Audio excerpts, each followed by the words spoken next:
This guy was living a totally peaceful life, just wishing for a modern toilet every day when he got summoned to some fantasy world by people calling themselves gods. They ordered him to defeat the Demon King 15 years after dragging him into that world. Now it was finally time for him to go back to Earth, but bam, a goddess pops up with a stat board and loudly announces that because he cleared away all the obstacles that kept him from killing the Demon King, his character score was rated as F. The consequence: he's sent back to day one, forced to restart everything with absolutely nothing. Before coming to Fantasia, Hansu had a perfectly normal personality. He was happy with his life, which is one of the reasons why he saw the summoning as nothing but a kidnapping, and he was incredibly bitter about it.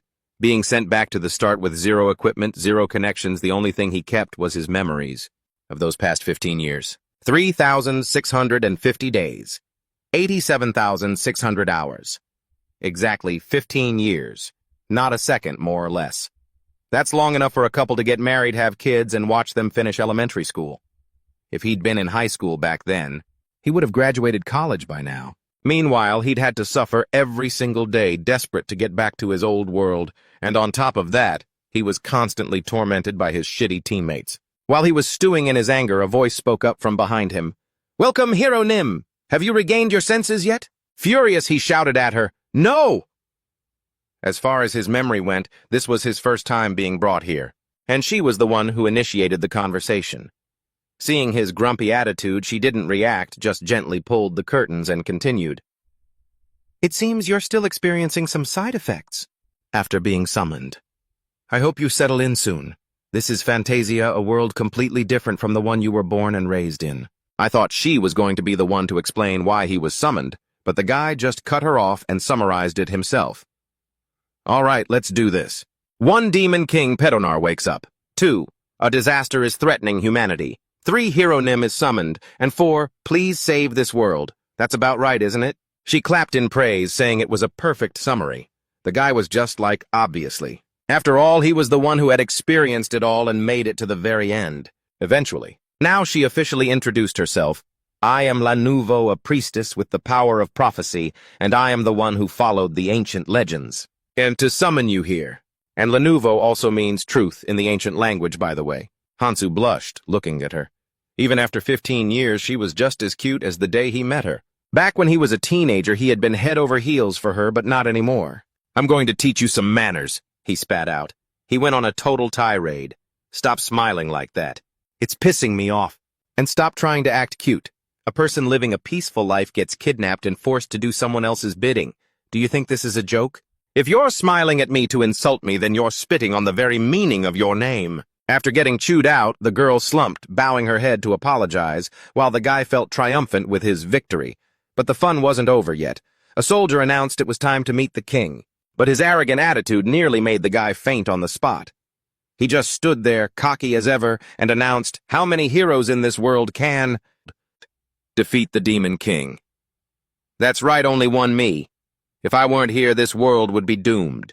You get it now. If he wants to see me, tell him to hurry up because I don't have much patience left. If he's got a problem with that, he can go kill the Demon King himself. Okay, why are you still standing there? Time is money." Just as he was riding high on his rage over that damn F grade, a damn annoying voice echoed in his head, telling him to be humble, that the more one grows, the more humble they should be. Those who are humble will continue to grow. Doing something and making it a habit will help you find a new self. Along with that, a masked woman appeared, and she introduced herself as his special instructor, appointed there because of his F-grade character score, and promised to do everything in her power to help him become a brave hero, and steer that character score back on track. Hansu felt so frustrated it was already unfair enough that he had to start over, and now he had to deal with this obstacle too. He couldn't keep his cool and screamed, "Why? I defeated the Demon King as a hero. It was a perfect conquest, and I didn't leave any mess behind." That hit a sore spot. She started playing the role of a psych teacher, lecturing him on and on.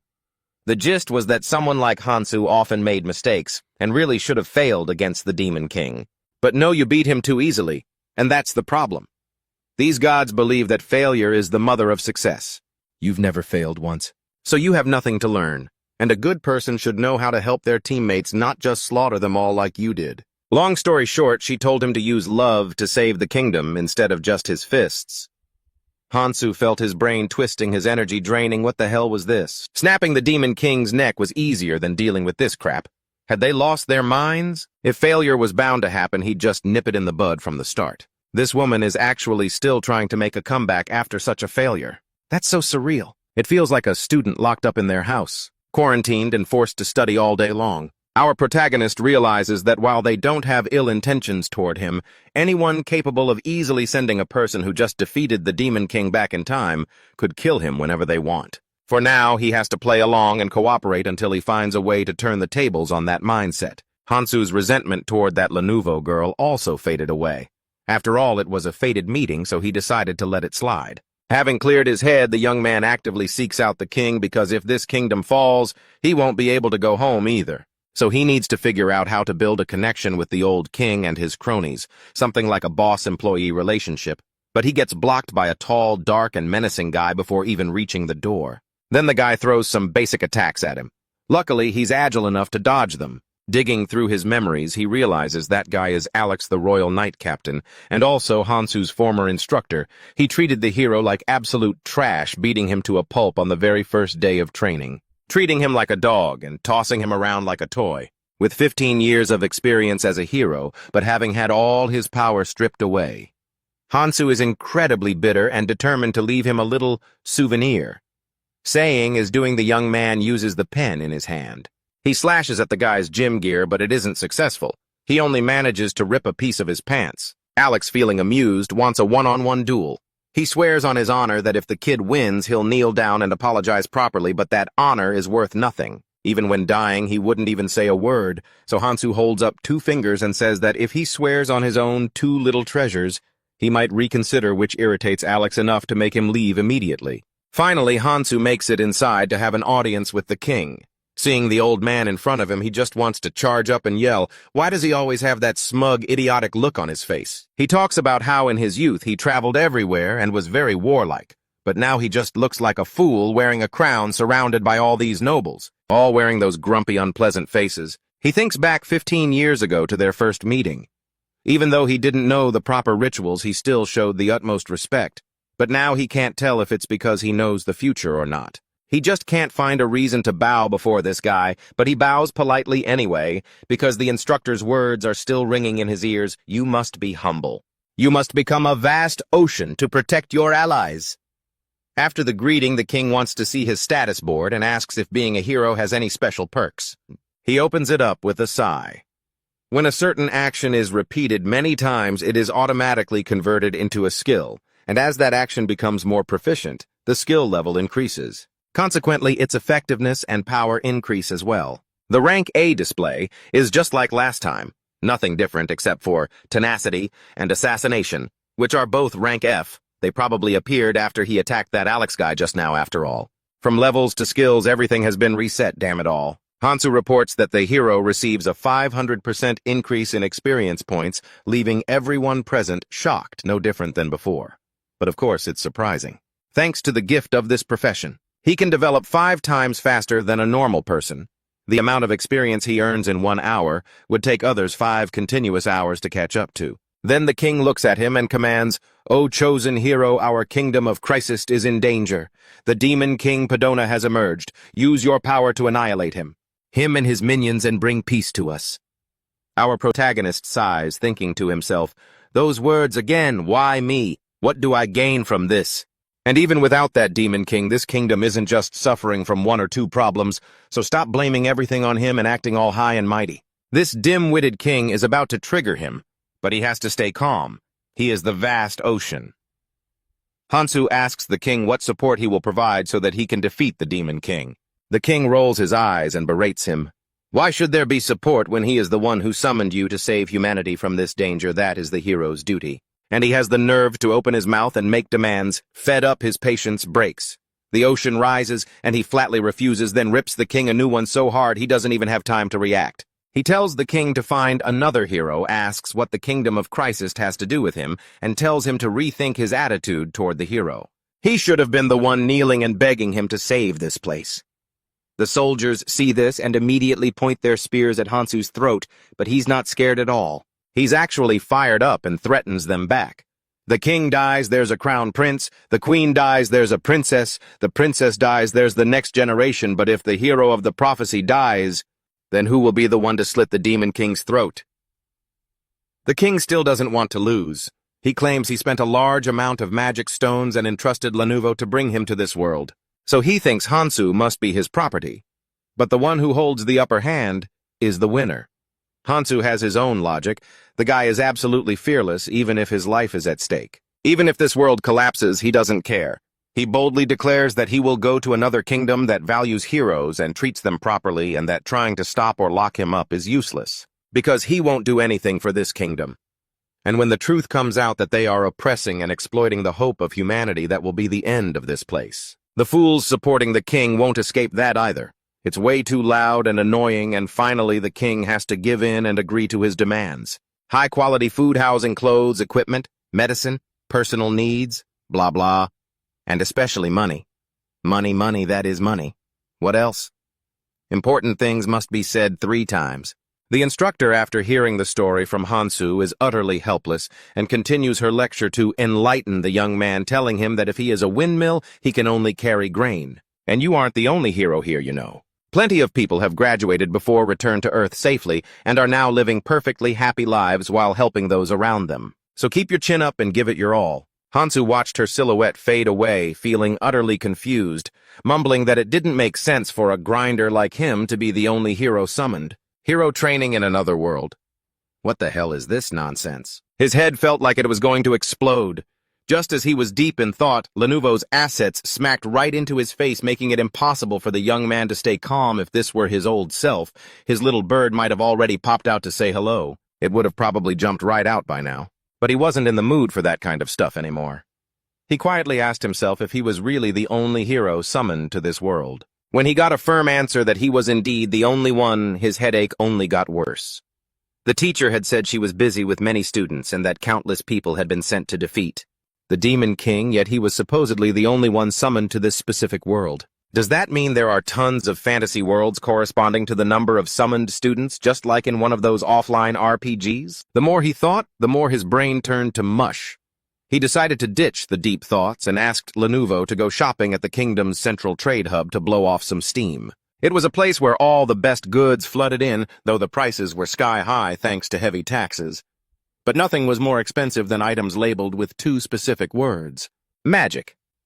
One interesting thing is that just like on Earth, the best sellers are always the high-end stuff. As her companion, he was supposed to keep an eye on the budget. But Lenovo was more interested in blowing money on her own personal whims. Still, since it wasn't his money, he let it slide to avoid drawing attention. Remembering the last time he looked like a total clown in a student uniform, Hansu picked out some noble-looking attire, though it looked like a rainbow-colored horse, and decided to drag her to the black market to get some real gear. Lenovo initially protested, but after some mental manipulation, she obediently followed along.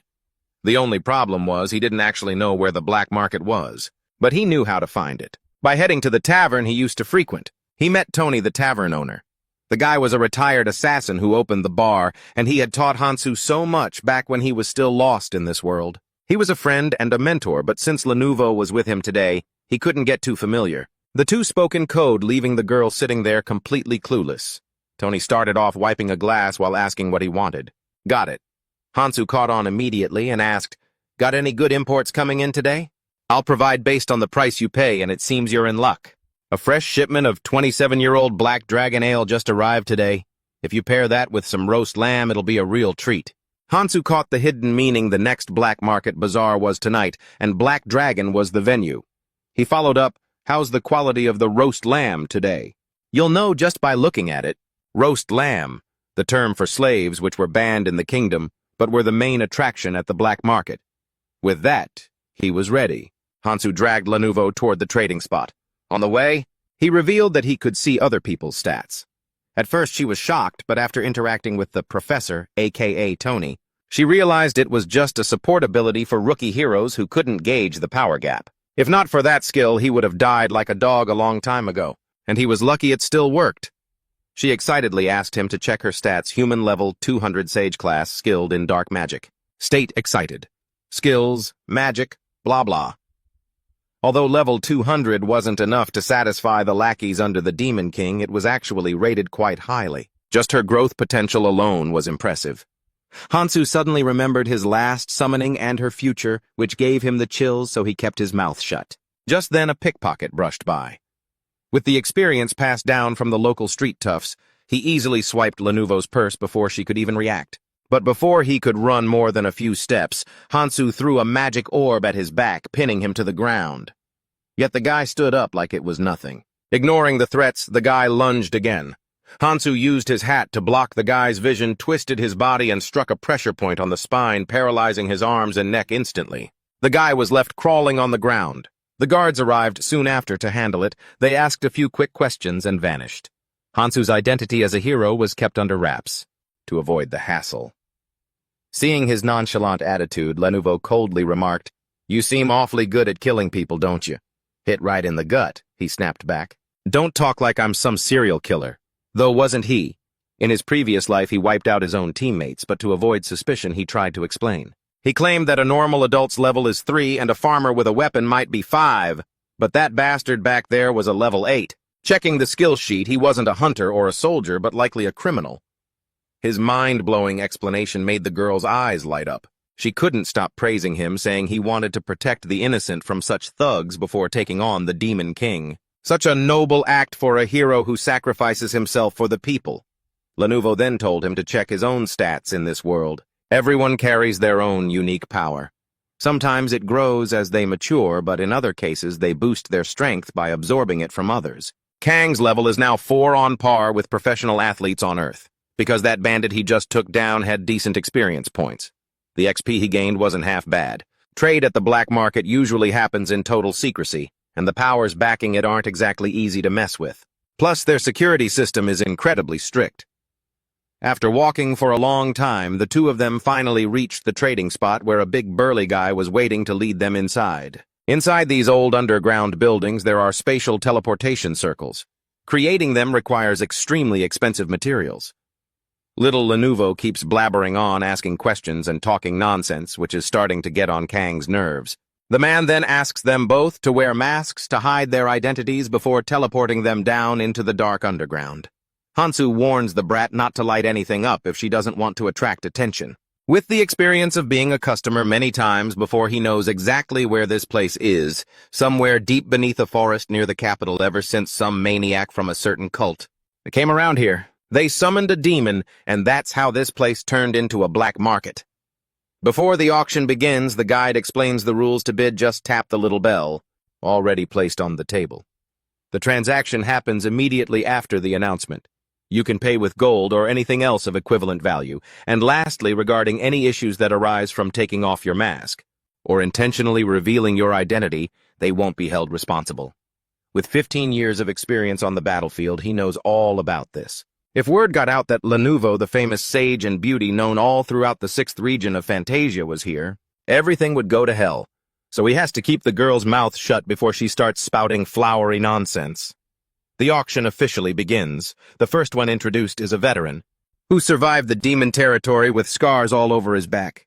He's suitable as a gladiator or a bodyguard. Hansu looks at his stats and mutters to himself. A veteran, my foot? Sure, his luck is decent, but only a fool would spend money buying him. Right after that, a series of bells started ringing. Since people come here just to have money to burn, they're really just buying slaves for amusement. Lenovo, itching to talk again, starts rambling. I understand your plan now. Are you planning to buy that strong warrior? To make him your comrade, right as expected of the great hero. I saw it in a prophecy. Hearing the girl, Kang suddenly remembers a mistake from the past. He had that exact same thought once before, just trying to bid to save a female slave, and ended up ringing the bell until everyone in the stands looked at him like he was a lunatic. Only later did he find out that the girl was actually a high elf who hated humans to the bone. If I'd known that, I would have never wasted money bringing you home.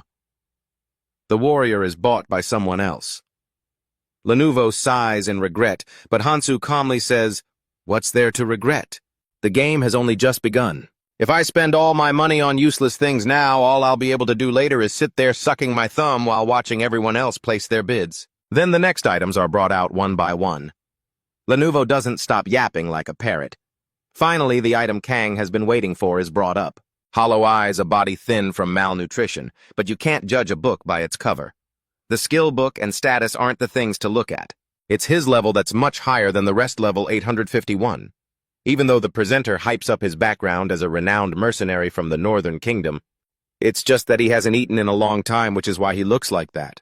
With proper care, he'd be a powerful aid, but almost no one is sure that after spending a fortune to recover a slave, that the slave will actually risk their life for them.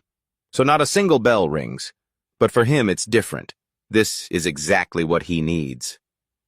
Hansu tells Lenovo to ring the bell. He got high-quality goods without spending too much money. Once she learns the guy's stats, she's absolutely stunned, acting cocky toward Kang about the reason why that mercenary has such a high level. It's very simple. The guy traveled everywhere, killing all sorts of different species, even though it wasn't easy. The slave trade finishes quickly. As previously agreed with the contract and key in hand, Lenovo urges the guy to leave because she feels uncomfortable, but he decides to linger a little longer. Since there are no more special items, the bids start to drop. So far, only ordinary slaves have been brought out, but the surprise is always at the very end. It's an elf found in a famous forest in the southern continent. Though her mind isn't exactly right, her appearance and lineage are undeniable, and above all, she's still a virgin. After the host's introduction, countless people are led by the nose, and a series of bells ring one after another, a noble race, the desire of every human. However, dealing with an elf in this world isn't easy. Hansu smiles as he watches the chaotic scene. A noble elf. Just because their fertility rate is low compared to their lifespan, or because they hardly ever reproduce, everyone acts like they're on birth control. So people think they're special, plus their libido is extremely low like eunuchs or monks. Lenovo was just complaining about feeling uncomfortable, but as soon as she sees this elf girl, she perks right back up. Maybe it's because she's a mage, but she senses that this elf is something extremely special. Looks aren't important. It's her level 851 that's worth noting. It's on par with mid-tier demons, but thanks to her racial advantages and high skill level, she could be placed somewhere between mid-tier and high-tier demons. Looking at the pet the Demon King is raising based on her stats, she must have once held a very high position. The cursed status is definitely the work of the demons, no doubt about it, because it makes her look alive while preventing her from having any agency, and those statuses behind it are definitely the work of the black market crowd. That's what's making it impossible for her to fight back. There's no reason to hesitate. If he doesn't buy her, he'll regret it for the rest of his life. Ignoring everyone else, he decides to ring the final bell because no one else can see this elf's stats. Yeah, it's true. No one in their right mind would risk spending an absurd amount of money to buy her. The host was about to announce the ownership change 3, 2, 1, but suddenly nothing but crashing sounds.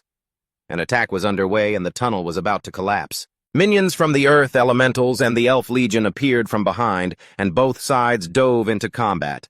The black market crew still prioritized protecting their clients, Lenovo included. He wanted to stay and help the elves rescue the slaves, then teach the black market guys a lesson, but Lenovo gave an excuse about protecting his newly bought teammate and shooed him away. The young guy realized the leader of this attack was none other than the elf queen Sylvia, even though she's just a princess right now. Later on, after the elf king is killed in a coup, she'll give up exploring to take the throne. In short, she's the future elf queen and also his teammate. During their previous expedition, she caused many of her own people to fall just to save a few tribesmen, all because of that naive, stupid mindset. Right now, Sylvia hasn't joined the party yet, so her level is still low, but with her natural talent and high skill levels, they can somewhat make up for that shortcoming. After Lenovo left, Hansu immediately executed his plan. He approached the auctioneer on the stage to carry out the slave transfer, even though the rules required a direct transaction. But given the current chaos, the guy had no choice but to hand her over. He was pretty smart. He realized this female slave was the elves' target, and he knew that given the current situation he was at a disadvantage, partly because he didn't have the time to worry about this slave. So he handed her over to him to take his place on the stage. He looked so refined, but he was actually pretty tough, hacking and slashing his way through the elves after getting his clients away. Once he came back to help, Hansu already pretty much knew that the future elf queen would be captured right here and become a slave. Fearing her value would drop, they wouldn't punish her. It's just that after she gets sold, a portion of the money is deducted and sent to the families of the defenders who died in this battle. That's fair enough, I guess. But Sylvia fought incredibly hard in that battle, and then, when only the auctioneer was left alive, he took the slave as a hostage. Feeling guilty for having let so many of her kin fall, she chose to surrender and was sold as a slave. And then the MC bought her and put her through hell, not a moment of peace. To make sure that doesn't happen again, Hansu decided not to let this opportunity go to waste, since Sylvia would definitely surrender to them if this slave is going to die sooner or later. Isn't it better if she dies for a good cause? The MC approached the slave and planted a passionate kiss on those lips, helping her escape this miserable life. The reason that kiss could kill was because of the demon's curse, still lingering on her body. And since she was a level 852 kill, his stats skyrocketed. What an interesting system, thanks to killing that elf just now. The main character leveled up insanely fast. If he did it the normal way, it would take years to get that much experience. You don't need talent or a bloodline, you just need to be able to kill those stronger than you. No matter how you do it in a world full of strong people, that's just normal. Even so, they still need a bit of effort and luck to find the time to actually do it. In short, opportunities are open to everyone. Everyone is the same. A fantasy world full of dreams and hopes.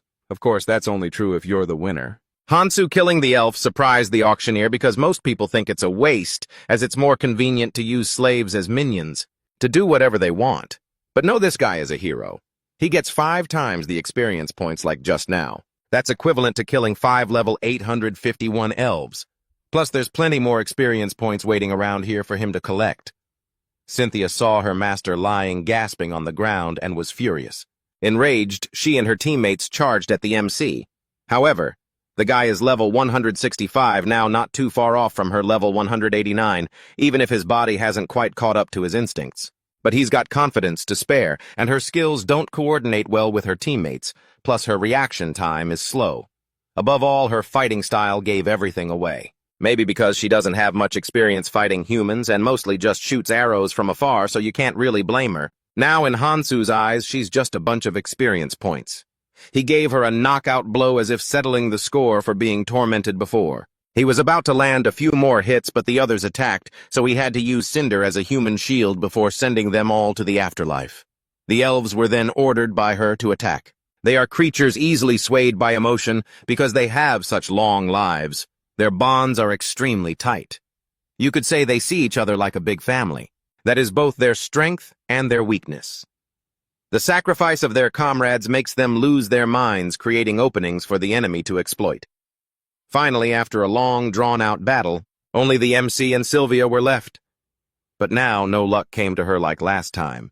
Even if she screamed at the gods until her voice went hoarse, there was no one to save her. The guy took off his mask. He lunged forward, stabbing Sylvia directly to free her from that dark, resentful past, and to rule out the possibility of her becoming a teammate in the future along with the message, "I don't want to see you for a 3rd time, Sylvia." After an intense battle, the future elf queen became a stepping stone for that righteous hero.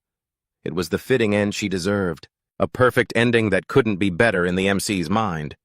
As for the end he had to receive, it wasn't exactly pleasant either, followed immediately by a lecture, a total scolding, from his teacher. She looked at her rebellious student and started explaining that good deeds are as heavy as a boulder, while evil deeds are as light as a feather. She concluded that even if he defeats the Demon King again, well, it's certainly tough to graduate from this place. The young man was shocked to the core and complained, "That's way too unfair, Professor. Clearly they were the ones who attacked me first." But no matter how hard he tried to explain himself, she couldn't have cared less and just kept on with her unfinished lesson. Patience brings peace, while impulsiveness only leads to regret. Sometimes you just need to endure it for a little while. Patience and time yield better results than helplessness and slaughter.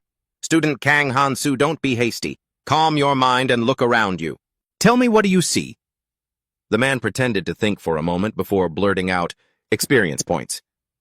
The professor, completely defeated by his worldview, immediately burned his homework assignment. That is, try to get along with those around you and smile at them even if it's someone you hate. Hansu, who was used to being blunt, was now being asked to act against his very nature. It was a total mess.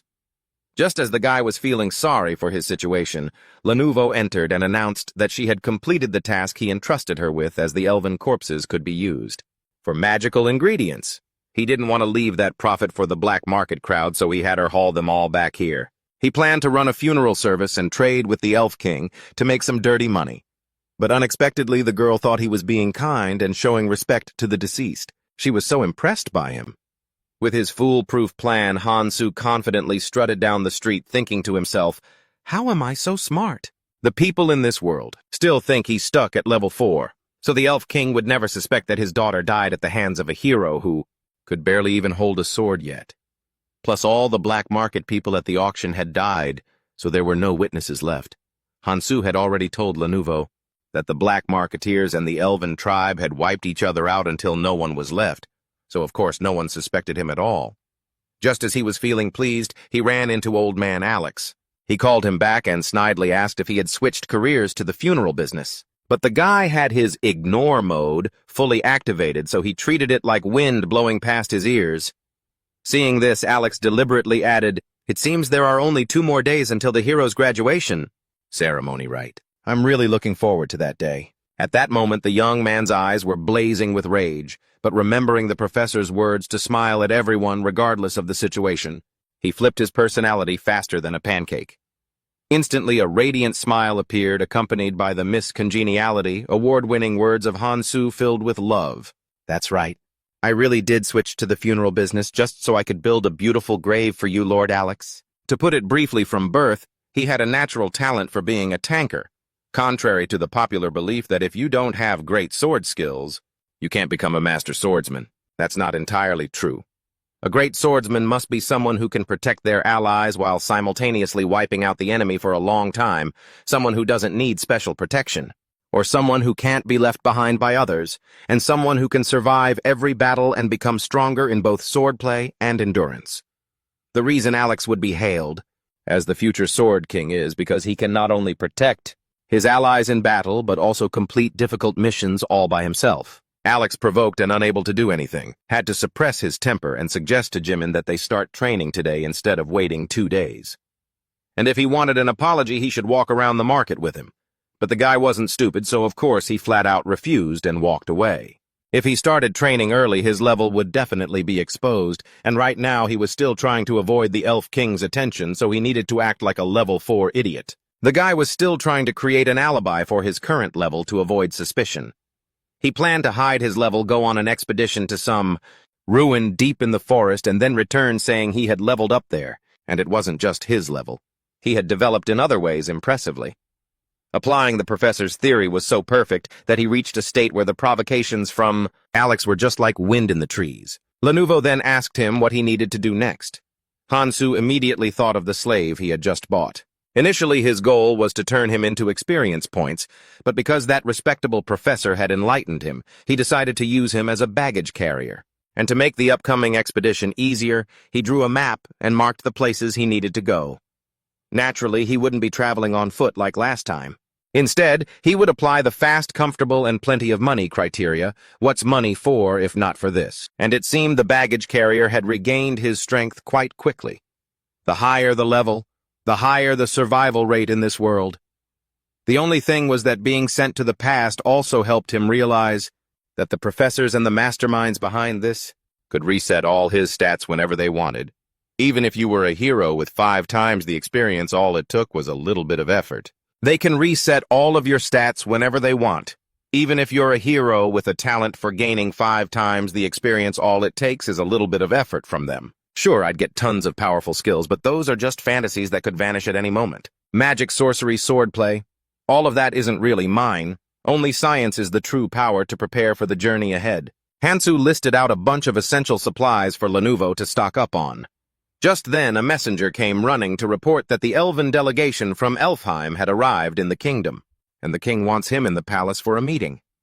Less than a day since they arrived.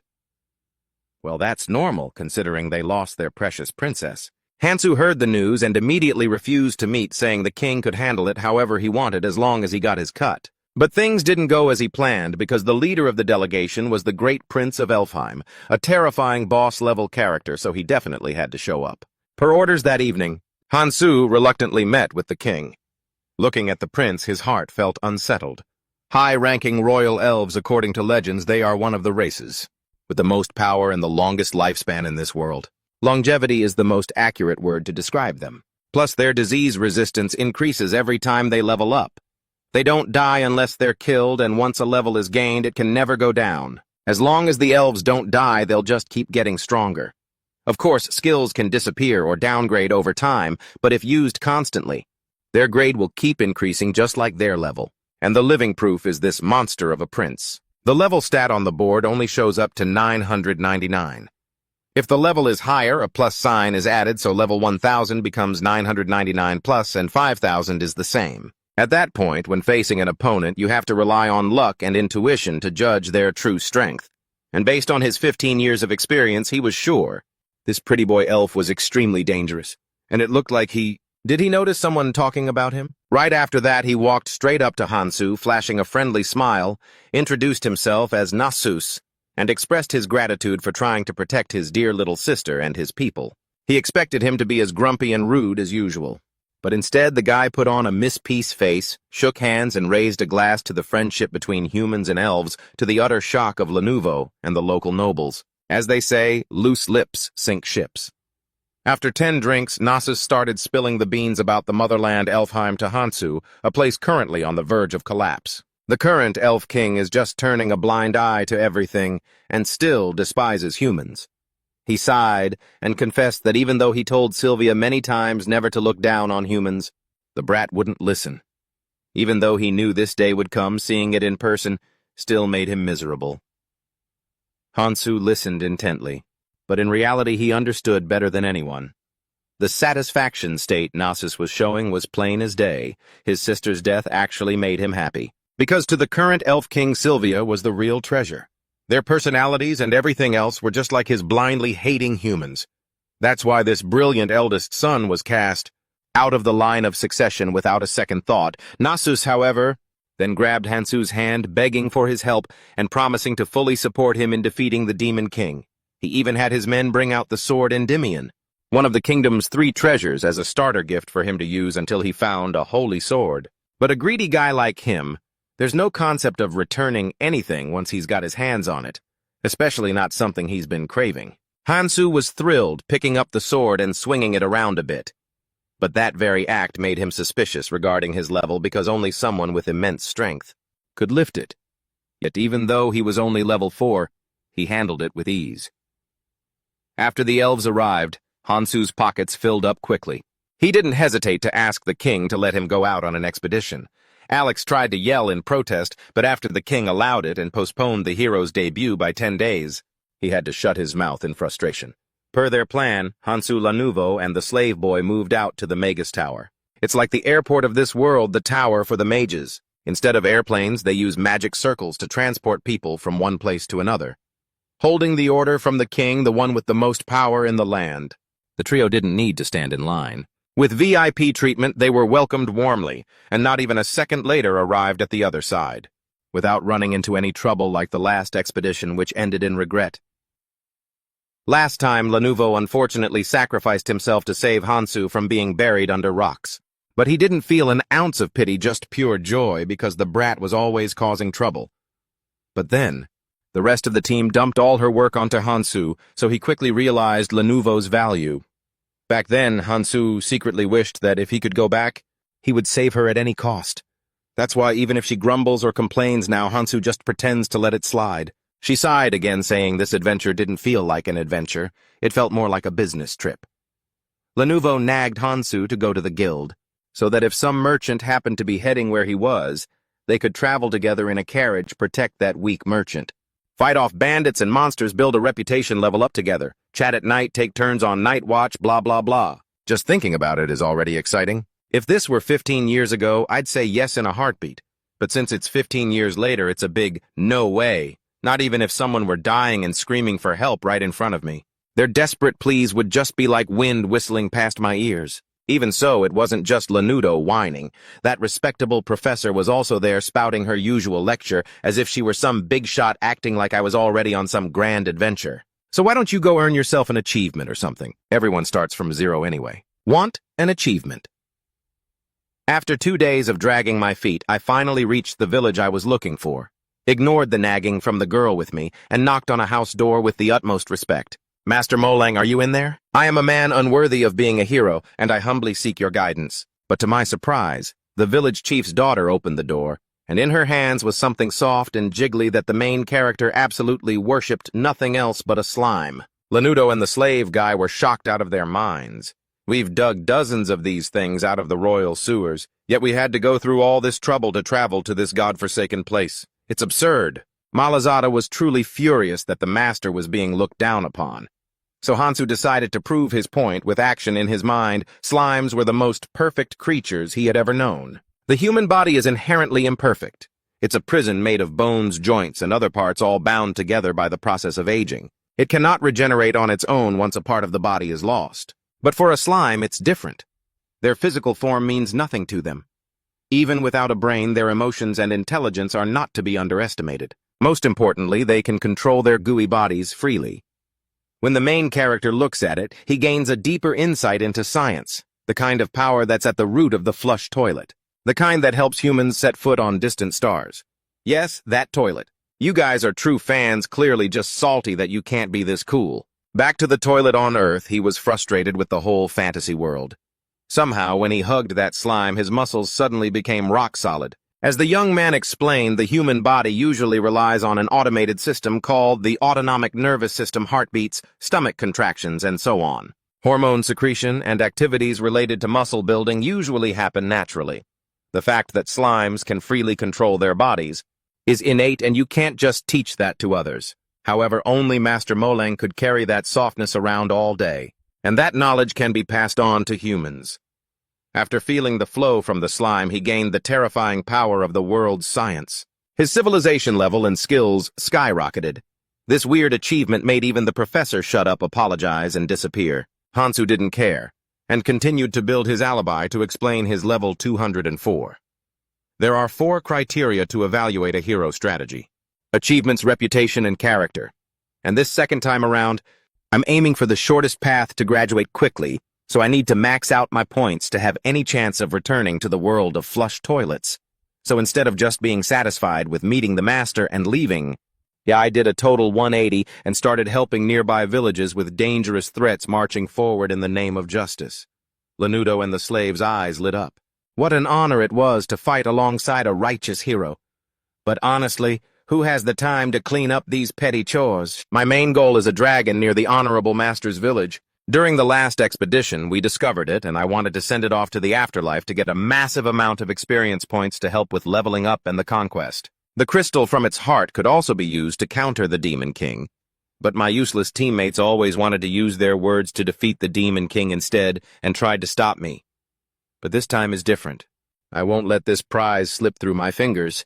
Plus, the dragon is still young, so its predatory instincts won't be as sharp as an adult's, and its level and skills are still low. Even so, if I can catch it, the experience gained will certainly be significant. And more importantly, this will serve as an alibi and the easiest achievement I can get right now. Most importantly, that professor won't be able to complain, because this is a hunting mission with a perfectly legitimate purpose. The only problem is the 2 teammates tagging along the experience is already scarce. So if they crowd in, who gets what? With the main character's current level of only 204, it's not enough to take down that baby dragon yet. So he found a way to level up before the fight by using these rock slimes while Lanudo and the slave stay behind to clean up the mess. To avoid spreading the experience points too thin, he strictly forbade his 2 teammates from participating in the battle even though they were raring to go. Soon enough, all the slimes were wiped out, their bodies scattered all over the ground with only one lucky one escaping. It ran back to call for help. In the previous part, the main character went to meet his dear Master Moleng after so many days apart and showed his deep, passionate love. The feelings he had been nursing in his burning heart for so long after hugging it out, Hansu and his teammates decided to go find the dragon to farm some experience points. But first, to be strong enough, he leveled up on those rock slimes. They didn't just take out the ones outside, but the guys even targeted the whole tribe. Hansu came up with a plan to split up and attack from multiple directions. He would sneak in from the north, Lanudo would enter through the main gate, and the slave would attack from the rear. The other side was blocked by a very wide river. If they wanted to escape, they would have no choice but to swim across. And once they're exhausted from all that swimming, all that experience points will be theirs. Sounds reasonable, but I'm not sure if it'll go smoothly. The 2 guys with him look a bit shaky. But there's no turning back now, so they'll just have to leave it to fate. First, Lanulo will step up as the bait. Seeing the sheer number of enemies swarming out, the poor girl looks a bit discouraged. You'd think sending a small team to attack would be the standard strategy, right? But oh well. Just like that, she regained her composure and unleashed some seriously cool magic. Hansu, watching from afar, thinks everything is totally A-okay. Most of the elites have already swarmed outside. With help from Lenovo and Cooley sneaking in, won't even make them break a sweat. It's a piece of cake, so they head straight for the biggest tent belonging to the ogre chieftain. As long as he hasn't been woken up by the noise outside, they can just sneak in, assassinate him, and then head back out to help those two guys wipe out the rest. But inside, the tent isn't housing a heart of gold or the chieftain, but an elf girl hanging upside down. Seeing Hansu, she starts shrieking, "Finally! Someone came to save me!" Great, I really thought I was going to die here and never see Elim again. Elim, hey, you human, untie me quick! Hansu finds her incredibly annoying. He has a gut feeling she's going to cause trouble. His current opponent is a pretty strong ogre, and there's no guarantee that saving her will help. She might even turn around and bite him instead. Not every elf is particularly wise, so he decides to ignore her. He'll just deal with the chieftain and leave afterward. Hansu sneaks inside and tells the dame to wait there for a second. She'll be home soon. But she'll have to get there on her own strength. He wasted too much time in the previous expedition, so this time he's aiming to wrap everything up as fast as possible. Then he can head back to his beloved flush toilet. Looking at the massive ogre in front of him, he finds it absolutely adorable. Every bit of it is just pure experience points. Level 387. A bit weak. But hey, every little bit counts. All right, let's do this. Hansu pulls out the gift from the High Elf Prince, the elemental mirror Endymion. He's just about to turn the ogre into experience points when the elf girl starts screaming, "Thief! You human dare to steal our race's treasure! What the hell are the guards doing? The royal treasure has been stolen. You must be colluding with the dark elves." Hansu looks at her like, "What the? Are you serious?" It was a gift from the prince. Why does she have to run her mouth so loud? Before he could even do anything, the plan went down the drain. The chieftain woke up from all the shouting and stood tall and imposing in front of Hansu. He thinks to himself, this guy only knows basic moves. He's not as terrifying as he was before. Since his skill level is low, I won't have to struggle like last time. Now be a good boy and turn into experience points for me. Then he swings his sword and the ogre's head goes flying. In no time, the blade is at its throat, and it's about to become a tasty treat on a plate. But that girl starts wailing again. Help a thief, is anyone there? Catch him. And after that shout, a surge of magic breaks out, and the ogre chieftain goes berserk, smashing everything in sight, sparing no one. The elf girl lies on the ground, cursed, delirious bones, broken, bleeding, and badly burned. Looking at her, Hansu wonders why a high-level 892 elf was captured and brought here. Could it be because of that curse? That same negative effect was on the elf at the black market auction.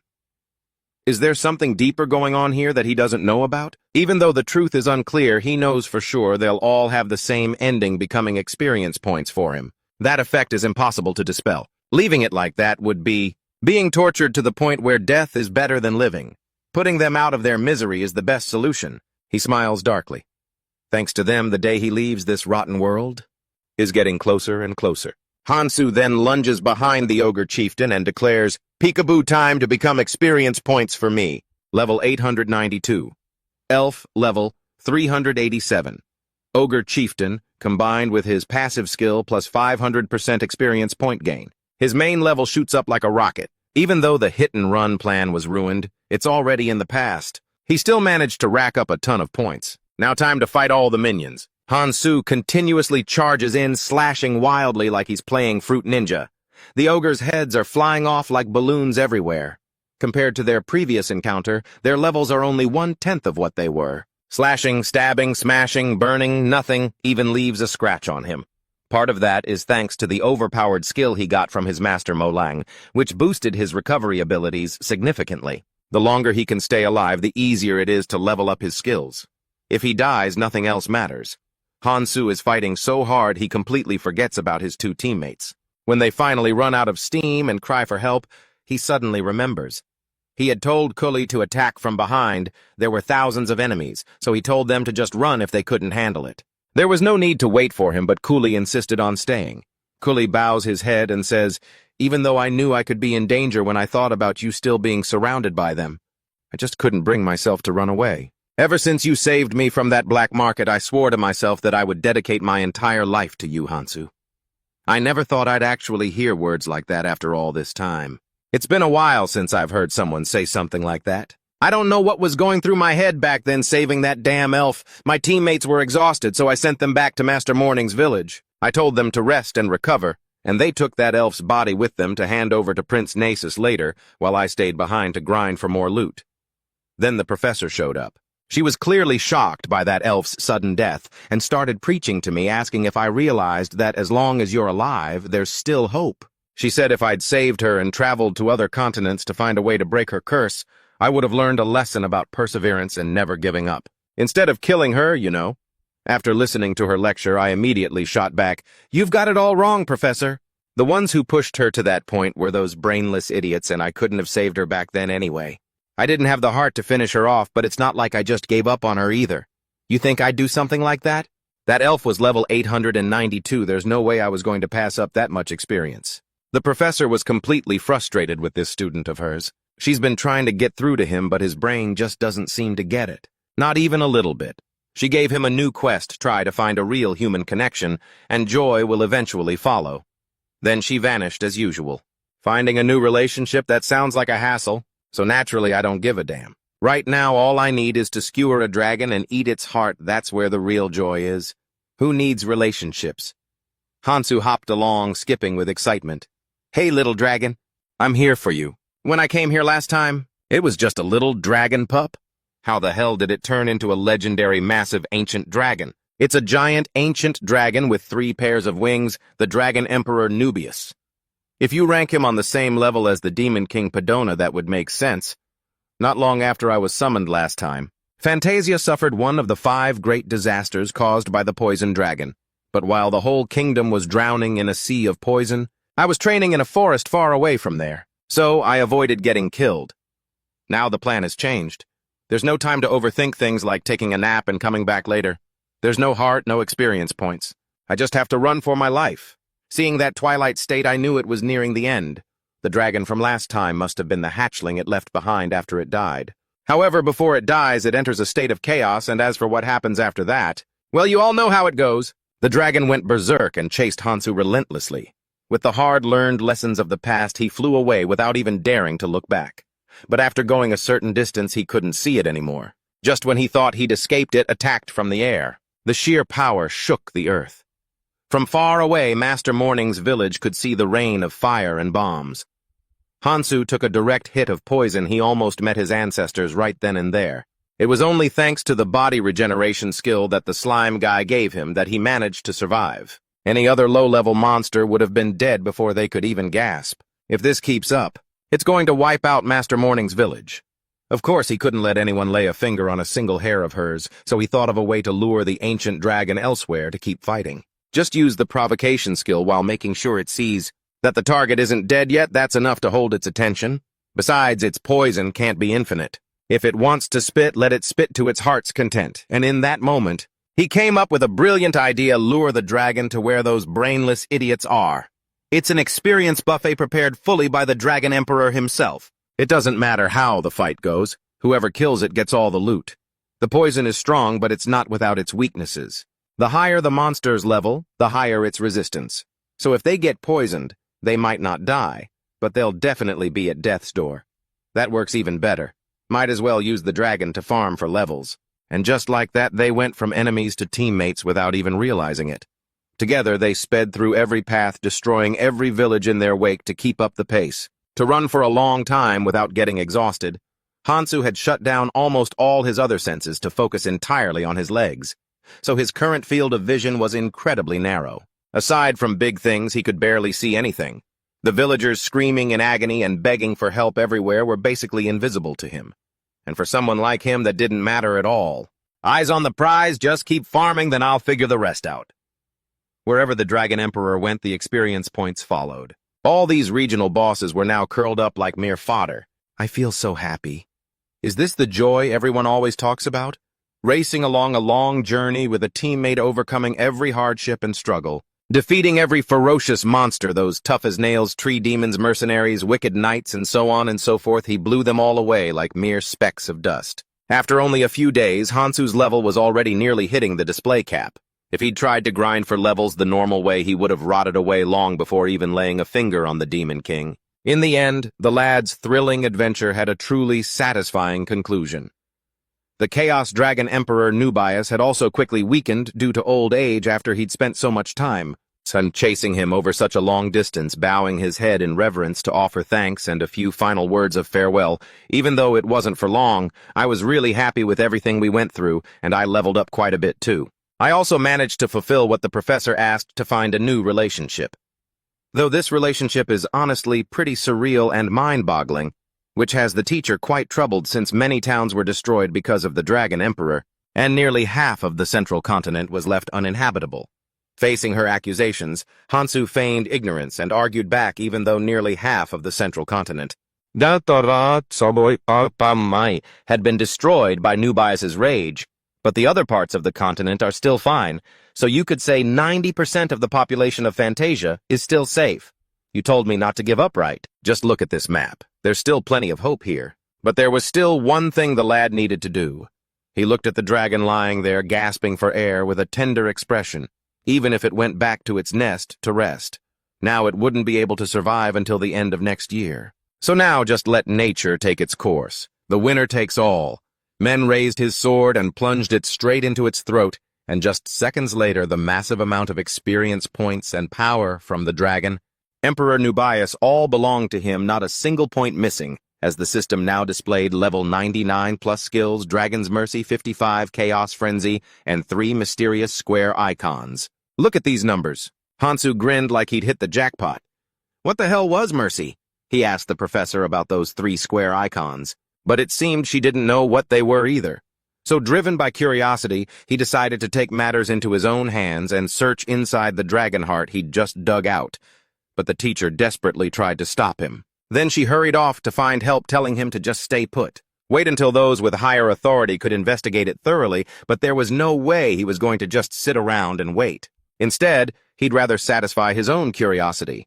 It's that very curiosity that has helped humanity gain knowledge and progress to where it is today. He looked at the heart in front of him. The true nature within the man seemed to reveal itself. With a sinister look and a sly smile, he muttered, "Let's see what secrets are hidden inside you." Hansu took a huge bite. It tasted like a mixture of raw liver jelly and rare beef. And then his whole body felt like it was burning. The chaotic power of the Dragon Emperor Nubius seeped into every cell as if his body wanted to twist inside out. Thanks to his ability to block out all physical sensations right now, this felt like the lad was undergoing surgery under anesthesia. After waiting impatiently, the absorption process finally finished. The system status now displayed that instead of the 3 squares from before, it had become 2 squares and a letter F, but the details inside didn't have a damn thing. It was still just a bunch of squares, as if it were a system glitch. Well, screw it. At least, it sent the teacher into a state of panic, which felt pretty satisfying. Everything was done. Now time to head back to the village. Seeing men return, his 2 teammates were busy stuffing their faces while acting worried, looking very concerned in air quotes as Lenovo said this food was a reward from the delegation sent to collect the elf's remains earlier. It was all ordered by Prince Nasut. Even though the lad didn't like the idea of these 2 eating on his dime, because Master Molang was happy he bit the bullet and let them have it. Through their conversation, it seemed they didn't know anything about the things men had done over the past week, nor why the dragon had suddenly appeared and destroyed everything. A truly innocent idea popped into Hansu's head.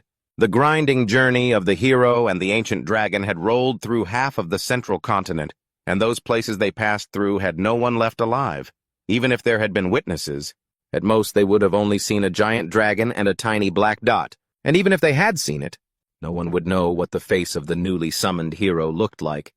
Besides, at that time his face was covered in poison, so seeing clearly was impossible. After realizing he'd accidentally destroyed nearly half of Central Fantasia, he forced himself to stop, fearing his reputation points would be severely penalized, but no survivors meant no witnesses, which meant 0 reputation points. Lost and it wasn't over yet. His reputation points remained intact, and so the lad told Lenovo and Cooley about the battle of the century and the death of the Dragon Emperor with a story he'd cooked up himself. He'd made it all up like that. The fact that the Dragon Emperor was awakened by the hero had been completely rewritten by the story of the brave hero sacrificing himself for the nation and the ancient dragon protecting the motherland, fighting without fear of death. The first time he'd set foot here, He had struggled just to reach level 10 because at the time, skewering people was something disgusting for a peace-loving high schooler. But now, to earn more reputation points, perhaps the lad had to do something truly massive in front of the common folk. Something that could rival the 5 great disasters. Men intended to set out to find a big fish to become incredibly famous, but his plan was immediately shut down by Le Nouveau. There was only one day left until the hero's debut with Lord Alex, so he had to return to the palace immediately dazzled by reputation, points the lad had almost forgotten his precious teammates. And that damn promise, Le Nouveau kept rambling on about info men already knew, like how the elf they saved the other day was actually a royal guard. She was right next to the elf queen, and the other guard was the one they saw at the black market. Hansu didn't even need to investigate to know that despite all elves having ridiculously long lifespans, but not everyone can hit level 800. They aren't a warlike race like dragons, so the average level for most elves just hovers around 100.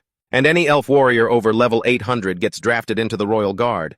Men didn't want any more headaches, so he just told the little brat Le Nouveau this. Since I already know it, just shut up from now on. The kid still wanted to blabber on about this and that, but obviously our guy told her to zip it and keep it to herself for the rest of her life. Last time she was always digging up some nonsense and making him bust his gut to fix everything, so that wasn't happening this time. On the way back from the palace, Le Nouveau saw something in the distance and pointed it out to Hansu, looking for extra work. The carriage looked pretty fancy and familiar. Using his body-tuning ability to enhance his vision, he recognized the crest of the princess from the Holy Kingdom bordering their own. That crest was only given to the heir to the throne, and since she was caught in a civil war over the crown, she must be fleeing across the border, everything exactly like the first time. The only difference is that instead of waiting 5 more years for the reigning monarch to kick the bucket, he's already dead thanks to the friendship journey with the dragon Nobis that he caused.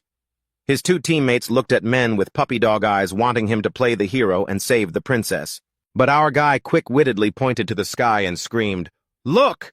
Nubius turned into a zombie and is about to attack, causing Le Nouveau and Cooley to panic and bolt." Seizing the chance, he triggered his toxic breath skill, spitting out some venom to make quick work of the speeding carriage without anyone being the wiser.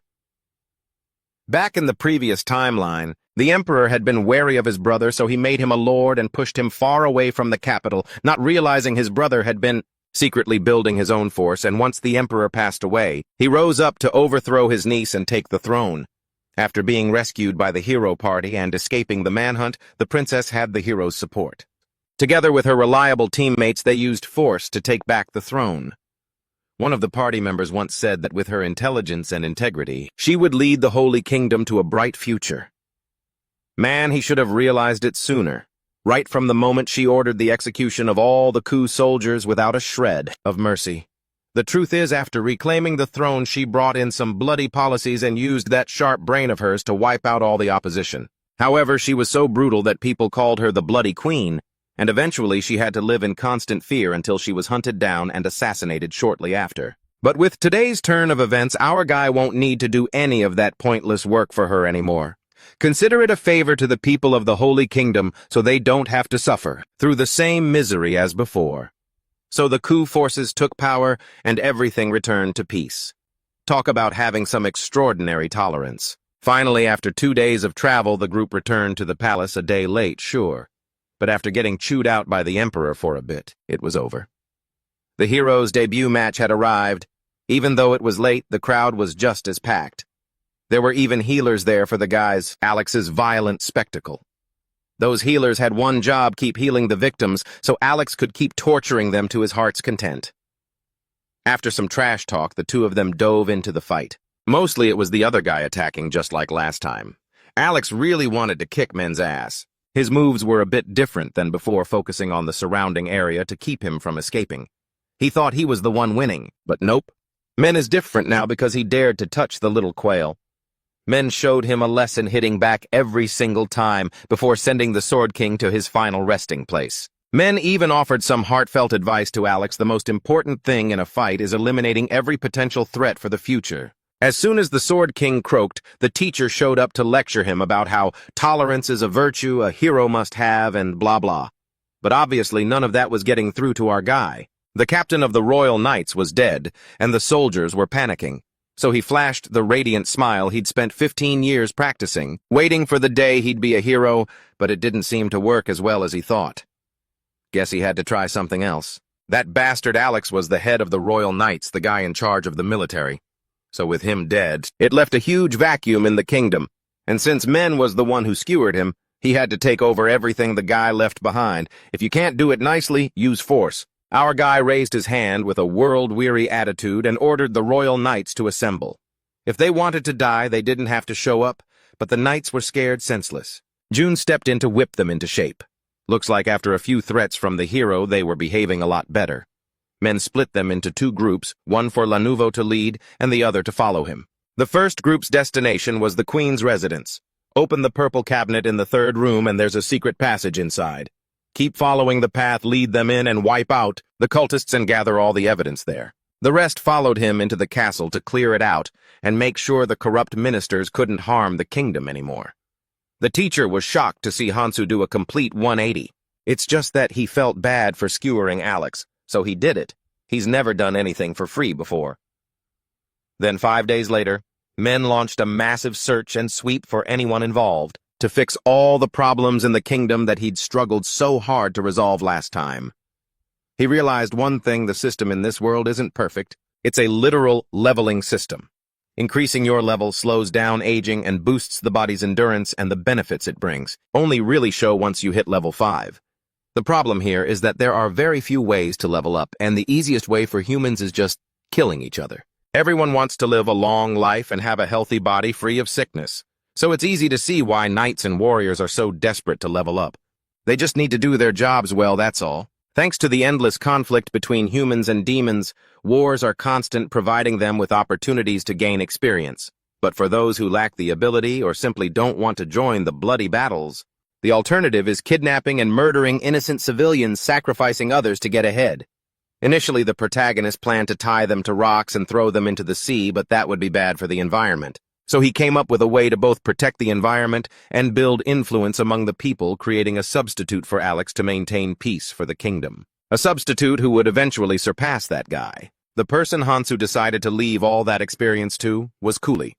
And then, one by one, the nobles were brought out for execution, starting with the queen and her 2 children. The queen was arrested for worshipping demons, and the 2 princes were caught conspiring with criminals to hoard wealth for a war over the throne.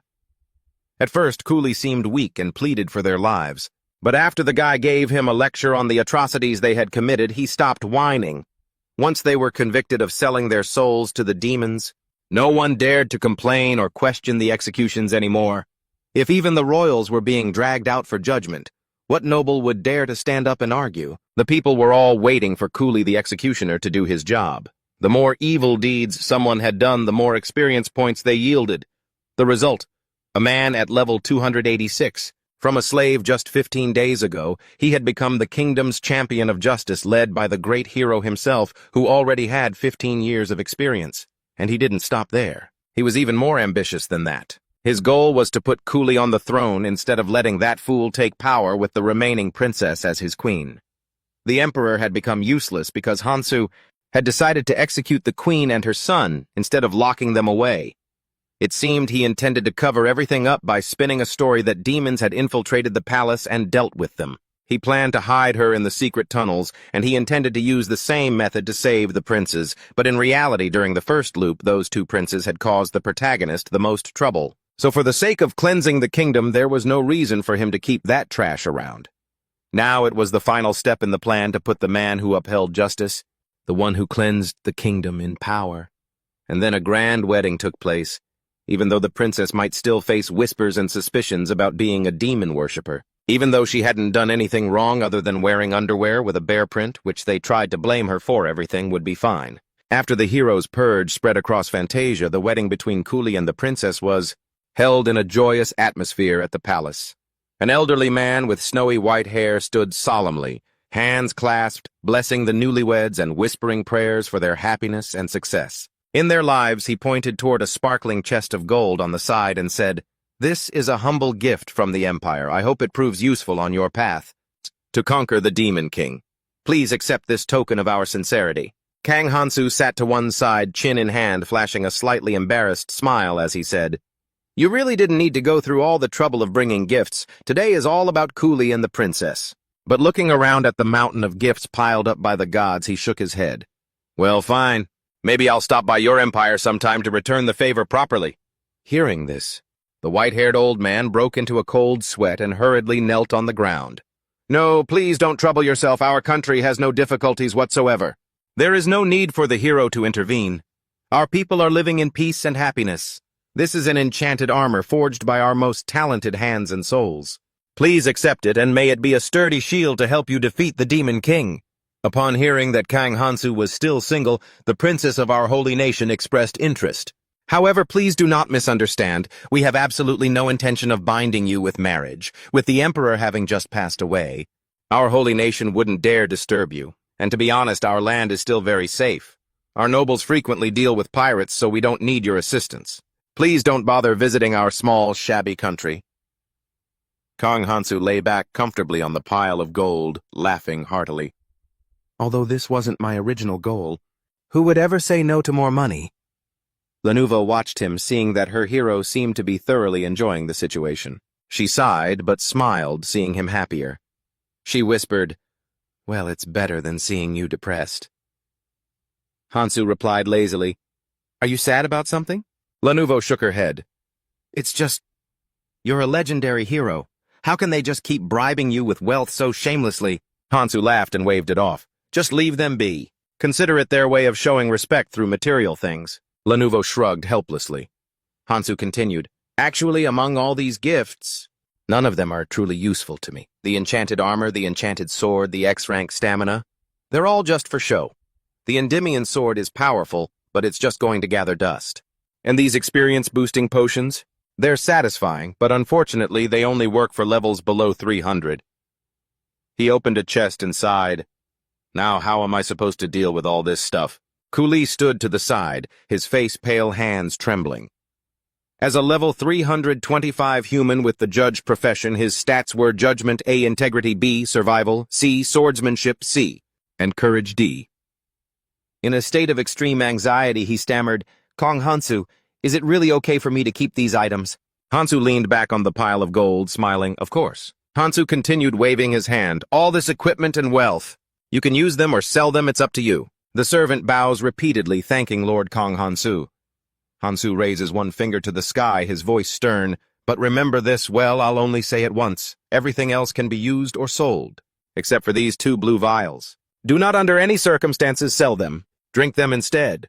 If I find out you've sold them," Hansu's gaze turns sharp, "you'll definitely become experience points for me." The servant dressed in solemn armor replies, "I have memorized every word, my lord." Hansu chuckles to himself. That's that, then. His duty to this kingdom is fulfilled. With all that equipment and the 2 experience potions, that guy can replace Alex. Now the peace of the kingdom will be maintained. Without needing me. Hansu turns to Lenovo. Lenovo looks up shyly. "Yes, but you didn't have to give me a gift, my lord." Hansu laughs. "Of course I didn't.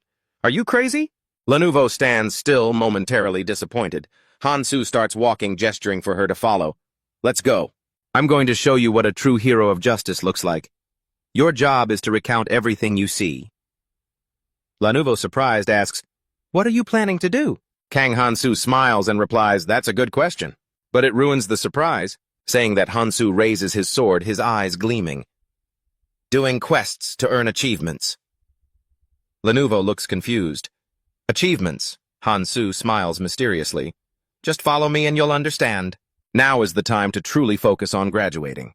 He reflects on how in the past he spent too much time doing trivial tasks just to earn achievement points. From finding lost cats to helping farmers harvest rice, he didn't even know if he was a hero or a farmer anymore. He even helped a shy guy deliver a love letter only for the girl to confusedly ask, "Is helping a stalker deliver a love letter really something a hero should do?" Haha, he doesn't even know anymore. Hansu sighs. Nobody acknowledges or remembers those little things. The idea that helping others is its own reward doesn't exist in this world. For him, it only increased his stress, slowly pushing him toward depression. He grips his sword tighter, his eyes blazing. But this time it won't be like that. I have a clear goal now. If he waited another year, the Demon King would automatically send experience and resources, but he doesn't have the patience to wait that long. Achieving a feat on par with the Dragon Emperor New Beast is enough. When the graduation time comes, it will definitely be shortened. Han-su smiles, satisfied. Lenovo asks curiously, Kang Han-su, why are we here? Han-su looks around and replies calmly, just here to settle some business. The two stand under a massive ancient tree surrounded by the peaceful atmosphere of the Elflands. Lenovo is surprised. Are we at the plaza in front of the magic tower of the capital Elfame? A few elves nearby look at them with suspicion. Lenovo asks with a nervous laugh, You're planning to conquer this place, aren't you? Han-su beams, Great question, and the answer is yes, I am. Lenovo's mood shifts instantly from happy to panicked. She stammers, Wait, you're actually going to do that? All by yourself, Han-su laughs. Keep it down, you idiot. I don't know how I put up with you all this time. I have to admit I'm quite the professional. While the two were still talking, a voice rang out, We've been waiting for you, Kang Han-so. He turned around to see Prince Nasus stepping out of the tower, continuing thoughtfully. After receiving your message, I've prepared everything. Thank you for helping us enter Elfheim, Prince Nasus said, reaching out to welcome Han-so with a smile. Think nothing of it. Being visited by a hero like you is our honor. At the elf feast, Han-so sat back and casually enjoyed the exquisite dishes. This wasn't his first time at an elf feast, so nothing was very surprising. A beautiful elf in a blue dress was plucking a harp, the melodic music echoing throughout the grand hall. Han-so sipped his drink, wondering how they could create such flavors with so few ingredients. Beside him, Lenovo looked at Han-so apprehensively and spoke up. Why do you look so carefree? Han-so glanced at her briefly. Lenovo, stop talking nonsense. Typically, elf food consists of grains and vegetables because they believe that killing animals or plucking a leaf could anger the spirits and diminish the blessings the elves receive. Prince Nasus raised his glass, smiling as he shared, My sister Sylvia used to be very passionate about cooking with the spoils of our hunts. She upset the spirits more than a few times. Because of those dishes, I used to have a headache over her marriage prospects. That day she used a blade to stab a boar to death, picked up her sword, and laughed out loud, Heh, heh, heh, meat. Prince Nasus, sitting beside him, added, But that's all over now. Kang Han-so replied, I understand. If one were to sit around bad-mouthing Sylvia, you could talk until morning and not finish. Over the past 950 days, her passion for meat was no stranger to me. The life of the future elf queen. She was inherently full of violence, and her love for eating meat perhaps partly stemmed from her personality of not caring what others thought. Kang Han-so sighed. I don't know why, but I keep feeling nauseous whenever I remember those things. Prince Nasus continued, Kang Han-so, it seems you've become stronger, hasn't it? Even if just a little, Kang Han-so responded modestly. This guy is still as sharp as ever. Prince Nasus poured more wine for Kang Han-so and said, Ha ha ha, I truly didn't expect you to be able to defeat the Dragon Emperor Nubs. Come on, have another glass. This wine had been brewed from elemental fruits for over 100 years, offering a magnificent flavor. Bringing it out to treat the hero who defeated the Dragon Emperor was clearly not a bad idea. Compared to that useless girl Sylvia who once had the chance to be Queen Kang Han-so is 1,000 times better. Thinking back on how I once raised a hand against him, I feel so guilty. I suddenly remembered someone else, the personal guard of Grand Prince Nasus, one of the strongest people ranked only behind the Elf King and the Grand Prince herself. She belonged to the half-elf race, level 990 plus, bearing the title of the Undefeated Loyal Knight. Her skills were all at ranks S and A, Undefeated S swordsmanship, elemental magic, archery, A with an unwavering fighting spirit. Whether the coup would succeed or not, depended heavily on her. Even if the Elf King was the strongest in Elfheim, he couldn't resist the second and third strongest in the kingdom attacking at the same time. She alone was enough to take on my entire hero party thanks to her terrifying combat instincts and S-rank undefeated skill, but in the end she was defeated. She was, only because of some ridiculous power of friendship.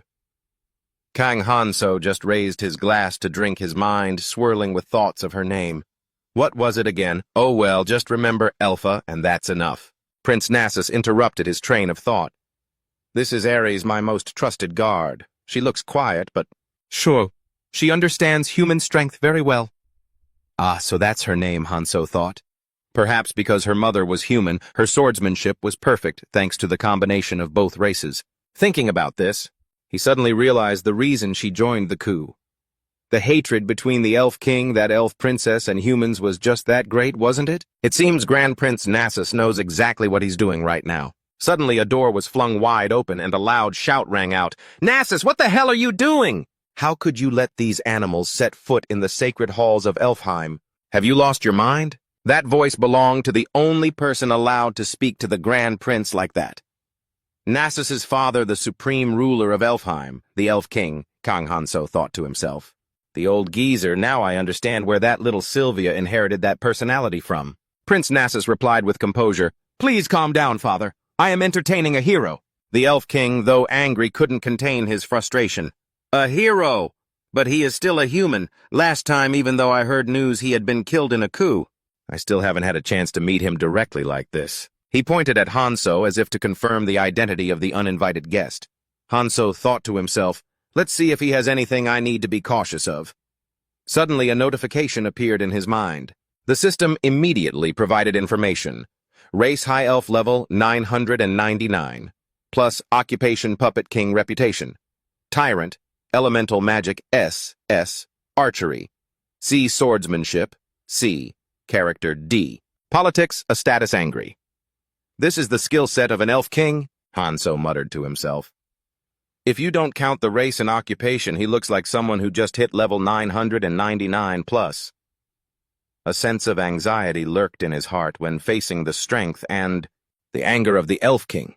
The Elf King angrily criticized the prince just a moment ago. "My sister was murdered by these animals, Nasus. Have you really lost all your feelings?" He turned to look at Kang Hansu, thinking to himself that for someone who had lived long enough to become an ancient being, his level must be incredibly high.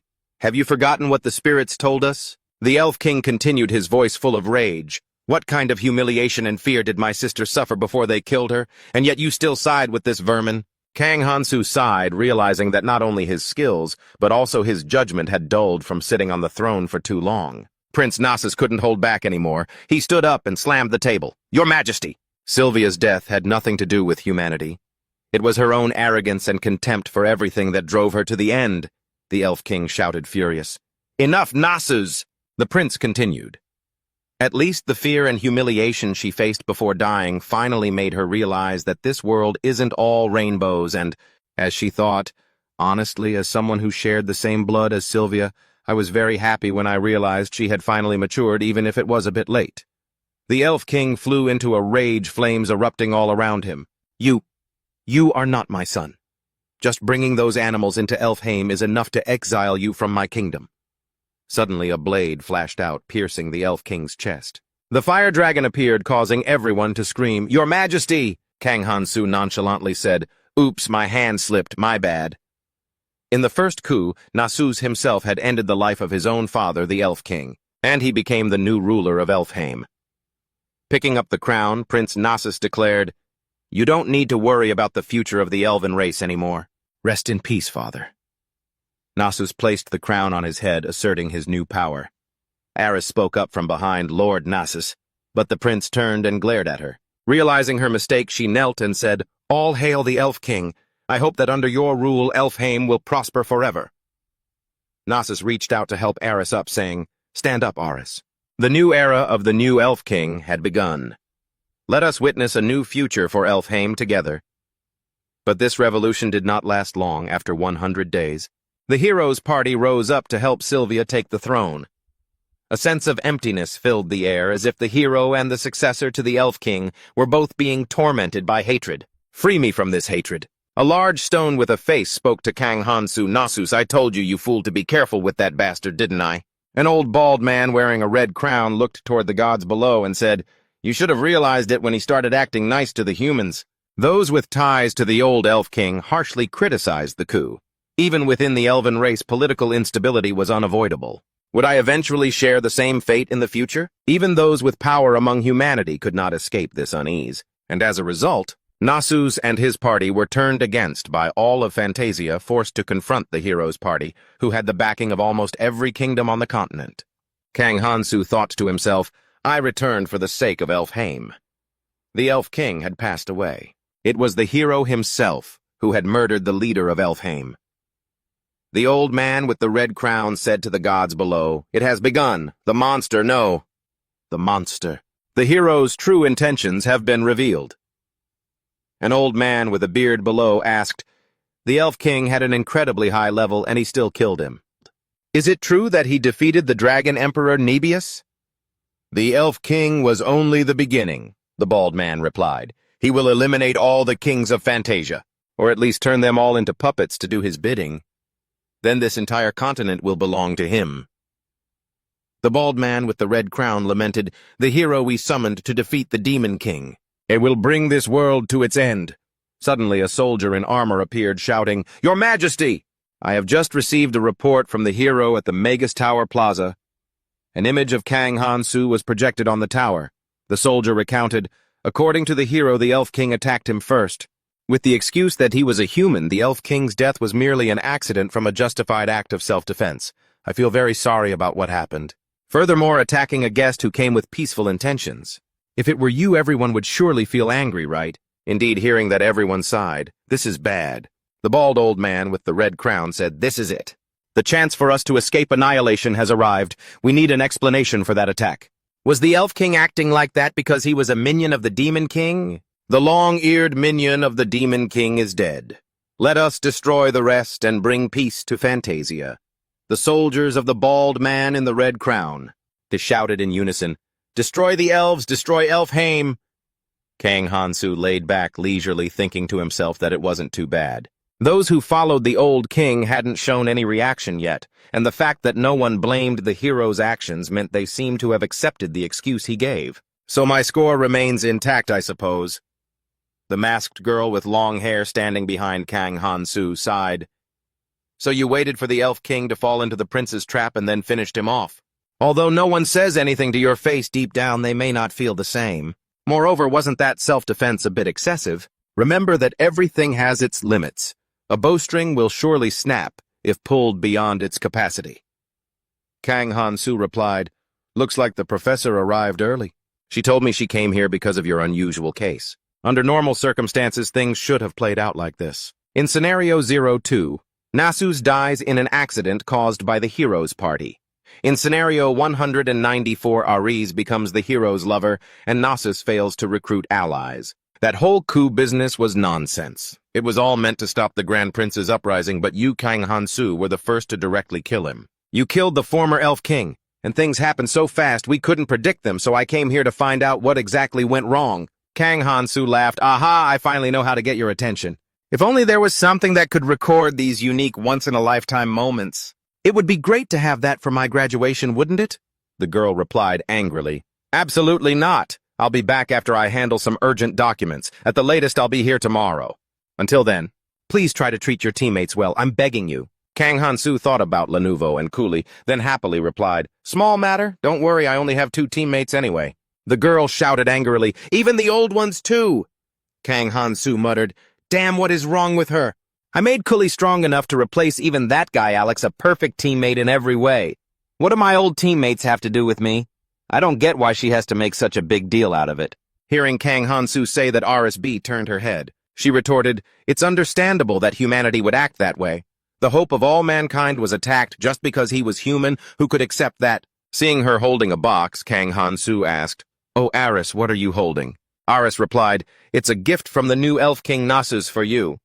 These are ancient elf artifacts that can boost skill efficiency, the Pope's Ring that increases experience gain, and World Tree Sap that hides the secrets of creation. Kang Han-su thought, Now that's some good stuff. Finally, something actually useful to me.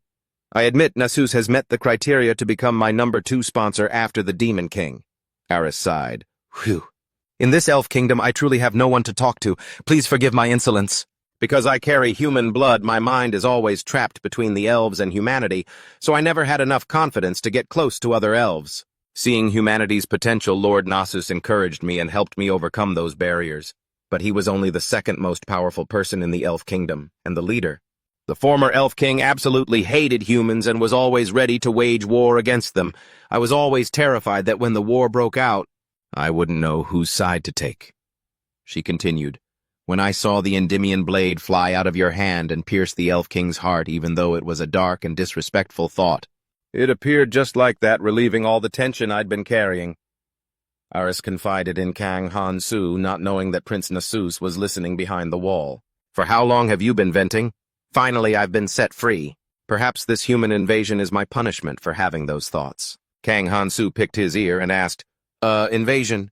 Don't worry about anything. Did you forget that the great hero is here? How could I pass up an opportunity to increase my personality points and achievements? The scene shifts to the meeting hall in Elfame, where envoys and delegations from various countries are being received. Kang Hansu dipped his hand into a glass of wine and said, "What the hero here wants to say to you all is stop waving those signs and shouting slogans. It's not impressive at all.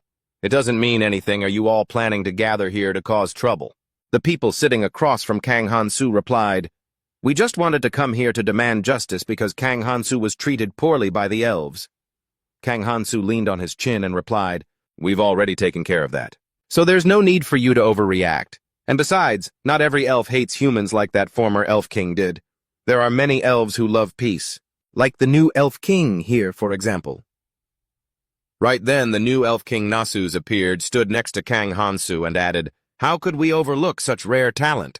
Just because they aren't elves." The people sitting opposite Kang Hansu gasped, thinking to themselves, "Isn't the hero the patron of the new elf king?" Kang Hansu continued, "That's right. If I'm not mistaken, it seems like a few countries are wanting to use me as an excuse to start a war. If you find it difficult to keep your country peaceful, just say the word. This hero doesn't mind traveling a long distance to help." The men panicked. "We can handle that ourselves." "Kang Hansu, there's no need to trouble yourself with that. Long live the friendship between elves and humans. We ask for permission to return and inform all our citizens about Lord Nasus's coronation as soon as possible. We will return with a delegation to congratulate Lord Nasus later." Nasus waved his hand. "Thanks, everyone. Much appreciated. I'll have a banquet prepared and waiting for your arrival. Long live the new king." The others cheered, praising the expedition for ending so successfully thanks to the great hero's generosity and tolerance. "I've earned a massive amount of experience points by slaying the Dragon Emperor, and the Fairy King found a new sponsor and racked up achievement points too." Thanks to the peace negotiations between humanity and the fairy race, the scene cuts to a fire with shouting, "Hurry up and burn everything if we leave any evidence of resistance for the hero to find. Our whole country is doomed. Burn all the banners and those drawings." I gained an achievement for stopping the war, plus a reputation for my love and concern for both humanity and the fairy race. This will definitely be a huge stepping stone for my graduation. Suddenly someone shouted, "Kang Hanso!" Lenovo called out, "Kang Hanso, can you help me with something?" Kang Hanso answered boredly, "What is it? And have you packed your bags yet?" "What's with that outfit? Aren't we leaving Elfame soon?" Lenovo pleaded, "A few days, no. Let's stay here for just one more day, please. The ruins and culture of the elf kingdom that our people have been searching for over these last few thousand years, plus the traces left in our own human lands as well." Lenovo lay down, hugging his leg and begging, "Kang Hanso, if I pass this up now, when will I ever get to see it again? I'm begging you just one more day." Kang Hanso sighed at his sister figure. "Oh, for heaven's sake. I forgot you're an archaeologist. I get it, Lenovo." Lenovo's eyes lit up. Kang Hanso laughed. "Pick up your butt and let's get back to it." Lenovo started crying. "You're so mean. My bad, my bad. The door to graduation is right in front of me now. I can't waste any more time." Kang Hanso thought, "Maybe my achievement points and reputation have already reached an A rank. It's time to graduate." The scene shifts to a certain castle. "My poor youngest child," the incompetent father said to his daughter, the princess of that kingdom. She replied, "Father." His officials bowed in unison. "Princess, please forgive us, but for His Majesty's life and all of our sakes, we are counting on your marriage." His Majesty continued, "Have you heard that monster killed the Fairy King after defeating the Dragon Emperor? The problem isn't just the Demon King anymore. Our kingdom, no, all of Fantasia, will have to stand against him. We'll just have to submit to him as well. You must try to endure and marry him, even if you don't want to. Please at least try to look happy." Cooley sat on the balcony looking miserable. "So this is the famous hero Cooley, huh?" Kang Hanso slowly walked in. Cooley gasped in surprise. "Ah, Kang Hanso, I'm so glad you're back." Kang Hanso stood with his hands on his hips next to Lenovo and replied, "Yeah, everything is all taken care of. While I was gone, you even held a wedding rite. Congrats." Cooley sighed. "About that." Seeing this, Kang Hanso questioned him. "Yeah, what's with that look, Mr. Groom?" Cooley explained slowly. "Thanks to you, I was able to marry the princess, but I don't know if what I'm doing is right or wrong?" Kang Hanso asked, confused.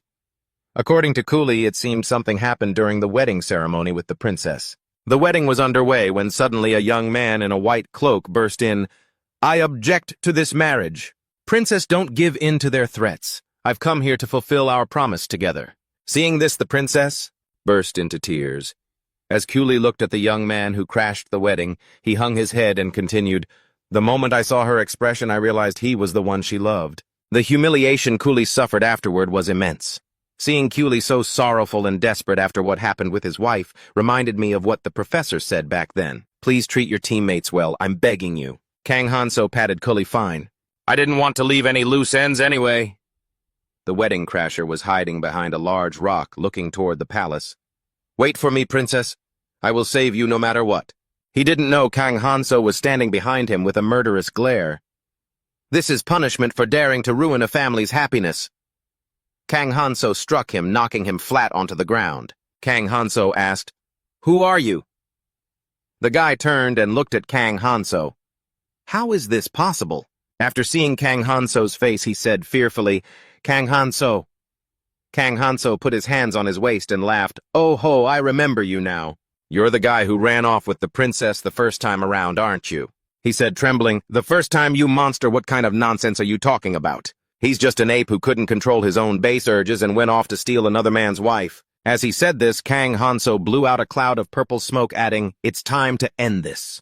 The young man who stole the bride reached out to beg Prince Hanso for help, but he was quickly engulfed by the smoke. Kang Hanso thought to himself, how interesting. Doing such trivial things. I always feel normal whenever I succeed at something, but why this time? Does it make me feel so proud? I hope that because of this, Cully won't be sad anymore. Yeah, that must be it. This is truly what it feels like to do a good job at something, and it seems like I'm also nearing the finale of this story. The princess stood by the window, reaching out to catch the moonlight as if the hero had brought justice after silently dealing with the wicked wretch who wanted to tear a family's happiness apart. Cooley didn't have to be sad anymore, and he would live happily ever after. Kang Hanso told him, "Never forget what I've done for you, okay?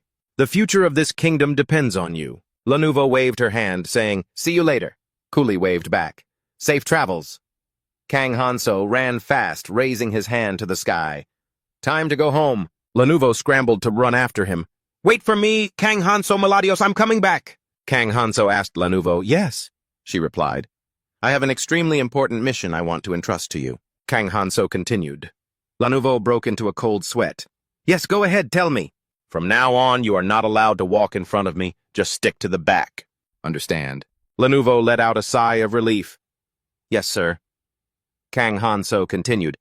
"And use your magic to broadcast everything that's about to happen to the people of fantasy." The people of fantasy were amazed to see the image of Kang Hanso projected on the tower. His courage. The citizens were shocked when they saw Hanso. "Is that the hero? Where is that place? That doesn't look like our country, does it?" The hero swept away the entire demon horde right there in the demon realm. Kang Hanso continued, "I don't care how stupid you are, but at least you should be able to do this much right." Lanuvo replied, "I'm sure I can." A few one-eyed demons in the demon realm were talking to each other. Demo, hey, let's go eat. I heard they've got some hostage dish in the Four Kings Hall. Momo, make sure to eat your fill. DEVI... Something's not right. DVV. Suddenly, they felt a chill to the bone. In the sky, a long-beaked bird slowly fell to the ground. The one-eyed demons panicked at the sight. They approached to check on the bird. They said to each other, "Go." Lanuvo, wearing the bird mask, said to Kang Hanso, "In the hero records I've read, no one has ever done something like this." Kang Hanso exhaled a cloud of purple smoke and replied, "Don't compare those weaklings to me." Kang Hanso thought to himself, "I will spread poison to every corner of the Demon King's territory. The sky, the ground, the rivers, the lakes, all will be poisoned." The one-eyed demons inhaled the toxic gas that Kang Hanso blew out and collapsed on the ground, dead. That way not a single one would survive. The people in fantasy saw the scene and were stunned. "Oh my God!" Lanuvo asked Kang Hanso. "Isn't this a bit too ruthless?" Kang Hanso, still blowing out the purple smoke, replied, "Huh? Oh, don't worry about anything. Even though I might lose a little experience for not killing the demons directly, that little bit of experience is nothing. It's fine to have it, and it's fine not to." Of course, using poison alone couldn't kill all the demons. The larger demons would be able to hold out a little longer.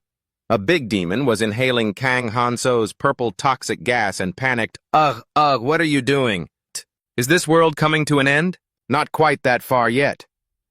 Kang Hanso spoke up. The demon panicked and asked, "Who are you?" "The only way to find the Demon King is to take down all his minions." Kang Hanso replied, "I am the hero of justice. Last time it took me a lot of struggle to realize that. Now the demons in the central part of the continent have been wiped out. Surely this is an achievement no one has ever done before." "Right." Lenovo replied, "Yes, you are the only one." Kang Hanso smiled brightly. "Maybe right now my achievement and reputation points are already at S rank." Lenovo asked in surprise, "What points?" Suddenly the female professor appeared and said, "I don't even know what I should say anymore. Should I call you Professor Kang Hansu? Of course you wouldn't know what to say, since I've done everything perfectly. You've seen how inconvenient the last time was, right? I couldn't possibly have been any stronger. Because I always had to worry about my teammates. Thanks to them, I couldn't defeat a single boss, and it took me an incredibly long time. I barely managed to set foot in the Demon King's castle, but those guys... Every time they took down a small fry, they threw a party like they'd just saved the whole world, all thanks to the power of friendship. Now look at this. Fantasia is no longer under threat from any demons. Isn't that something no hero has ever done before? Not in the past." "You might be right," the professor replied. "Now let's see what your final grade will be. I'll give you one last piece of advice. Immerse yourself in the world. If you care about the world will care about you. That's all. I wish you victory. And I hope you graduate soon, Kang Hansu." Yeah, thanks," he replied. "But hey, what grade are you planning to give me?" The professor answered, "I don't know, grading is outside of my jurisdiction. Even though this was a surprisingly short course, thank you for listening to my lecture." "Thanks, Professor," Kang Hansu said, then turned to Lenovo. "You can take it off now. Once we get to the end of this hallway, we'll reach the Demon King Padona's room." Lenovo took off her mask and asked, "How do you know this place so well?" "It's not easy to gather information on this place you know," Kang Hansu said as he turned to walk away. "Last time this place looked even worse, corpses lying around, limbs scattered everywhere. It was all because back then, I spent way too much time grinding levels." "Lenovo," Kang Hansu called out. "Yes," she replied. "Thanks for always trying your best to help me. This adventure wasn't as boring as I thought it'd be. And one more thing," Kang Hansu continued. "Make sure to find yourself a rich husband who's good with money and have a kid. Just don't let the kid take after your personality, that's all." Lenovo snapped, "If you're going to criticize me, don't say it like that." "Just kidding," Kang Hansu replied. "From now on, I'm going alone. If you follow me and get yourself killed by association, don't blame me for not warning you. Are you sure you'll be okay?" "Please take care of yourself too," Lenovo said. "All right," Kang Hansu said. "Compared to last time, everything is absolutely perfect. Even though my combat skills are a bit weaker, it's enough for me to take down the Demon King. Thanks to Lenovo's magic, all of Fantasia knows what I've done. My achievements and reputation are set, and I don't need to worry about my character score. So after thinking it over carefully, Kang Han Desapa. Sue kicked the door open and shouted, "Where is the Demon King Padona?" "We have a guest, so why is it so quiet? There's no reason I shouldn't graduate now. After I defeat you, Demon King, prepare yourself to be beaten by me." The Demon King, who was busy cuddling with his lover, heard Kang Hansu's shout. He turned around, panicked. "Kang Hansu, why are you here?" Seeing him like that, Kang Hansu scratched his head awkwardly. "Sorry for ruining the mood." The Demon King shouted angrily, "What kind of hero are you? Don't you know how to knock?" "That's basic etiquette, hero." Kang Hansu crossed his arms and replied, "I thought that being a Demon King just meant spending your days sitting bored on a throne. I assume you're one of the elf victims from the outside kidnappings elf fame, right?" She snapped, "Kidnappings. Don't you dare misunderstand." The system popped up, high elf level 482. Occupation Queen. Personality, soft-hearted / vicious skills. Charm S vicious. S elemental. S archery. A. Status, amused, embarrassed, angry. She replied, "Padona and I have mutual respect for each other. Besides, this isn't just some ordinary relationship." The Demon King nodded shyly. That makes me blush." Kang Hansu spoke up. "You're the Elf Queen, the Elf King's wife." Remembering Aris's words, Kang Hansu thought to himself, "My mother was killed by this Demon King in the most brutal way. This grudge, I will make him pay it back with interest." It seemed Hansu had helped Padona get rid of an uninvited guest. The Demon King turned to his lover and said, "To be safe, you should head back to the room first." "I'll be right back." She pouted, "Fine. I'll be waiting for you in bed." "Hey, Sikava, looks like you really don't know how to pick your battles." If she were still alive to see this, I wonder what kind of mess she'd cause. Kang Hanso thought to himself, staring at the Demon King's blood-red eyes. "Demon King, aren't you showing up a little too early?" Kang Hanso thought, "Wait, is this a time loop?" Going back to the past like nothing ever happened. Does my early arrival here really cause you that much trouble? Maybe because I'm human, it took me too long to say goodbye to my family before heading out. Or perhaps I'm just not strong enough to face you yet.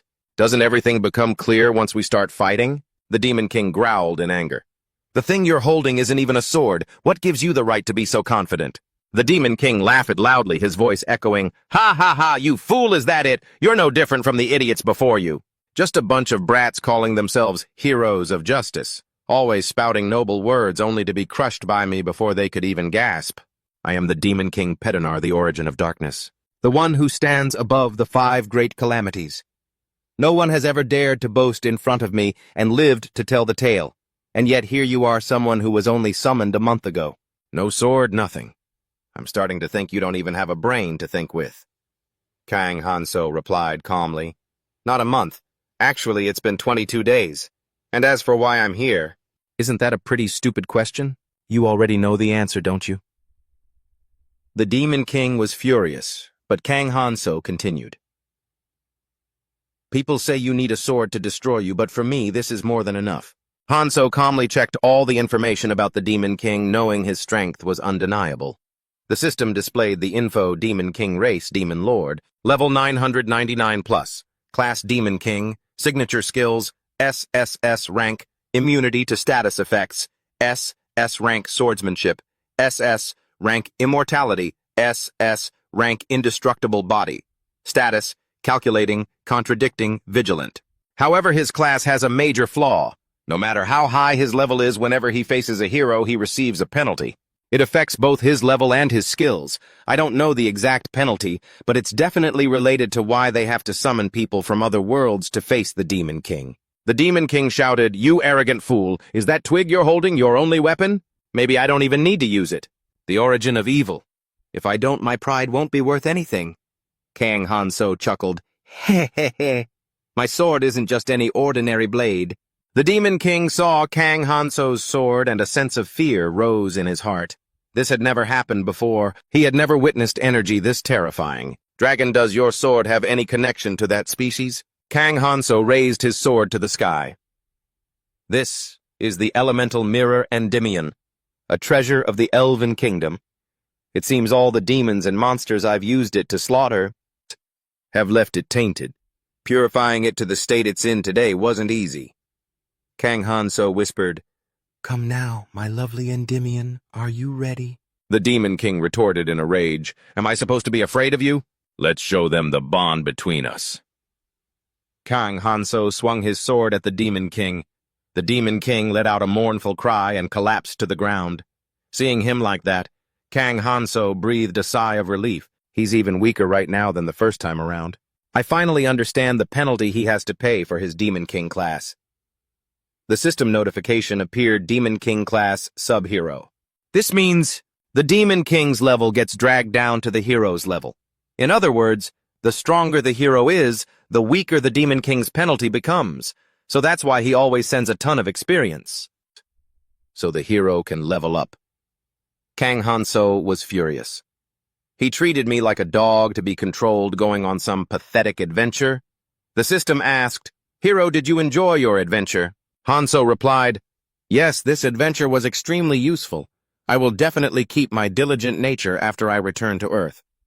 The system continued, "The path to becoming a hero was not easy, but thanks to the great expectations of countless people, you found the motivation to not lose faith and hope from your companions. You learned about love, friendship, and unity, and finally you defeated the cruel Demon King together." Kang Hanso smiled happily. "Yes, I have learned a great many things." He thought to himself, same old rambling as the first time. The system continued, "Congratulations on your victory." Kang Hanso laughed. "Heh heh heh, thank you very much." He thought it's best not to show any attitude right now. It might affect the results. Now let's check your score. Hanso smiled brightly, full of anticipation. Here we go. The most important moment is here. Please score be high. Kang Hanso shouted, I really want to go home now. The system announced, please check the information very carefully. Hanso said excitedly, keep going. The system displays name Kang Hansu strategy, rank A achievement SS. Kang Hansu beams SS, rank sweet. Keep it coming. But then immediately after, the system shows reputation E. Kang Hansu is stunned, huh? The system continues. Personality SS. Note, graduation may pose a danger to Earth and other heroes. Kang Hansu is confused. Hey, hold on a minute. Judges, please let me say a few words. He kneels down. I'll try my best to live a quiet life on Earth. Think about it, how could I possibly cause any harm? To the place where I was born and raised, if Earth were destroyed, how would I even survive? Right. The system replies, you have failed. Hansu yells in anger, are you people insane? Why? The system provides the reason. Instead of repenting and fixing your past mistakes, you abused your power without regard for right and wrong. You engaged in excessive, unnecessary violence, causing resentment and fear, affecting the peace and order of the world's population. You will be sent back to the first day of the assessment. The entire faculty will adjust the course content. Upon hearing this, Kang Hansu feels like he's been struck by lightning. Your progress will be calculated by the instructors. Everyone is looking forward to your improvement. An instructor has been appointed to guide Hansu. Kang Hansu feels like collapsing. Lenovo suddenly appears, greetings, Kang Hansu. Hansu lies on the ground and mutters. So it's really the third time, huh? Lenovo calls out to him again. Kang Hansu replies, this is the first time you've summoned me to this world. This is Fantasia, a world completely different from the one where I was born and raised. He thinks back. In novels, the protagonist usually only gets one chance to redo things, and then everything ends. Why is it like this? Lenovo answers, although you don't grasp everything yet, I will explain it to you one by one later. Hansu angrily retorts, I've already defeated the Demon King. Twice already. What else is there to not understand? If any novel or movie were written like this, it would definitely get shredded by the readers. Lenovo introduces herself. I am Lenovo, an archaeologist, always seeking knowledge and the one who summoned you here according to ancient legends. Furthermore, the name Lenovo in the ancient language means truth. Kang Hansu laughs helplessly. Ha ha ha, this is the third time I've heard that, you know. What if I killed this girl right here and now? I wonder if there'd be anything new this third time. The professor, hearing Hansu's inner thoughts, speaks up, keep those thoughts to yourself. Even a single word can cause a major problem. Besides, she is a person of significant influence in this country. Student Kang Hansu, I sincerely hope you will abandon the idea of killing innocent people just to see if something new happens. Kang Hansu replies, Professor, we meet again. The professor replies, that is truly a pity. But isn't it also something to celebrate that you are the first person to ever achieve the highest score? Thanks to you conquering the Chaos Dragon Emperor and destroying the Demon King in 22 days. He continues, I am certain your name will be carved into the Hall of Fame. Forever after, congratulations to you. Kang Hansu sighs, how is this place any different from hell? Lenovo calls out again, Kang Hansu strive to sacrifice. The minimum to achieve the maximum result in the shortest time. All I did was stop criminals from abusing their power, exterminate the demons, and destroy the Demon King. Isn't that extremely beneficial for the people of this world? Why did my reputation score drop from D to E? Hansu realizes, it's because of the Dragon Emperor incident. Surely no one knows I awakened the new beast. But the fact that the dragon destroyed half of the continent's center will definitely leave many victims. The survivors of that disaster will need a target to vent their resentment that they had to endure. Of course, the most hateful name at the time is me, the newly summoned hero, just because of that. My personality and reputation scores went into a freefall, those pieces of trash. Why don't they think about what a hero who's only been summoned for 10-something days could possibly do, since the first time I've done everything I could? Finding lost items, finding missing people. But whenever anything goes wrong, they dump it all on me, making me the villain in their eyes. Lenovo calls out, Hey Kang Hansu, His Majesty is waiting for us. A soldier speaks up. Kang Hansu yells angrily, Quiet! The soldier standing behind Lenovo says, Hero, although you don't understand everything yet, we cannot delay any longer. Hansu replies, "What the king is waiting for me." "That's right," the soldier confirms. Hansu sits in silence, feeling lazy. "I'm the one who should be waiting for him," the soldier replies. Hansu asks, "Let me ask you one thing. How many heroes are there in this world? Who can defeat the Demon King? Only two." The soldier replies, "That's right, there are two." Hansu continues, "If the king dies, there will be a prince to succeed him." But he suddenly wakes up. "You just said there are two." "Hi there!" A guy wearing glasses and a yellow shirt walks in. "I called you earlier, but you didn't answer." The system displays information: race high, human level 1 occupation. Hero gain 500% skill. XP. He explains with an expectant and excited look, introducing himself as a high school student from Seoul, South Korea. "I'm 17 this year, and I love gaming and reading." Kang Hanso murmurs to himself, looking at the data. It's obvious this guy is just a total newbie. Expectant, hopeful, excited. Is this guy for real? Doesn't he find it at all suspicious that he was kidnapped to another world? Is it really necessary to be this calm? "Yes, that's exactly how I met you, Hero B," he replies with a bright smile. The guard looks straight at Kang Hanso and says, "His Majesty is still waiting." Hearing that, Hanso feels annoyed and thinks to himself, "What's with that look? Am I not allowed to be emotional? It's been 15 days since I last saw someone from Earth. Is that a crime?" Kang Hanso reaches into his pocket for a pen.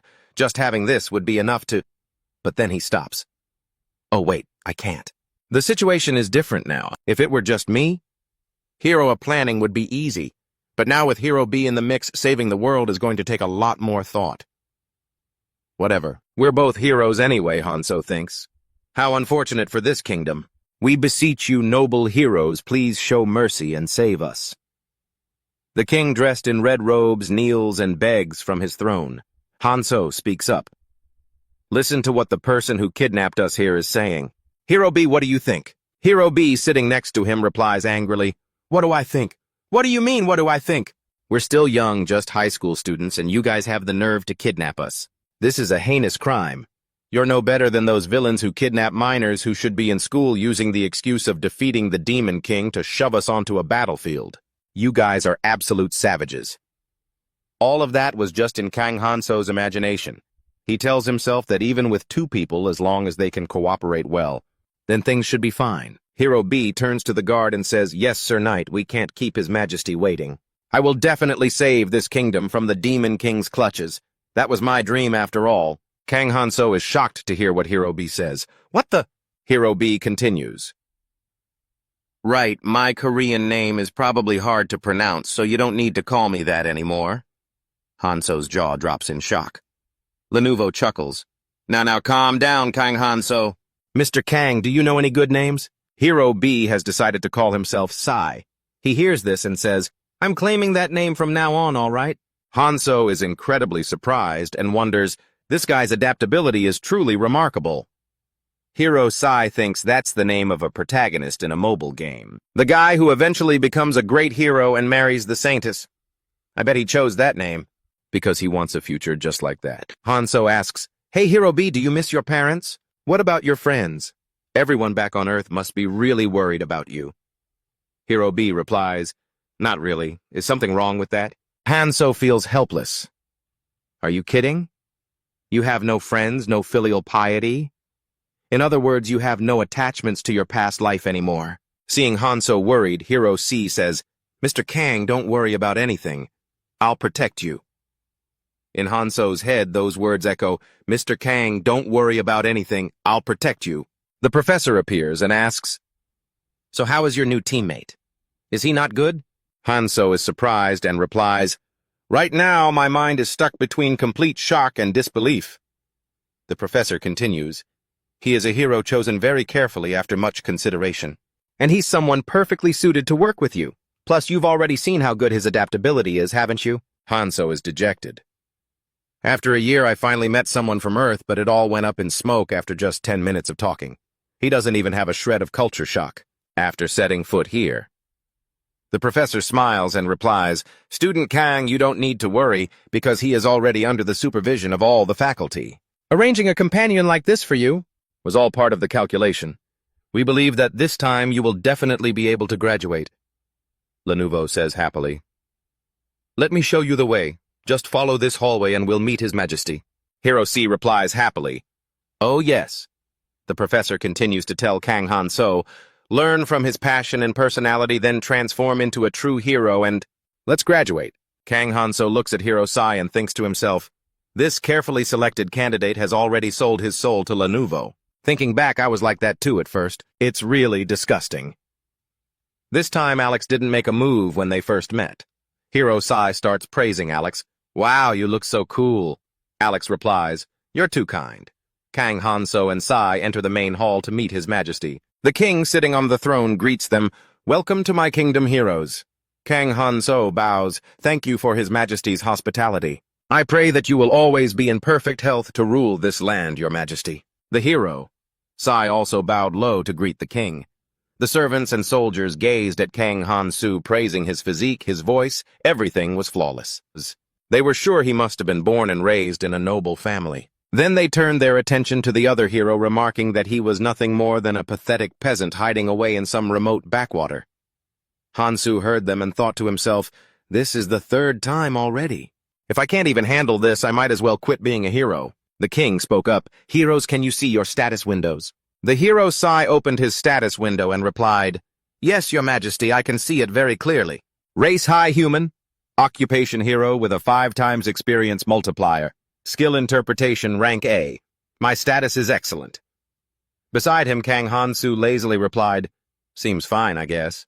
Han-so thought to himself, I still can't believe it even now when I look at it. Race high, human level 1. Occupation hero 500% XP boost. Skill interpretation rank A. Status reset. I have to start everything from 0 all over again. I can't let it slip. Kang Han-so told the king, Your Majesty, I can see it quite clearly. High human level 1 occupation, hero skill interpretation, rank a status good. So that's the true purpose of those little square boxes. The king announced, Sai and Kang Han-so, you have been chosen as heroes. Because our kingdom is located so close to the Demon King's territory, we are in a state of extreme crisis. Defeat the Demon King, Pedinar, and his minions to bring peace back to our kingdom. The hero Sai replied excitedly, Yes, Your Majesty, leave it to us.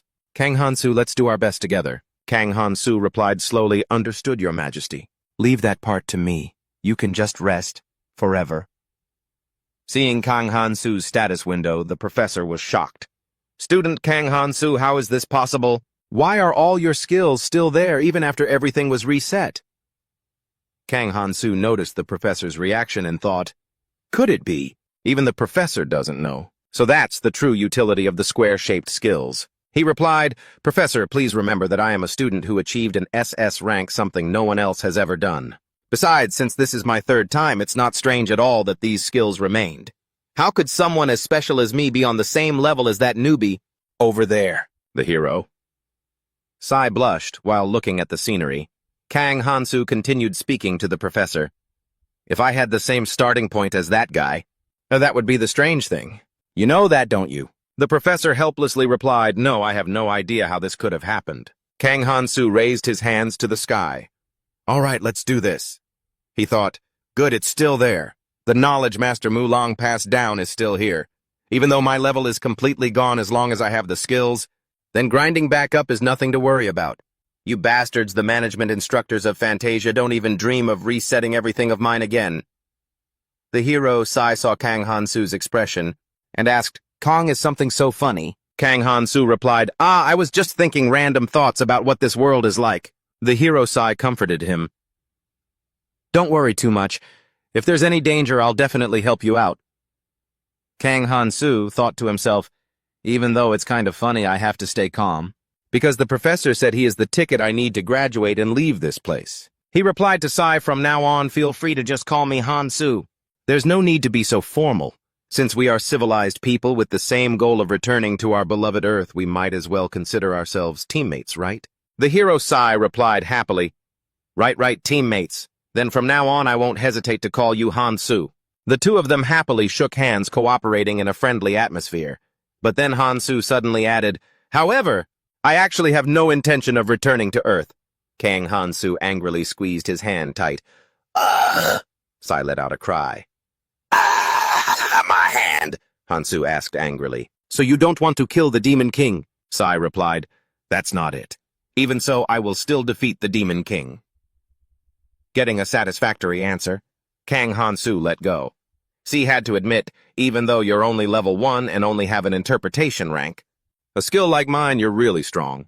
It seems like you worked out really hard when you were on Earth. If I had known I would be a hero, I would have worked out too. Kang Hansu thought he can't see them. Any hero. Ace will gain the ability to see the level and skills of others. So why can't he see all these skills? Could it be because of those square boxes? I've been thinking about what the professor said, but honestly, I still have no clue what that thing is. So until we figure out the answer, don't you dare touch it. Judging by her expression back then, this is a massive deal. Mind if I ask, are those squares used for drawing or something? Even though he didn't fully grasp what those squares could do yet, he wasn't stupid enough to go around asking other people about it. Seeing Kang Hansu lost in thought, Sai continued, Is something the matter? Kang Hansu said. Hey, Sai, you told me you didn't want to go back to Earth, so why are you so intent on killing the Demon King? Sai replied. Because he's threatening the lives of innocent people in this world. After hearing that, Kang Hansu responded, Is that so? Everyone has to make their own choices, and I respect yours. Sai happily ran out of the city gate. Hansu, let's go out together and find some teammates. I think that'll be easy enough. Hansu replied, Yeah, take care of yourself. Sai asked, Wait, aren't you coming? You could just stay here after the Demon King is defeated, you know. After that day, Sai and I decided to part ways, planning to meet again on the day the hero is unveiled. Don't you want to see what this world is really like? Excuse me, I'm not a tourist guide.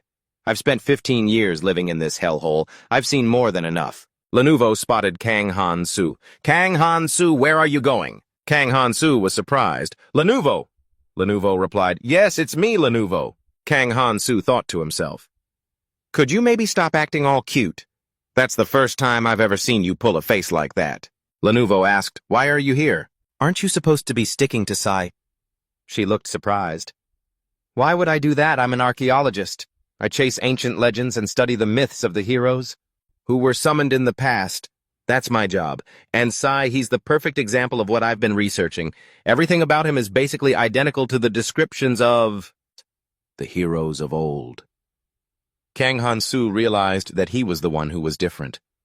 That realization sparked Lenovo's curiosity, and that's why she was following him. He thought to himself, blah, blah, blah. It's exactly because I'm different that I have to be here. After listening to her ramble, Lenovo continued, Besides, let me tell you something. Fine, go ahead, Kang Hansu replied. Right now you're walking into a restricted area of the kingdom. Lenovo warned, This place is strictly for hunting, so it could get dangerous. I really should have warned you sooner, but there's still time to turn back. And if the king finds out... Before Lenovo could finish, Kang Hansu brushed her off. If you don't like it, just turn back. Okay. The two of them continued toward a castle. Kang Hansu asked, Is this the queen's residence? Kang Hansu, you were just summoned. How would you know a place like this exists here? Lenovo replied.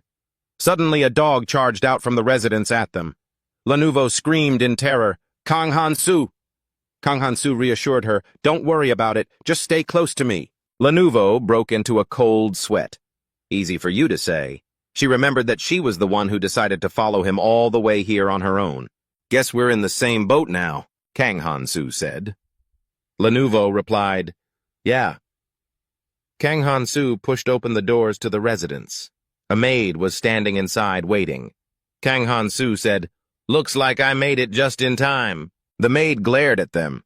Human race level 34, profession maid. Skills charm C, work D spirit E hysteria F. Status alert. Hidden deep within the royal hunting grounds lies the queen's luxurious residence. There is only one maid guarding the entrance. If anyone wonders why the queen only assigned one, the answer lies in the extraordinary strength of the maids in this world. Those with an S-rank level usually possess physical strength and health comparable to top-tier athletes on Earth. Furthermore, having signed a contract with a demon and receiving power through their worship, even a level 34 maid can move as nimbly as an actor in a Hong Kong action movie. Lenovo, looking embarrassed, said to the maid, I'm so sorry, the hero was just summoned to this world. So he's not familiar with where certain places are. We'll be leaving right away. She added anxiously, I think our coming here might have made her angry. Hearing that, the maid suddenly snapped her eyes glowing red and she lunged at them. Lenovo screamed in terror, I'm sorry, I get it now. Meanwhile, the hero stood there looking completely unbothered. The maid rushed at him, but he quickly used his hand to block her, slammed her head into the ground, and said, "Keep your voice down." Lenovo asked Kang Han-soo in shock if it was true that he was still only at level 1. The hero smiled and replied, "No, I'm level 12 now." Lenovo panicked. "Ah, look over there, I've never seen anything like this." The maid had transformed into a purple demon. She continued, "It seems this is the demon that made the contract." The hero nodded. "Stop mumbling, just stick close to me. Don't ask any more questions." Lenovo choked out, "Yes, I understand." As the level increases, the effectiveness of skills improves and combat power scales accordingly. Unlike previous times, this time I started with many high-tier skills. Combat power depends on the tier and the number of skills one possesses. So even at the same level, skills are the deciding factor. To understand how to calculate combat power, we do the math like this. Hero C rank level 1 interpretation skill. A. 9 plus level 1 times 10 plus 6. Skill tiers equals 160 as the total combat power. Maid level 1. Charm skill. C. Work skill. D. Demonic energy skill. E. Frenzy skill. F. 9 plus 34 times 10 plus 4 for C, 3 for D, 2 for E, plus 1 for F equals 860 total combat power. Finally, I reached level 12 with superior skills in many fields. 9 plus 12 times 10 plus 9 plus 8 and so on, repeating dozens of times. It feels like I'm playing the game using an administrator's account with a total combat power so high it defies imagination. The two of them approached a large door. Lenovo said solemnly, "Traps are everywhere. Even the servants have signed contracts with demons. What on earth is happening inside the Queen's mansion?" Kang Han-soo decided to open the door and walk in. Immediately they encountered a man wearing a skull mask. He said coldly, "Relax your mind and connect with him. Eternal life, eternal happiness. Please accept this offering and answer our prayers." Lenovo felt terrified witnessing the scene. "I never expected to find a cult altar for demon worshippers inside. Kang Han-soo, how did you know about this? Is this one of your abilities? I thought you told me to keep quiet," Lenovo said anxiously. Kang Han-soo greeted the masked man. "Hello." The man turned around with a puzzled look. "Who are you? How did you get all the way down here?" Han-soo observed and realized that everyone below was human, but this guy was definitely different. A level 194 demon mage class high magic power, demonic energy skill, B magic, C. Magic power D transmutation C. Preaching E and in a state of confusion. "Exactly!" the masked man roared angrily. "Once you've stepped in here, don't even think about turning back. You should feel honored to become an offering to him." Han-soo thought to himself, "I have to admit this guy's disguise is very convincing." He replied sarcastically, "Is that so?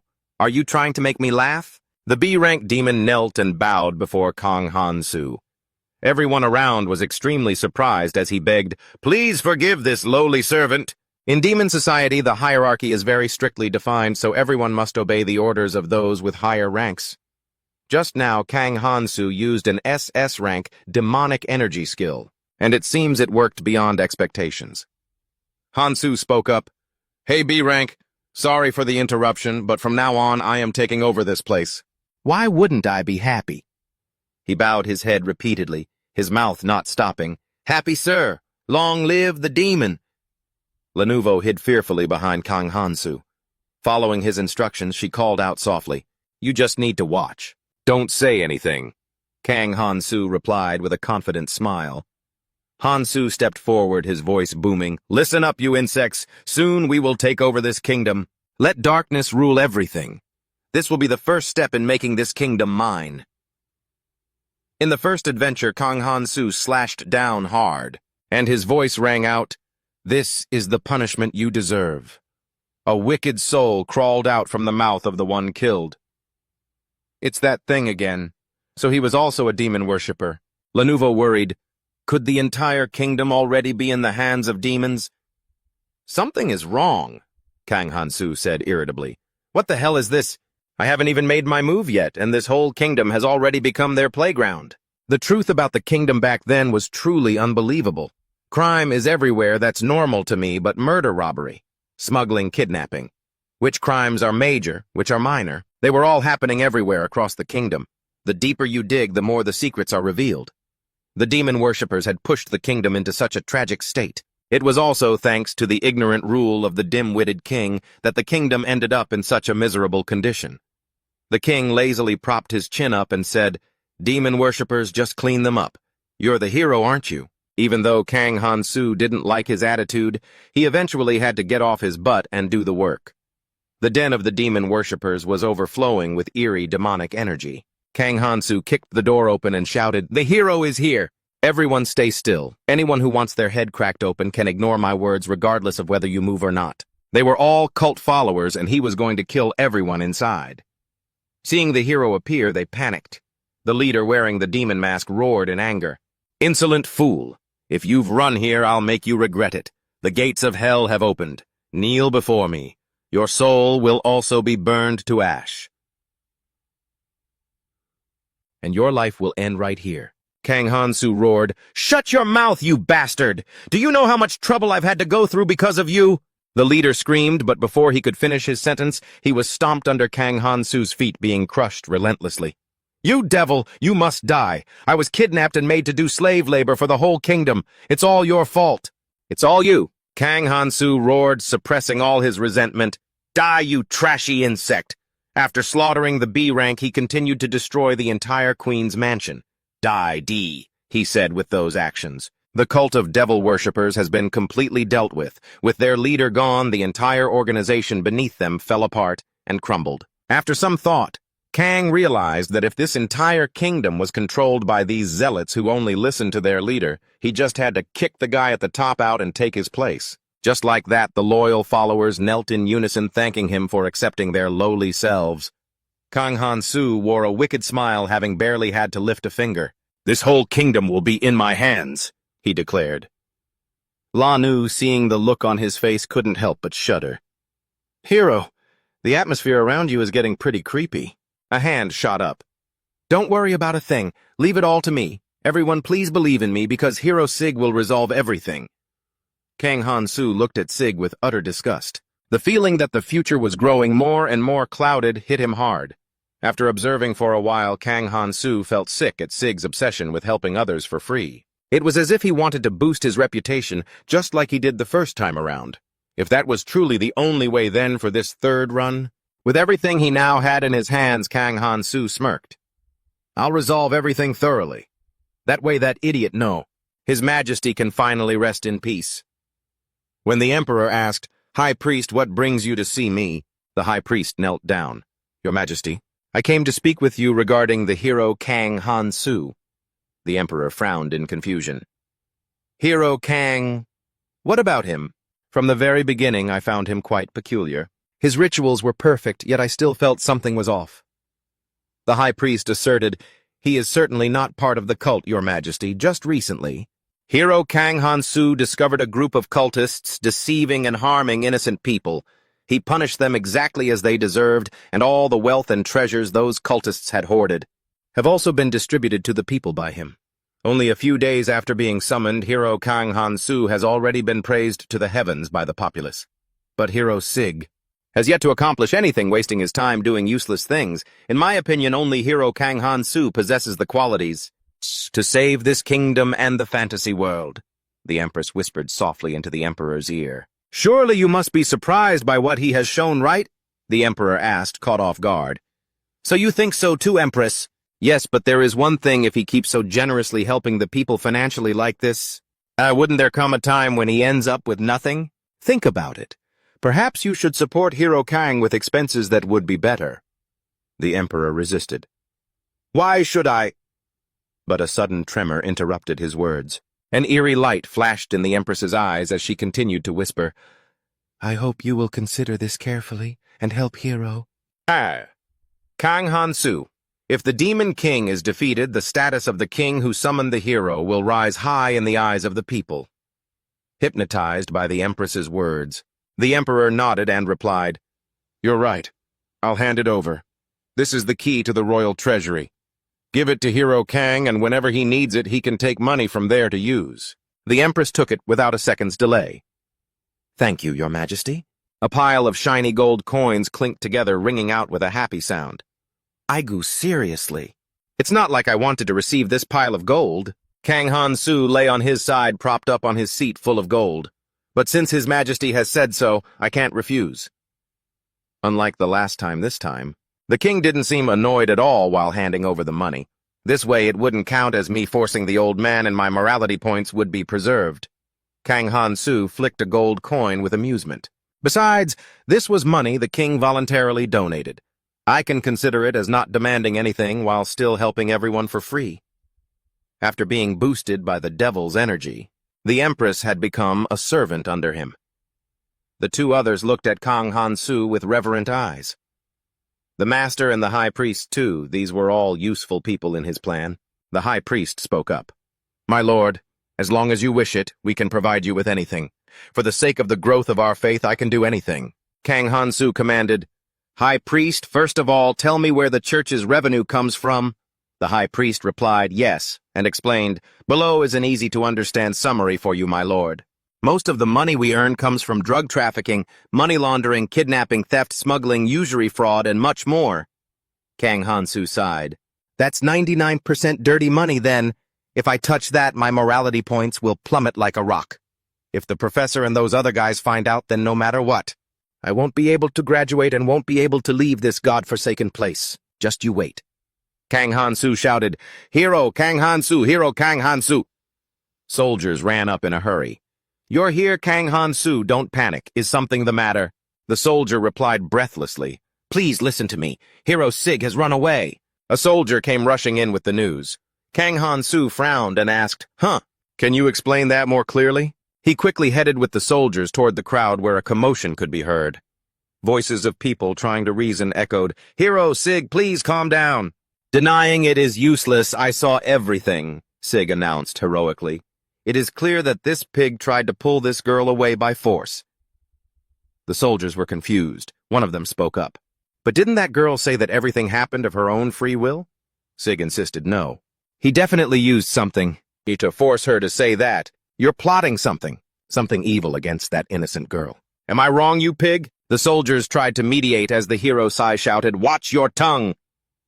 The insulted man retorted angrily, "What did I ever do to deserve such humiliation?" The girl sadly clutched the man's arm and whispered, "I'm sorry, it's all my fault." The argument between the two sides intensified as Sai yelled, "You fat pig, let her go!" Everyone was baying for blood. "Stay calm, everyone. Don't listen to that idiot hero." Kang Han-su covered his ears, thinking, "I think I'm starting to get the hang of this situation now." The man being insulted by Sai felt familiar. "I've seen him before," Kang Han-su recalled. At the basement ceremony in the Empress's mansion, there was a man named Baron. Human race. Noble profession lineage. E rank. Elegance. But D rank business skills. E rank politeness. E rank dining. E rank elegance and F rank demonic energy. His current state obese and enraged. His humiliation and demonic energy were both at the F rank level. Kang Han-su pondered the first time he saw Baron in a kingdom ruled by a foolish king. The Baron family territory relied on fertile land and a dense population, so this place never had to worry about food shortages. But this became a double-edged sword leading to the Marquise's situation at the time due to stress. Forced to attend classes to become the heir, the only way he could find relief was through food. Of course, as mentioned, since he never had to worry about food, he could eat day and night whenever he wanted. The result? When Marquis Baron finally realized something was wrong, he gasped for air. "Why does my body feel so heavy lately?" In reality, he had developed a host of illnesses like diabetes, high cholesterol, kidney stones, and various cancers.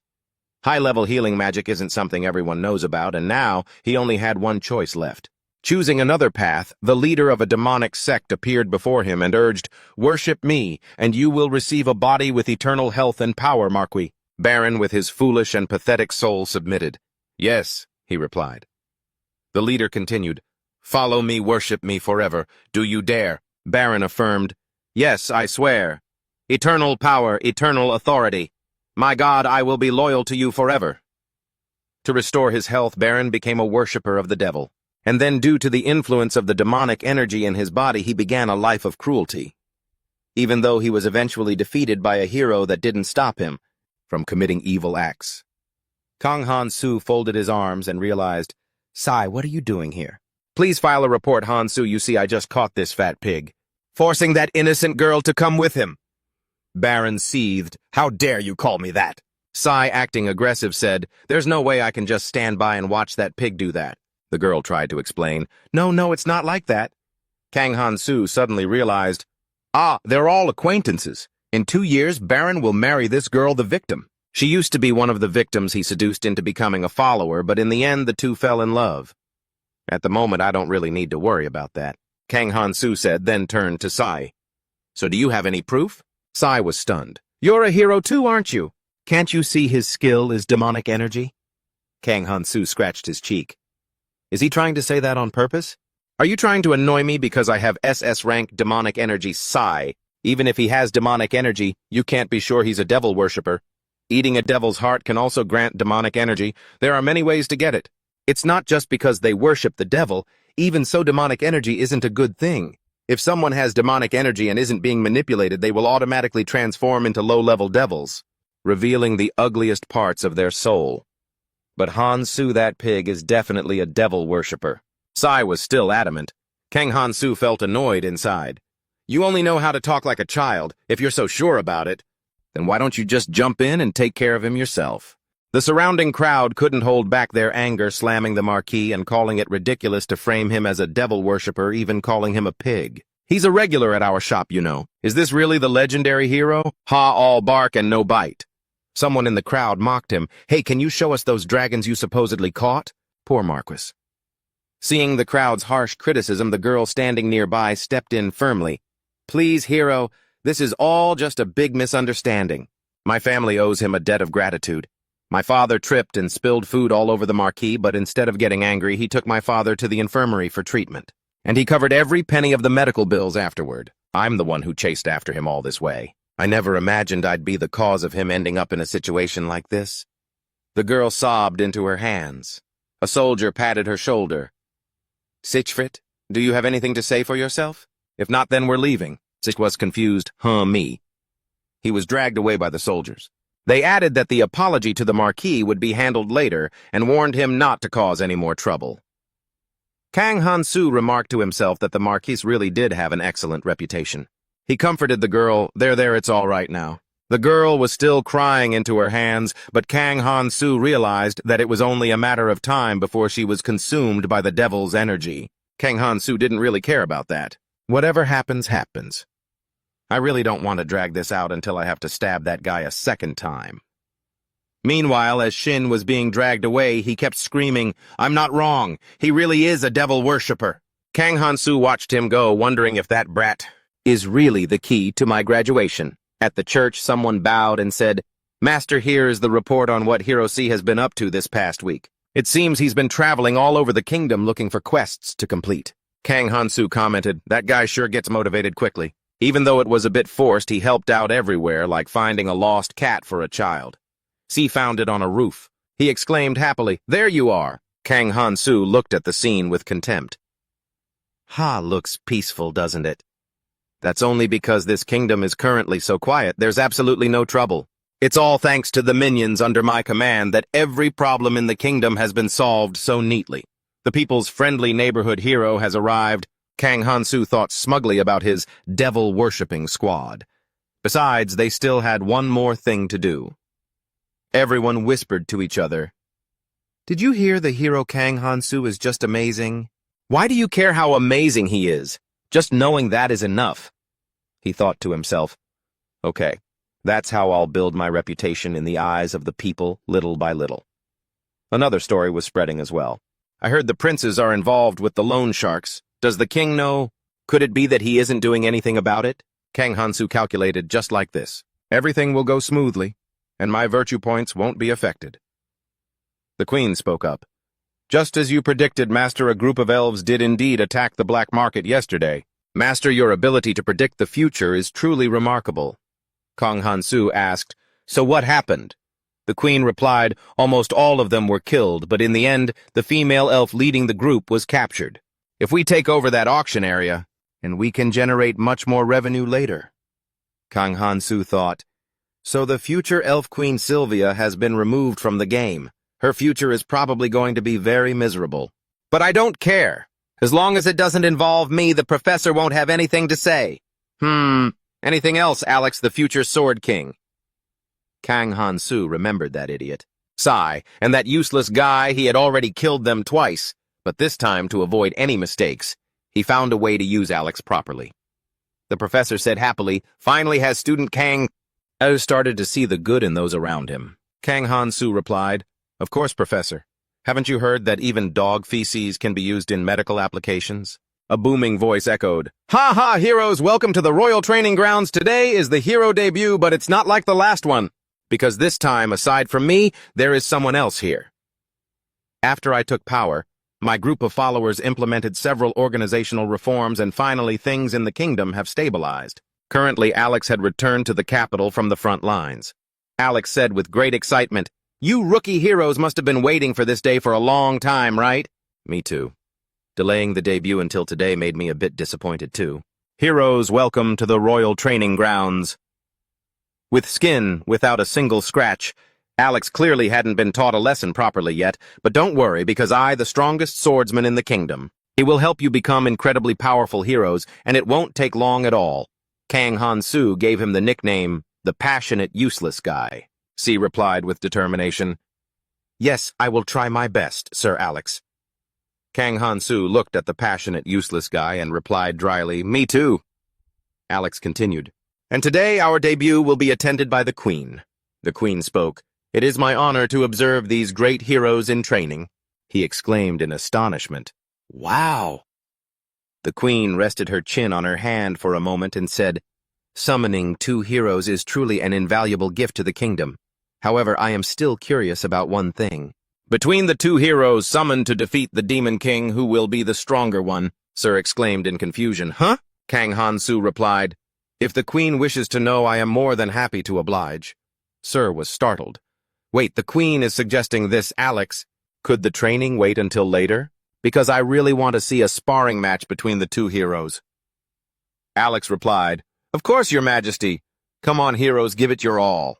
He added with a fierce, cruel grin, I will not tolerate any cowardly behavior, like surrendering or running away in front of the Queen.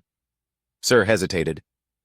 Hey, Han-soo, we're friends, aren't we? Kang Han-soo didn't even look at him and replied, honestly, I don't want to fight my friend either, but there's no other way. Sir couldn't believe it. Kang Han-soo threw his coat on the ground and said, come at me. The Queen herself said she wanted to see our match.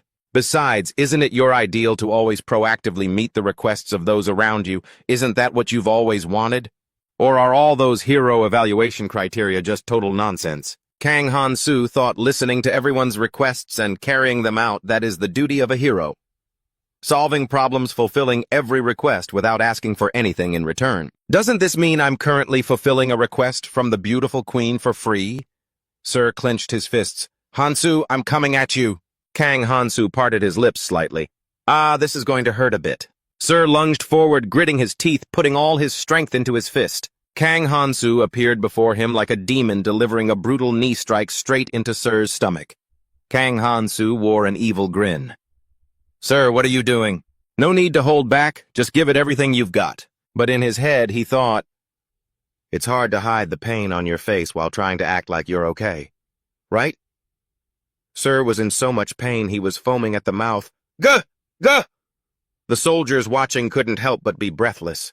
1-2-1-2, Kang Han-soo's cheerful rhythm counting filled the air. He intentionally said loudly, Sir, I told you not to hold back. Don't just defend like that, try a counterattack for once. A true hero fulfills everyone's requests for free without asking for a thing. He was always eager to take on any task. Leave it to me. Because that's what a hero is supposed to do. Don't worry about a thing, Han-soo. I will definitely protect you, Sir thought. I'm learning from him, aren't I? If I had known it was this easy, I should have done this sooner. Sir was trembling from the beating. Kang Han-soo looked at him with feigned concern.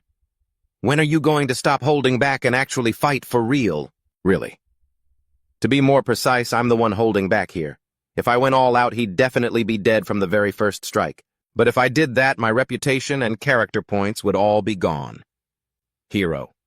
Sir collapsed onto the field. Everyone frantically shouted, "Healers, get over here quickly and check on him!" Oh my God! Kang Han-soo watched Sir being surrounded by healers. It's nothing. With those kinds of wounds, a simple recovery spell is all it takes. But it will take a little while to get back to his original state. Alex loomed up from behind and said, "Hey hero, can you tell the difference between a sparring match and an actual battle?" Kang Han-soo glanced over at him. Alex laughed furiously. "It seems you have a dirty habit of picking on the weak. In that case, let me show you what a truly strong person looks like." Kang Han-soo was annoyed. A habit of picking on the weak. Does this bastard have no shame? Whatever. Anyway, after this sparring match, it's going to be Sir Alex's hero torture session. Alex cracked his knuckles and laughed. "That last move looks like you know a thing or two about fancy footwork, but don't get ahead of yourself. No matter how much you dance around, it won't work on someone stronger." He continued, "Human race level 291. Class swordsman. Stamina S. Swordsmanship S. Stamina, iron wall B. Status resistance B. Perseverance C." With an amused state, Kang Han-soo noticed that Alex's stat board didn't look much different from the first time. Having those kinds of levels during peacetime is considered quite high. However, compared to what I've been through, this is nothing. Alex shoved his face forward. "What's so funny? Do you think just having that is enough to face a truly strong opponent?" He swung his fist. "In that case, let me broaden your horizons." A direct punch slammed into Kang Han-soo, but he remained completely unfazed and asked back, "How was that?" Disappointed. And just like that, today's hero debut turned into a training session for Alex. Compared to the first time, this round was much more fun after what happened that day. I'm no longer being called by Alex to train, but after a period of leisure, the kingdom has run into a problem I can't just ignore. "It's way too hot," Lenovo complained. "Hero, I don't like this year's summer one bit. The scorching weather is causing the kingdom's water supply to dry up," Kang Han-soo replied. I know. And because of the water shortage, food supplies are suffering too. It's a pretty big deal, isn't it? I'm well aware of all that, that's why I'm figuring out a solution now, Lenovo said, looking at the group of followers standing nearby. But who are these people? Kang Han-soo lay sideways on his golden chair. Lenovo, why don't you try getting used to this? These lackeys will be very useful in maintaining the bond between the hero and the people of this world. He thought for a moment. A food crisis caused by water shortage, huh? If we did something to cut down the population, wouldn't everything solve itself? Lenovo was speechless at the hero who was at the training grounds. Sid was panting, drenched in sweat as he stood up. Or do you want to take a cane to the rear before you'll get up? If you want revenge, resting is too much of a luxury, Alex shouted while leaning on his crutch. Sid, you absolutely cannot give up. I know you can do it. Suppress your fear and prepare yourself mentally to be on the verge of death at all times. Because since there's a healer here, even if you wanted to die, you wouldn't be able to. But right after that, he knelt on the ground and vomited. Alex gritted his teeth, thinking, I must take revenge and kill Kang Han-soo. Sid nodded, yes. Alex pointed out, your hips are still too exposed. If you keep this up, when will you ever be able to get revenge on that guy? When will the scar in your heart finally be erased? Think about it. Defeated so shamefully in front of everyone, do you really accept that? Beaten like a dog, does the honor you've worked so hard to build even remain?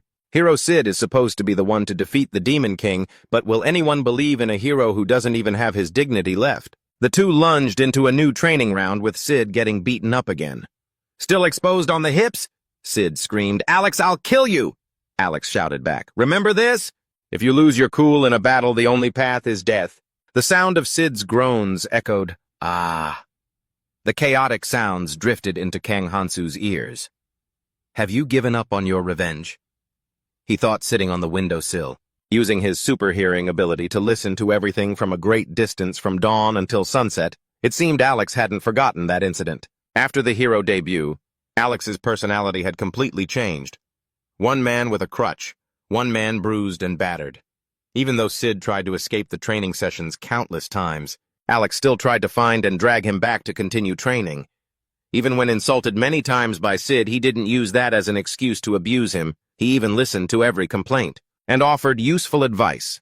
Everything was completely different from what I experienced the first time. Sid was so frustrated he was on the verge of tears, standing up quietly trying to suppress his emotions. He's someone who always took requests from everyone around him. After gradually getting used to Alex's enthusiastic training, began to show clear growth. Human race level 3. Occupation hero. XP increased 500%. Skills. Interpretation. A survival. B. Swordsmanship. C. Perception. C. Physical strength. C. Status. Stunned bleeding. Frenzied scratched. Kang Hansu marveled to himself, oh my, that's impressive. If things keep going at this rate, then in just 3 years, he could kill the Demon King. Last time it took me 15. Truly as expected of a chosen candidate. I thought he would have to fend for himself after being thrown into a strange world, like I did. Just then the professor appeared. Student Kang, what is going on here? Kang Hansu greeted her. Professor, long time no see. You can see I'm observing his training, can't you? The professor raised her voice. This is not normal at all. Pouring cold water into a boiling pot won't make it stop being hot. The key here is the fire being used to heat it, more than any other chosen hero candidate. He is currently in a growth phase. If he develops too quickly... Kang Hansu was agitated. Not normal. Then should I go down there and snap his neck right now? I think that even without him, I'm more than capable of graduating. The professor stopped him. Wait, will you let me finish my sentence? I was a bit mistaken just now. Actually, the chosen candidate is currently facing some difficulties. Kang Hansu realized, that's right. He's being put through the ringer by that guy Alex. He said excitedly, if that's the case, should I go kill Alex? The professor was speechless. Can you not think of anything other than killing? I think his state is due to fatigue piling up over this past period. Perhaps it's also partly because of the hot weather. Kang Hansu said bluntly. So, to sum up, I kill Alex and ignore Sid, then he won't be tired anymore, right? The professor replied anxiously. So even you, Kang, are clearly being affected by the heat, too. When people are exhausted, they tend to think more negatively. Isn't it because you haven't been able to get any rest lately? Kang Hansu frowned. Rest. I have never thought about such a thing. It's not simply about sitting in one place and giving orders. In reality, I have to evaluate dozens of issues and decide whether or not to carry them out. That has made me extremely exhausted. The followers under my command, those with various ranks, they are also contributing to running this kingdom and solving countless problems. Things that foolish king would never be able to do. You continue to speak plainly. What I am doing is the duty of a king. I'm just so tired. I have had to personally carry out tasks that the useless king couldn't do without any reward. The dignity of a great person, someone capable of bearing the weight of the crown, is right here, isn't it? The professor suggested it. What do you think? If you and your partner go on a vacation together, even though there is a severe drought, fantasy is not without places to relax. Isn't there still the magic tower? With it, you can go anywhere you want. You could meet the gentle water dragons in the mysterious northern seas or visit the floating islands in the sky. And going to the mermaid lake wouldn't be a bad idea either. Didn't you go there the first time too? Right? Even though everywhere is currently suffering from the drought, that place always maintains an incredibly beautiful landscape. A thought popped into Kang Hansu's head. Mermaid Lake. Right, of course. The professor asked, have you made your decision? He replied, thank you, Professor. Kang Hansu smiled slyly. I'm going to go prepare my gear right now. The professor felt something wasn't quite right. Why did he settle on a location so quickly? Student Kang Hansu. The kingdom is suffering from a drought that has led many families to starvation, but it's not like there's no way to get water, is there, please? Surprised, this is a lake. At first glance, I thought it was the ocean. Kang Hansu thought, moreover, this whole place is full of fresh water. Perhaps this is enough to help the people get through this drought. However, he knew the real problem lay with the wicked mermen living here. They want to monopolize all the water in the lake, ignoring the fact that others are starving out there. Defeating the mermen, saving innocent citizens from the drought, so they don't have to suffer from hunger, isn't this an extremely important mission that a hero like us must carry out? Kang Hansu calculated, I can level up and I get to enjoy the scenery too. Heh, whatever, I have to admit that I'm a genius. Sai curiously asked Hansu, is there a mermaid princess here? There is. Kang Hansu's answer made C exclaim, wow! His curiosity and excitement level shot up. You continued, but why did you bring so many soldiers here? Kang Hansu replied, I didn't intend to come to this place, and with just a small group of elite soldiers or anything like that. We have fully equipped royal knights along with combat mages. We have 30,000 people in total. We didn't come here to babble about nonsense like a disadvantageous negotiation like the first time. We are all equals, and this is a survival competition. He listed 3 commanders at level 200, 100 mages, at level 150, 200 knights, at level 180, 100 regular soldiers, at level 130, 100 reserves, at level 110,000 elite soldiers, at level 120. 10,000 conscripts at level 3. A soldier spoke up. "I'm so hungry, sir. If we join the army, will we have food?" Kang Hansu assessed the situation for a kingdom located right next to the Demon King's territory. The military strength was only at an average level like this. He exhaled heavily. Because he was the head of the kingdom, the one bearing the crown in the shadows, he was tied down to this issue. Ah, my shoulders feel so heavy.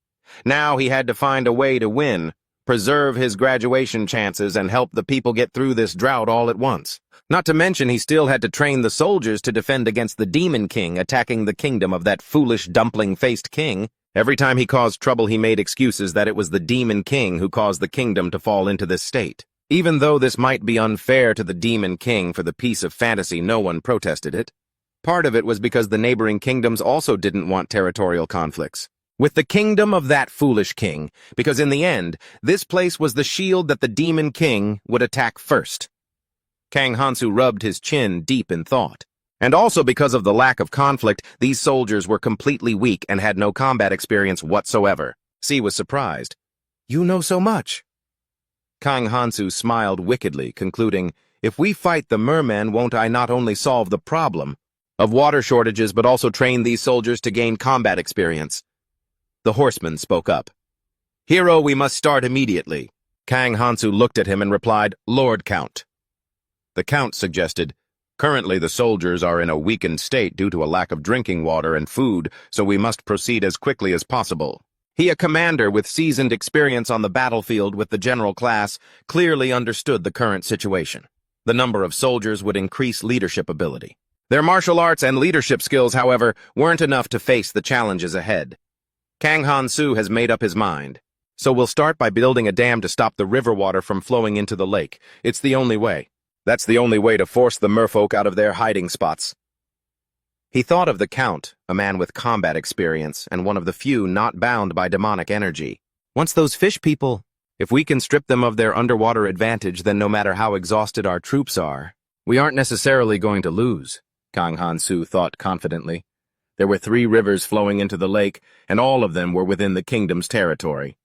No need to negotiate with the Holy Empire at all. Just block them all off just like that. The Count was apprehensive. That's a clever plan, but coming from a hero, it doesn't quite fit the usual style. Kang Hansu reminded him to remember one thing. "I am only doing this for the sake of our kingdom," he stated firmly. "For this campaign, I've only chosen commanders who haven't fallen for the temptations of demons.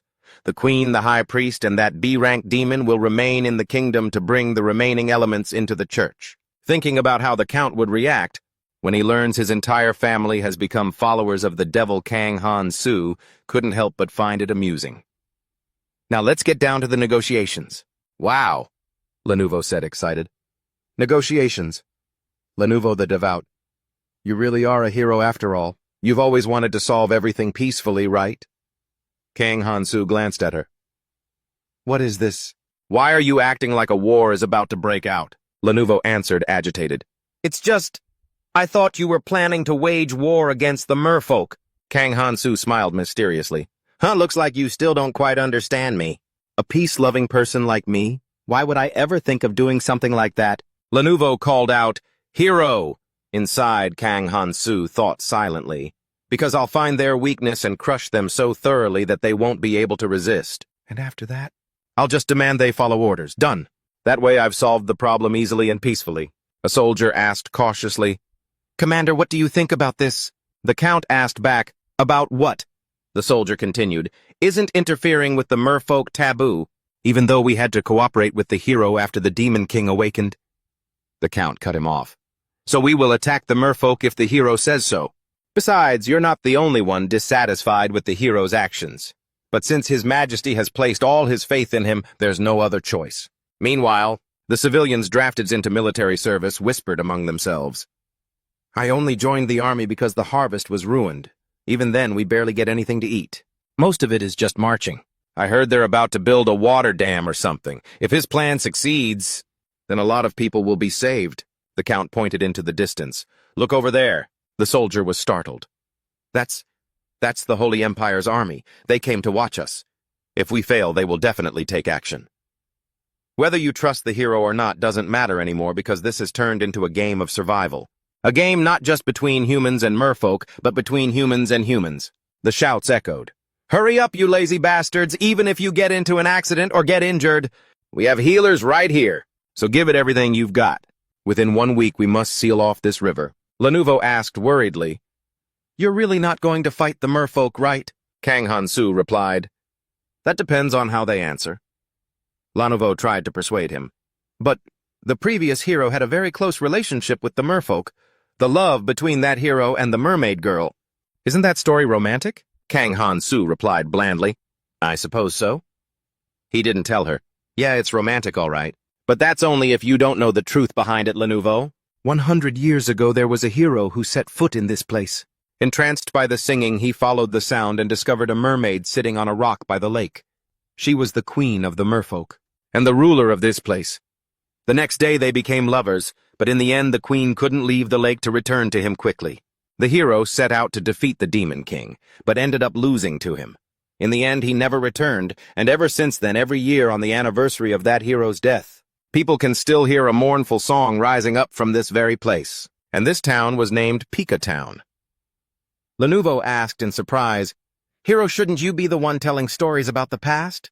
Kang Han-su thought to himself, to lose to a demon king who got downgraded when facing a hero, just how much of an idiot was that guy? He looked around even though this was a mermaid town. But I don't see any mermaids, though. Kang Han-su sneered. Do you really think a town built by humans would just have mermaids walking all over the streets? Sai asked skeptically. So was it just my imagination, or are we really surrounded by nothing but men? Kang Han-su explained. That's because the mermaid race doesn't have any men at all. Sai asked, Wait, I don't get it. Kang Han-su opened the tavern door and walked in, and the people he saw inside. They were just harboring hopes of becoming the husbands of the mermaid girls. Sai realized, oh, a pleasant sound rang out, Welcome, as a mug of beer was set on the table. Are you two adventurers just passing through this lake? The mermaid's ears twitched slightly. It's peak hours right now. She was an energetic girl, and more importantly, the area around the lake shore had been completely occupied by soldiers. Aren't you two worried at all? It's been a while, hasn't it? The owner of this inn was the daughter of the mermaid queen and was also the second most powerful mermaid in the tribe, and one of my teammates from the first time, Aqua. The old sailor looked through his binoculars and said, They're starting to split their troops. No matter how you look at it, it doesn't look like they're preparing for diplomacy. I really can't understand what their goal is. Holy Maiden, what do you think about this? Could it be that they are plotting to attack our holy kingdom? The Holy Maiden replied with an annoyed expression, Honestly, I can't predict anything yet. Perhaps we should consider every possibility that might happen. Just then a soldier ran in flustered. Commander, we just received a secret report from a spy. The old sailor said calmly, I just hope it's good news. He held the note, read it, and laughed loudly. The soldier called, Commander. The old sailor frowned, took the secret note, and said, I think the Holy Maiden needs to see this too. The Holy Maiden's eyes widened as she looked on, saying worriedly, I hope this unexpected situation doesn't lead to a crisis beyond our control. Passing by the mermaid lake, a girl looked toward Hansu and said, Don't tell me you two are planning to go to the lake? To go sightseeing at a sensitive time like this? Hansu smiled foolishly. Not at all. The mermaid girl with shimmering eyes replied, Then you must be targeting us mermaid girls, right? Hansu laughed goofily. Exactly, and the lake too. The mermaid girl named Aqua grabbed a broom and a sword ready to strike Hansu. Aqua, the mermaid princess, was the owner of this inn, and she was also the protector of the mermaid lake. Unlike Alex, an idiot who only wanted to focus on power, Aqua was someone who didn't just favor strength, but also speed. Hansu thought to himself, what a tough target. Don't look down on that mop. In reality, it's made of metal, and that's a type of metal not every hero can even lift. Furthermore, those bare feet of hers make her the only one of her kind in the tribe. The hero who came to the Mermaid Lake 100 years ago was Tendon.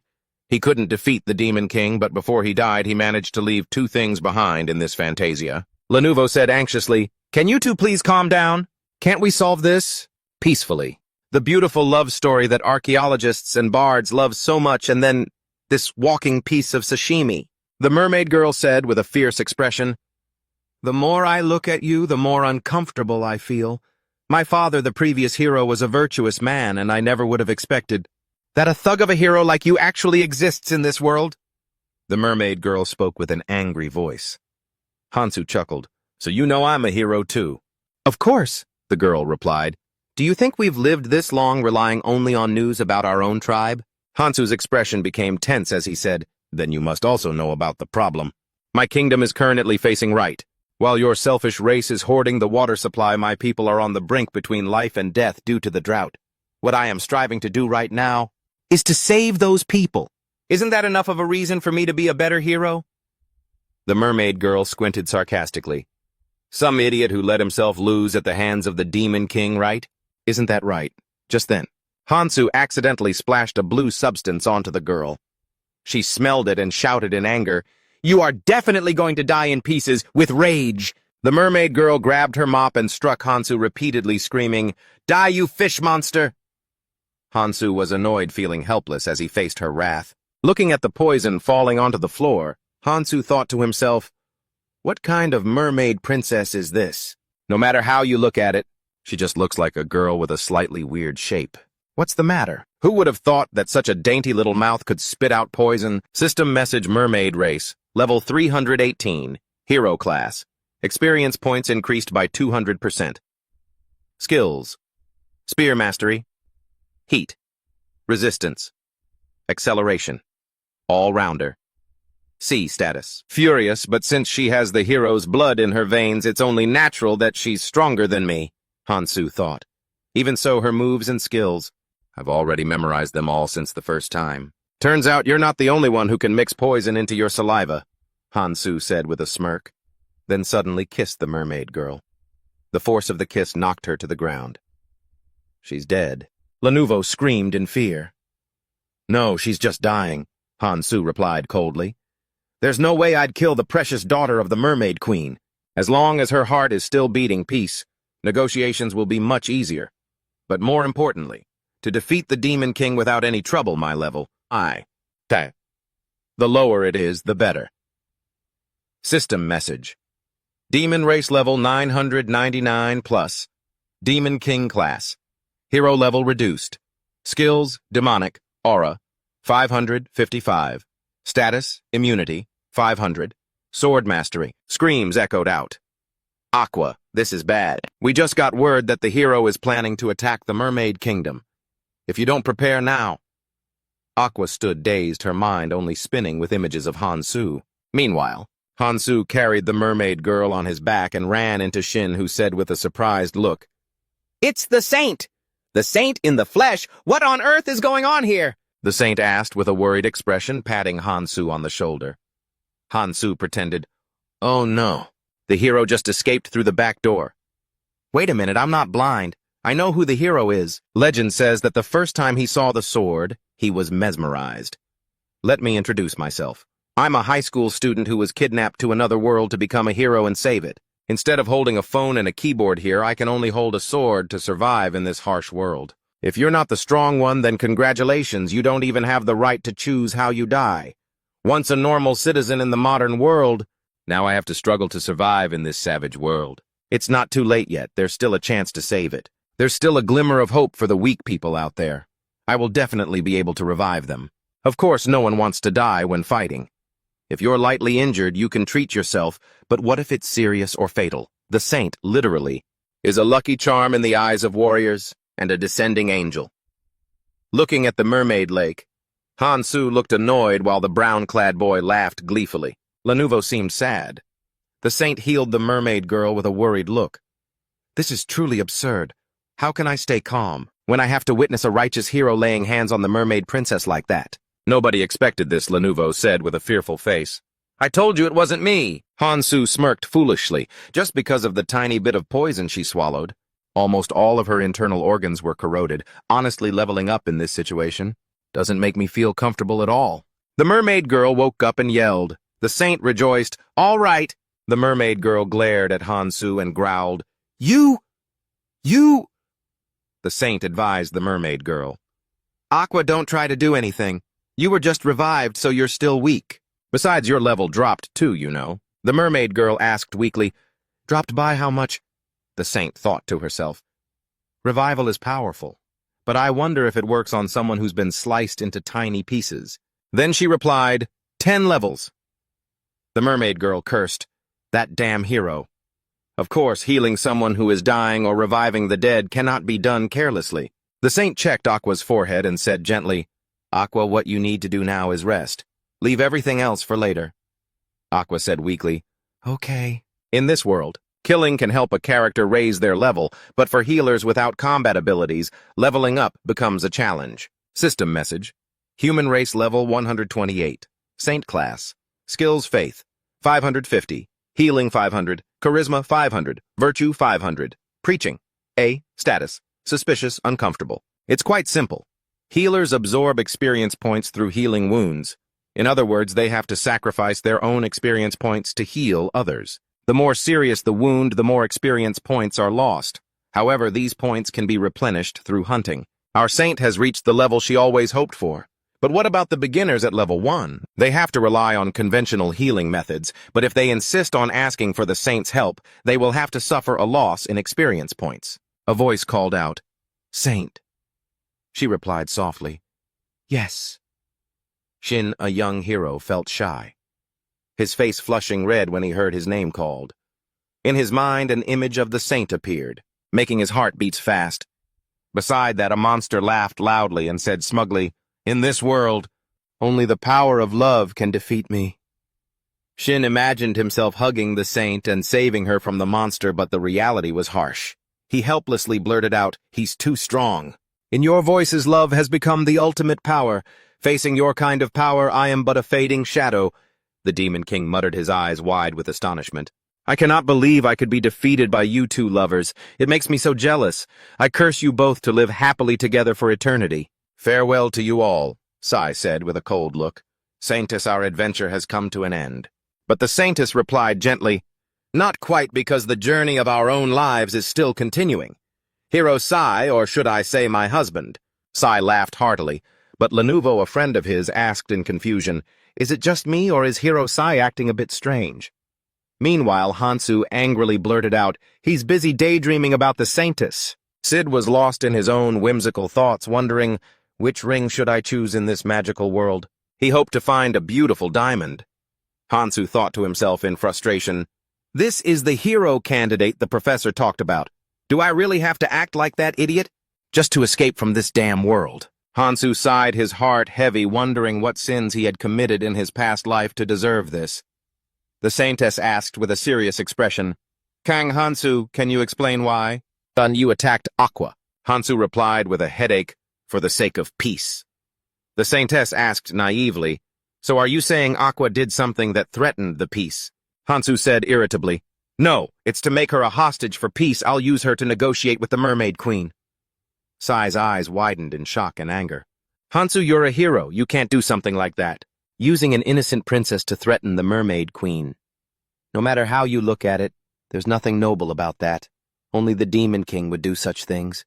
Hansu sneered, If the hundreds of thousands of people who are dying out there, it could hear you, they'd be so happy, wouldn't they? Or should I go set up a stage right now and call everyone over to hear you say that? C stammered. This? Hansu continued. What's the matter? Too difficult to do. If that's the case, then shut your mouth.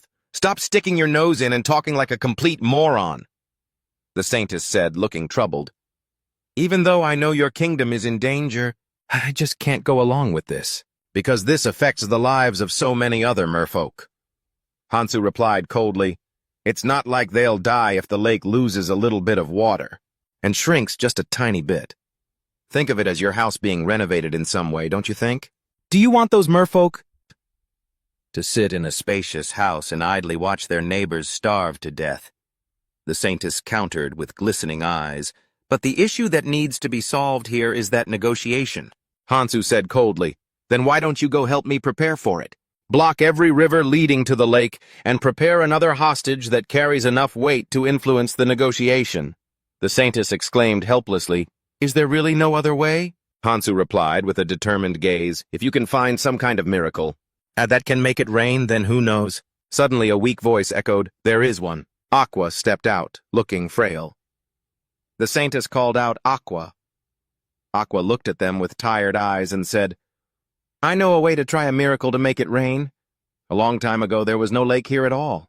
Instead, this used to be a city where only humans lived. One day the sky suddenly turned black, and to everyone's shock, endless rain poured down, drowning everything. And just like that thing succeeded in turning the city into its own home. Later, humans named it the guardian deity Ulu. To prevent the tragedy from repeating, the merfolk under the lake have had to guard it day and night, taking turns singing a special song to lull it to sleep. Hansu thought to himself, catfish. This is the first time I've heard of this. He turned to Lenovo and asked, do you know anything about this? Lenovo replied innocently, not at all, but I'm sure this is a research topic worth looking into, say princess. Can I ask you a few more questions? Aqua replied coldly, sure, go ahead and ask. Lenovo asked naively, according to legend, that monster only brings disaster, so why do people call it a guardian deity? Hansu sighed, that even I don't understand very well. Could it be that it can grant a wish? Aqua replied calmly, not at all. There is only one thing I know for sure, the guardian deity Ulu has the ability to create rain, whether there is a drought or not. Just one heavy rain could wash over everything and drown it all. However, to prevent catastrophe for the past 500 years, we have had to seal it at the bottom of the lake. All thanks to the natural singing talent of our merfolk. From generation to generation, we have taken turns singing lullabies to keep it from escaping and causing a great disaster. Our tribe has sacrificed so much to keep the peace in Fantasia, that is how it is. Then out of nowhere, some damn hero pops up and that naive saintess asks Aqua, haven't you already found a way to solve this? So everyone will finally be smiling, right? Aqua nods. I can personally guarantee that what she just said isn't a lie, Aqua says. Is it true that if Ulu disappears, the drought will be solved? Aqua, looking thoughtful, replies, that's right. It will definitely rain, but how much we can control it depends on the hero's skills. You heard that right, hero. To defeat the guardian god Ulu, the saintess says with a tense expression, if it can be done, it won't just end the drought. It will free the mermaid tribe from the chains that have bound them to that monster for hundreds of years. Hansu gets a headache thinking to himself, what is this? Sai, excited, says, exactly, the saintess is right. Isn't Ulu just a giant catfish? I can take it down with one swing. Hansu, fuming, thinks, not this guy again. Sai laughs. You can count on me. The saintess gently says, ah, yes. Hansu, frustrated and angry, says, all right, let me summarize this for you. First, Ulu is a legendary giant catfish. They say it has the power to turn an entire city into a massive lake. Originally, the land belonged to humans, but now it's just ruins occupied by Ulu. Thanks for the input. Second, because the mermaid tribe isn't strong enough to deal with that fish. They've had no choice but to keep it sealed away for the last 500 years. And third, and most importantly, Hansu turns to Aqua and says, hey, fish girl, give me your level. Aqua replies, annoyed, what if you're really a hero? Shouldn't you be able to see anyone's level whenever you want? Or are you a fake hero? Why are you acting like a thug? Hansu yells at Aqua. I just wanted you to say it out loud for everyone in this room to hear. That fish. The saintess, caught in the middle, says helplessly, can you two please just calm down? Aqua says, red-faced, fine, my level is around 310. I lost levels because of you, by the way. The mermaid queen is around 500. Hansu mumbles as he calculates. Aqua's sisters are probably around 250, and the regular merfolk are around 50. In 500 years, with all that manpower, you still couldn't handle Ulu, and now you expect two fresh newbie heroes like us to take it down? Why don't you just be honest for once? Tell me, what are our chances of success? Aqua sighs. Honestly, it's hopeless. Hansu yells angrily. Then why didn't you say that from the start, you fish-brained idiot? Are you trying to get slapped? The saintess asks suspiciously. Is that person over there really a hero? Sai asks clueless Hansu, if we haven't even fought it yet, how do we know if it's strong or not? Hansu replies with a sneer, oh, so you're going to be the vanguard then? Sai turns pale. That's a bit... Hansu thinks. This moron always speaks like he's lost his mind. Sai stammers. I'm only level 3, so... If this guy dies for his own ideals, as long as my reputation and character score aren't affected, I'll let him do whatever he wants. Sai laughs confidently. This will probably be fine, right? The Saintess encourages, don't worry about it. Sai laughs excitedly. Even though we don't know how strong the enemy is, I know that with the power of love and friendship we can overcome any hardship. Lanuvio excitedly says, Lanuvio will also contribute to the subjugation of Ulu, though I'm mostly just coming along to research. Hansu scoffs. Nobody asked Lanuvio. She says sadly, I know how to use magic too. The Saintess says with a serious expression, it may not be much, but I will help all for the sake of world peace. But personally, helping my friends is no big deal at all. Aqua says, touched, thank you. Right. The power of friendship, love, and all that. C thinks to himself, and just like that, the adventure of Hero Sai officially begins. They stack their hands on top of each other and shout in unison, it's decided then! Our goal is to defeat the guardian god Ulu, Lanuvio exclaims excitedly. It finally feels like I'm part of a real adventure, a true hero's adventure. What about everyone else? The Saintess replies immediately, I will do everything in my power for world peace, and for my friend, the brown-haired guy looking extremely worried. But still following the other two ads, I, Hero Sai, will give it my all for the Saintess. Aqua thinks for a moment and shouts, for my sisters! Kang Han-su says nothing, just smiles. But deep down he thinks, what a bunch of lunatics. And so, an adventure in the deep sea awaits the band of heroes. Well, the band of loser heroes as they return to the Imperial base. The protagonist rests his chin on his hand and says cheerfully, welcome, I've been waiting for you. The agreement and all the terms included in it have already been prepared. All that's left for you to do is sign it. As soon as he finished, the person opposite him spoke in a stern voice. Where is Aqua? Is she still doing okay? The Mermaid Queen brushed it off. There's no need to concern yourself with such trivial matters.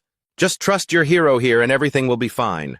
As long as you sign the treaty, your youngest daughter, your priceless treasure, won't come to any harm.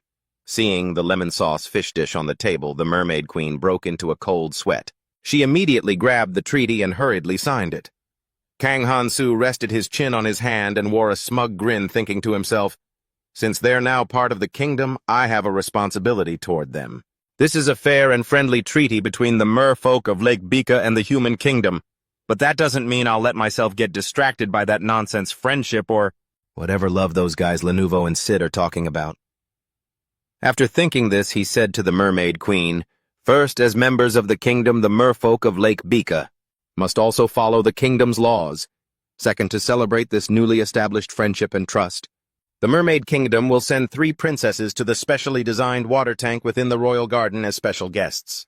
Those special guests will be chosen by the Queen herself, and if anyone is found to be an impostor, the Queen will be held fully responsible. Old man Alex, standing behind, thought to himself, that sounds just like the policies of the oppressors. The Mermaid Queen clenched her fists, gritting her teeth to suppress her rage, and replied, must it really come to this? Kang Han-su calmly responded, if you don't want to, then war is the only option left. The dam construction is nearly complete. Besides, among the merfolk, only Aqua has the ability to fight on land, right? And the person I'm referring to is currently receiving treatment for her wounds at our camp. Therefore, it's best you think clearly. It won't benefit you if war breaks out, will it? Furthermore, if you choose to trust and cooperate, the merfolk will receive protection from the kingdom and its legendary hero. In addition, the guardian deity Ulu. It will also be meticulously cared for by us. The Mermaid Queen glared and continued, we have always remained neutral, but having to choose between the kingdom and the Holy Empire. Kang Han-su cut her off, his voice icy, now is the time to decide. The Mermaid Queen said nothing more and sat silently reading the contract. The boundary between the kingdom and the Holy Empire was now clear. This is finally what it feels like to be a leader. A moment later, the Queen seemed surprised and blurted out, you really are very different from the hero I once loved. Kang Han-su flashed a confident smile and replied, of course I'm different from that previous hero. Because I was never defeated by that demon lord Pedinar. Holding the fully signed treaty in his hand, Han-su declared, I now officially proclaim that the merfolk of Lake Bika, from this moment on, I have officially become a part of our kingdom, and Sid here, the hero, so will be the one responsible for protecting them. Caught off guard, Sid panicked. Me? Seeing the guy trying to dodge Hansu put on a demonic expression and leaned in close, whispering, "I've done everything from preparing supplies and troops to finalizing the negotiations without asking for a single thing. Don't tell me this guy is the only hero here. So he has to do it all himself." Sid, terrified, quickly explained, "No, I'm only level 3, you know," Hansu said sternly. "Sid, since you're a hero, you should at least be able to do this much. And don't go dumping all the work on your friend like that." Done, just like that. The pioneer for the conquest of Ulu had been decided. Not only that the feat he was about to accomplish would be passed down for generations to come, even with the title of guardian deity or whatever, it couldn't change the fact that it was just a catfish. As long as we can drag it out of the lake, we'll have a chance to win. At this moment, Kang Hansu is discussing the plan with the whole team. To do that, we have to drain the ruins where it's sleeping and force it to jump onto dry land. The old warrior heard this and exclaimed, "A great plan, but to execute it. And we'd need soldiers who can breathe underwater." Hansu replied, "We have them. Soldiers who can breathe and operate underwater with agility. Per the conditions set in the treaty, those merfolk are already part of our army. What can I say? My plans are always perfect. They always succeed in finding the optimal solution while considering every possible contingency. However, somehow, my graduation plan is completely ruined, and it's all thanks to those saboteurs who are always trying to hold me back. And right now it feels like my train to graduation has officially jumped the tracks. Everything was going according to plan, or at least it was until a bunch of idiots messed it all up." Kang Hansu said in a panic as the lake started acting strange. "What are you talking about? I think it would be better for you to see it with your own eyes, hero." Hearing that, Hansu rushed over. A major disturbance was breaking out on the lake. Massive waves were crashing violently. "Guardian!" a voice echoed from beneath the churning water. The next second, the mermaid girl was thrown onto the shore. She cried out in terror, "It's awake! The Guardian has finally awakened! We have to get out of here now!" As she spoke, her fishtail began to transform into human-like legs. Kang Hansu, bewildered, asked, "The Guardian is awake, and in the very next moment," a pair of blood-red eyes surfaced, staring straight at the protagonist, radiating an intense killing intent. Hansu thought to himself, "It seems my bad premonition has come true. During the third run, I failed in such an unfair way." Name Kang Hansu. Strategy A+. Achievement S. Reputation E. Morality F-. Evaluation. Allowing him to graduate might put Earth and other heroes in danger. And now a chosen student that, even I find surprising. These annoying faces just keep popping up. Every morning when I wake up, all I want is to get out of this barbaric world as soon as possible. Of course, just hoping isn't enough. It mostly comes down to my own efforts. I saved the people from that brainless king's rule and found ways to help them overcome the drought. So why does everything always have to go in such a terrible direction? Suddenly a voice cut through the protagonist's train of thought. "You saw it, didn't you?" Aqua said, leaning on the saintess with a tired expression. "No matter how we sing, we just can't make it go back to sleep." Kang Hansu turned around cold-faced and asked, "Why?" Aqua explained, "The very emotions within the song have changed. Normally our power comes from the feelings inside the song, and for a lullaby to have the power to put something to sleep, it has to be filled with happy, warm emotions. If the song is dominated by other emotions, it can no longer be a true lullaby. We used to be able to control it because we understood the Guardian's power better than anyone else in the world." Saying this, she couldn't keep her cool anymore and snapped, "Don't you know that you, the hero, are the one who woke it up? The lullaby has changed. It's no different now than the songs my mother sang at the end of each month, a song filled with longing and sorrow, lacking the joy and warmth it once had. It's all because our home was invaded and my sisters were forced to leave our homeland. You are the root cause of that sorrow." Kang Hansu heard these words and stared blankly at his own hands. "I see. Now I understand that everything I've done up until this point went wrong somewhere." Seeing him like this, the saintess called out to him with a worried face. Kang Hansu was still lost in thought, his face dark. He muttered, "I was just too soft during those negotiations back then. I should have used force from the beginning to crush them. Those damn fish. I ruined all my plans." The mermaid girls were grumbling to each other, "Get up, hurry! We have to leave here as soon as possible." Another girl added, "I really can't control these legs at all. Is it just because you don't want to sing properly?" At this moment, Hiro Sai and the blonde girl also arrived. "La Nouveau, you're here. How is the singing going?" On the other side, Old Man Alex was launching an attack on the Guardian. Ulu the archer and the mage moved into position, targeting the monster ahead, ready to fire on command. A series of magic orbs were fired toward the Guardian. Kang Hansu stood there and blurted out, "Not even a scratch." He immediately checked Ulu's status window. Race Chaos Giant, level 999 plus. Class Water Emperor, skill Destruction S Blessing S Stamina A Accumulation, a Chaos. A, status Irritated. So it gets a buff while inside the lake, huh? How annoying. Then Hansu turned to the girl and said, "Lanuvo, it's time for you to prove your worth as a teammate of the hero. You can't escape your responsibility for this either." Lanuvo's face went pale. Hansu continued, "Try your best to drag that fish out of the lake. Weren't you the one who fully agreed to catching Ulu for research? But if you want to be known as the villain of humanity that badly, I won't stop you." Hansu urged, "Come on, try your best to pull that fish out of the lake. Weren't you one of the people who agreed heart and soul to capture Ulu for research? But hey, if you really want to be the villain of humanity, I won't stop you." Lanuvo didn't dare to hesitate, casting her skill while replying, "I was just about to use gravity reversal on it." With a loud shout, she seemed to pour 200% of her strength into the attack. Nothing happened at first, but a second later the Guardian's body suddenly rose from the lake. Hansu craned his neck to watch and said, "No way it actually worked." Lanuvo was absolutely thrilled. "Kang Hansu, look, I did it. Yeah, just hold that pose for a second." But things weren't going to be that easy. A massive foot suddenly emerged from the lake landing right where Hansu's group was standing. "Are you okay?" The three of them were sitting inside a bubble to escape. Hansu said, dumbfounded, "What just happened?" Lanuvo, with a terrified expression, said, "Kang Hansu, this thing."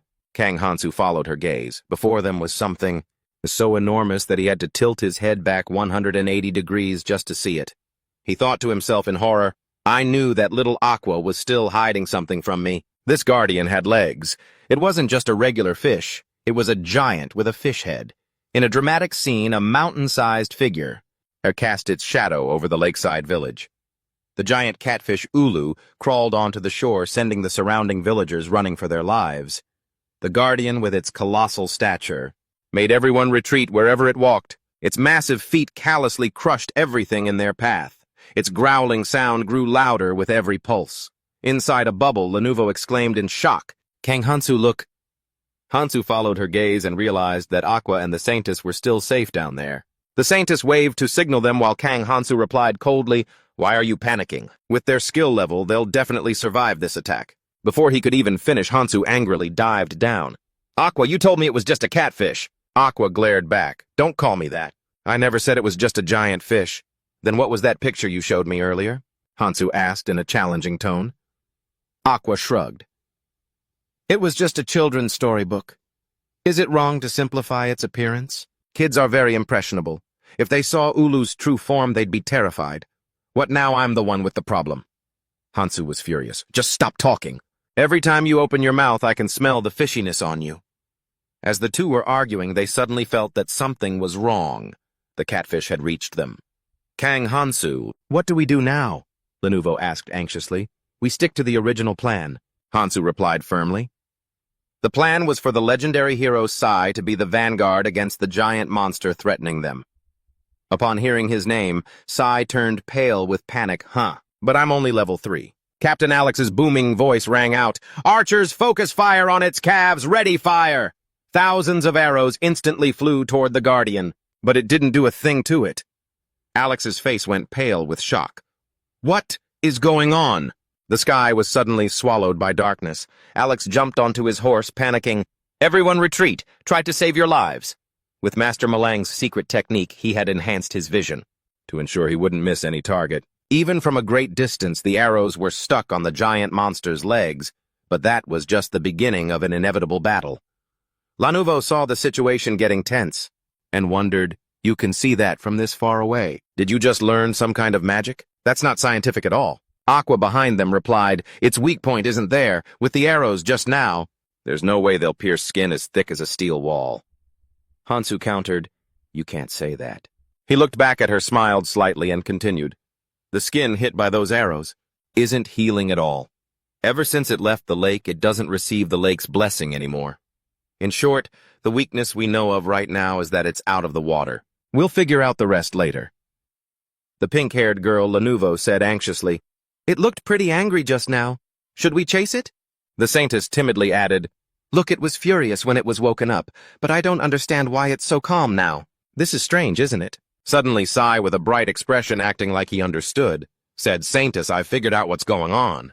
I think everything it's been doing this whole time is just fighting back against the people who attacked it. I was hoping we could settle this peacefully, but before I could even finish talking, Hansu grabbed Sai by the shoulder and said, 'The time has come, hasn't it?'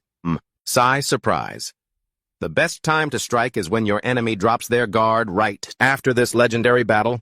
There's surely going to be an epic poem about the hero and the power of love and friendship that will be passed down forever." Trembling. Wait a second. An epic poem. Isn't there any simpler way to do this? Hansu, with an excited look, grabbed his friend by the collar and said, "Let's go, great hero. A path of glory is waiting for you right ahead." Aqua spoke up from behind. "We should get moving too, don't you think?" The saintess surprisingly called her name. "Aqua. Even though that hero is a bit rough around the edges, I have to admit that he really has the guts of a true warrior." Seeing her friend so pumped up, the saintess's previous anxiety instantly vanished. "Aqua, your eyes looked a bit different just now, didn't they?" Lanuvo said smugly. "I knew it. Hero Kang Hansu is truly special." Right then, Hansu was dragging Sai and charging straight toward the catfish. "We're here! Go crazy, Sai! Don't worry about me! I'll try my best to draw its attention for you." Watching Sai scramble toward the catfish, Hansu couldn't help but grin, thinking to himself, "If he kicks the bucket from getting caught in the crossfire between me and the monster, then everything will turn out perfectly. Of course, that won't affect my reputation or integrity at all, because it would just be an accident." With that, Kang Hansu stepped next to Ululu's massive leg and wondered, "Now how should I deal with this?" He used Master Molang's secret technique, breaking his body's limits. Hansu channeled all his strength and leaped. The next second, like a streak of light, he soared straight toward the top of the catfish's head. It doesn't matter how big you are. As long as you have a human-like body structure, meaning your muscles and bones are built like a human's, then your weak points won't be any different. Now where should I start? He thought, preparing for the inevitable battle at that moment. Hansu's body was now on top of the guardian deity's head. He threw a full-force punch down, which looked like it would unleash a devastating blow, but to his surprise, the catfish didn't even flinch. Kang Hansu frowned, thinking, "This is bad." Clenching his fist against the ground, his mind wandered. He had plenty of skills, but his raw power was severely lacking, so attacking the joints and muscles just wouldn't work. No matter the attack, it requires enough impact force to put the enemy at a disadvantage. Otherwise, what's the point? It's like a fly trying to bite a healthy man. He thought, frustrated, "Hey, you human, watch as I break your neck." Huh? Tiny Kang Hansu stood on Ululu's head, feeling exhausted. "I'm so annoyed." "Oh, the only way to solve the current problem is to level up as much as possible, but where on earth is he supposed to find experience points now?" He sighed. Plus, he's the only one who benefits from leveling up anyway. The scene cuts to Sai. After Hansu tossed him aside, the guy was free-falling into a bush, silently complaining, "Why? Did Hansu throw me without even saying a word first?" But interestingly, Sai's landing spot was right beneath the catfish. It glared its giant eyes at him. Hansu, standing on top of the catfish's head, saw this and shouted loudly, "That's it, Sai, now beat it to a pulp." Hearing this, Sai panicked and replied, But Hansu, I don't think I can last even a second against it. It'll kill me in one hit." "Don't worry about a thing, I'll never ever forget you," Hansu said with a cheerful face, but deep down he was calculating, it'll take at least another hour for the others to catch up. "Now go get him, great hero!" Just then the catfish began to move. It opened its mouth wide, revealing sharp teeth. Sai screamed in fear, "Save me! I just got summoned to my dream world and finally met the saintess, and now I have to become lunch for a fish." But strangely, the catfish didn't even pay attention to Sai and kept moving, leaving him shocked and helpless. Lanuvo inside her bubble said urgently, "See, Hansu, I've found you. Have you seen hero Kang Hansu anywhere?" Sai, still dazed, replied subconsciously, "He's on top of its head." Lanuvo looked at Ululu and marveled. "It's strange to see the monster so quiet, isn't it?" "Huh. We just woke it from a deep sleep. If it were angry, that would be understandable, but reality is completely different. She continued. Look at it now, it looks incredibly calm. All it's been doing so far is walking slowly. Even though there was some damage, Kang Han-soo sat cross-legged on the other side, grumbling, "Man, who would have thought this giant guy would be so useless?" Hey, where did that rage go? You were kicking everything in your path just a moment ago. Didn't we just wake you up from your slumber? So why are you just standing there like a statue? The catfish, Ululu, didn't understand a word, but suddenly a memory of a sword flashed in its mind. The very next second, all of the catfish's whiskers turned toward one spot. It became enraged. Kang Han-soo, sitting on its head, was thrown off balance by the speed. At that moment, suddenly I remembered something I said in the past. It's been a fun ride, comrade. Ulu picked up speed, sprinting past the edge of the forest and climbing the great mountain. Han-soo shouted in horror, "Where the hell are you taking us? Stop it right now." The giant catfish looked like a rampaging King Kong leaping over peaks at breakneck speed. Han-soo clung to the top of its head for dear life. He thought, with a build like that, plus that damn S-rank destructive skill, look at every step it takes. It's like a bomb going off under its feet. And of course the trouble didn't stop there. La Nouveau and the Four Eyes arrived in their orb. Kang Han-soo. La Nouveau called out, her face filled with worry. Thank goodness you're okay. This is bad, Kang Han-soo. Look at where that monster is headed. Do you have any idea where this damn giant is rushing to? It's the kingdom of that idiot, the Dumpling Face King. It's one of the most densely populated areas on the continent. If this keeps up, isn't this just going to be another massacre like the Dragon Emperor Nubius? La Nouveau said anxiously. Hurry, find a way to slow this beast down. If you want to save these innocent lives, help me figure something out. I absolutely cannot let this massive bastard reach the kingdom. Han-soo roared as he maxed out his physical strength. Damn it, my whole plan was running so smoothly, but now we've entered a zone. You're full of monsters just like the Dragon Emperor did last time. This won't work. I can't keep avoiding leveling up. Even though it ruins things with the Demon King if I lose all my reputation and achievements. Just because of this overgrown beast, then it was all for nothing anyway. You have to graduate this time. Kang Han-soo, he told himself, determined not to let things slip through his fingers. Just then a giant shadow tore through the forest. Shadow tore. The local wildlife stood frozen in shock, unaware of what was happening. Han-soo thought, an S-rank skill that can destroy everything in its path just by stepping on it. If I don't stop it in time, there's going to be total carnage. You useless hero, get out of here. The instructor's voice echoed in his mind. Your reputation is truly abysmal. I fear graduation is impossible, even though we sent a model hero down there to stop this mess. I am very disappointed in you, Kang Han-soo. Oh, come on. The professor can't just blame everything on Han-soo like that. If you want to blame someone, blame the gap in raw talent. He muttered, feeling a surge of anger. I'm not letting you get your way any longer. Kang Han-soo pursued it, killing as many monsters as he could to level up. His level began to climb rapidly. Still too slow. Damn it, my experience and level are still pathetic compared to the Demon King. Suddenly, La Nouveau rushed in from behind. Kang Han-soo, we're here. The Saintess and Aqua had arrived along with the Four Eyes. We want to help you. Every time the monster jumped, everything around them was sent into chaos. Han-soo let us lend a hand. I'm already racking my brain trying to figure out how to level up as fast as possible, and now they show up wanting to leech experience. If you want to help, just stand back. Why the hell did you come all the way here? Han-soo thought. Hero, what should we do to help you? Just do whatever you can? La Nouveau find a way to tie it down. Tie it down. But how? She hesitated. Just give it everything you've got. Even just for a second will be enough. Han-soo encouraged her. If you trust me, then La Nouveau declared, I won't let you down. My title as an archaeologist isn't just for show. With that, La Nouveau cast an ice magic spell hitting the ground right in front of the catfish. As the giant monster stepped into it, nothing seemed to happen. Han-soo frowned, looking annoyed. Damn it, why did I put my faith in... But the very next second, the ground beneath the catfish froze solid, causing it to faceplant into the earth. Everything around them was swallowed by a cloud of dust. Han-soo, was that enough? A voice called out. Aqua, I need your help, Han-soo shouted. Aqua looked surprised. What, all of a sudden I thought you wanted to do this alone? Placing his hand on Aqua's shoulder, Han-soo said with a serious look, I'll take full responsibility for the consequences. She looked at him with a blank stare. Consequences. I'll explain later. Immediately after, Han-soo planted a forceful kiss on Aqua. She was caught completely off guard, her face turning bright red. The others stood there with their jaws dropped, completely shocked out of their minds by what they were seeing. The mermaid was terrified as she was being forcefully kissed by Hansu, and he still hadn't let her go, but there was absolutely no romantic feeling between them.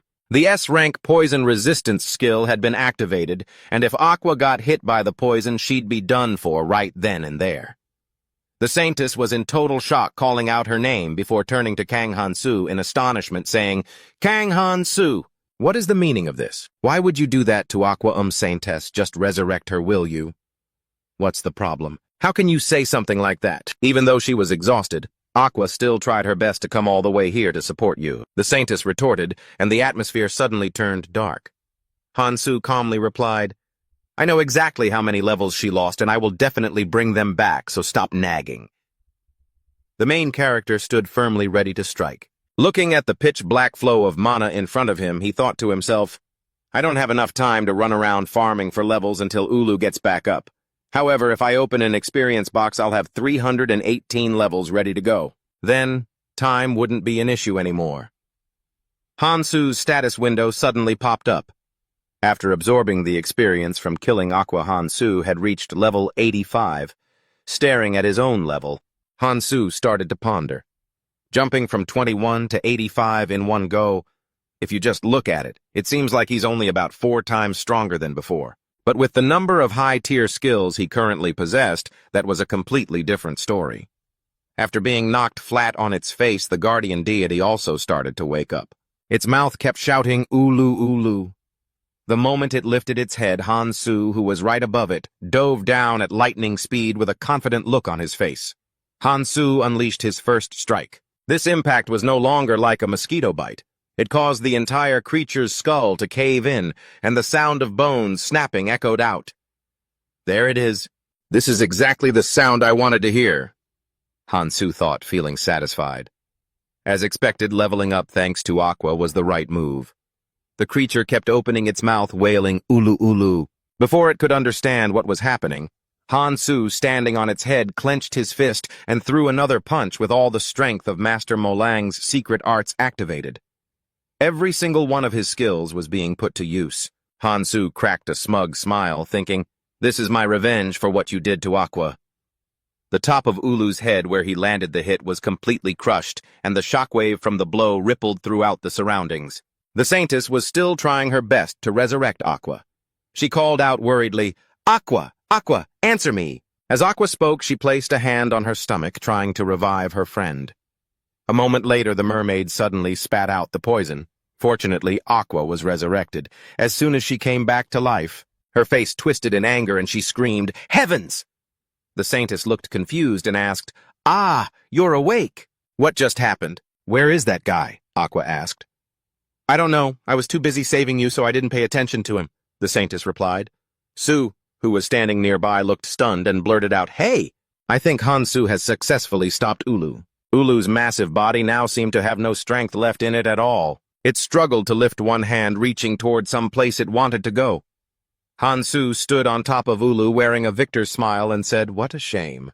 If I had met you before I found Nubius, perhaps we could have become comrades. But right now I don't need a second Dragon Emperor, so I'm sorry. Everything is for my own future after all." After finishing off Ulu, Hansu's level rose to 70, and his levels continued to jump. Observing his status window, he thought pensively, it seems like dealing with the Demon King Padona is going to take a bit more effort. But why didn't any of my skills upgrade? Are they already too high level? What's this? There was still one skill that leveled up. It wasn't like none of them did. Hansu realized it was thanks to this that he managed to keep all his skills during the second round. He noticed a new effect, cannot be destroyed. Hansu tried slicing his arm to test it, but immediately afterward, the wound healed itself rapidly. He muttered to himself, "But it's not like my body doesn't have the ability to regenerate on its own either. With the natural healing ability I got from Master Molang, getting hurt is no big deal to me." Lenovo's voice suddenly rang out, "Kang Hansu, you're still alive." As she tried to hug Hansu, he poked her forehead and pushed her away. "Now don't just jump on me like that. You really are something." At this moment, the sky began to rain. Hansu looked at the raindrops pattering down deep in thought. It's raining. So that legend was actually true. When he first heard the story about Ulu, he was still skeptical about it, but he didn't expect that. Down below, Aqua and the Saintess were still watching Hansu intently. Aqua said, "At first I honestly thought he was going to fail." The Saintess turned to ask worriedly, "Aqua, are you okay?" "It seems like there's still a bit of a side effect. It's nothing, I just feel a bit strange, that's all." Aqua replied, her emotions a bit tangled. "Guardian deity Ulu, the monster that has kept my race bound for 500 years. Even my father, who was once a hero, couldn't do anything about it. But that guy, you saw that he was very strong, didn't you?" The Saintess sighed and pondered for a moment before replying, "Well, I suppose that's true." As they were talking, the Saintess's expression looked a bit uncomfortable. At this moment, Aqua's face suddenly brightened up. Her face was blushing intensely, which was extremely strange. Realizing something was wrong, the Saintess was in total shock, mouth agape, saying, "Don't tell me it's you." The mermaid friend replied blankly, "What's wrong?" The Saintess whimpered, "It's nothing at all." "Aqua, I will definitely protect you," I said.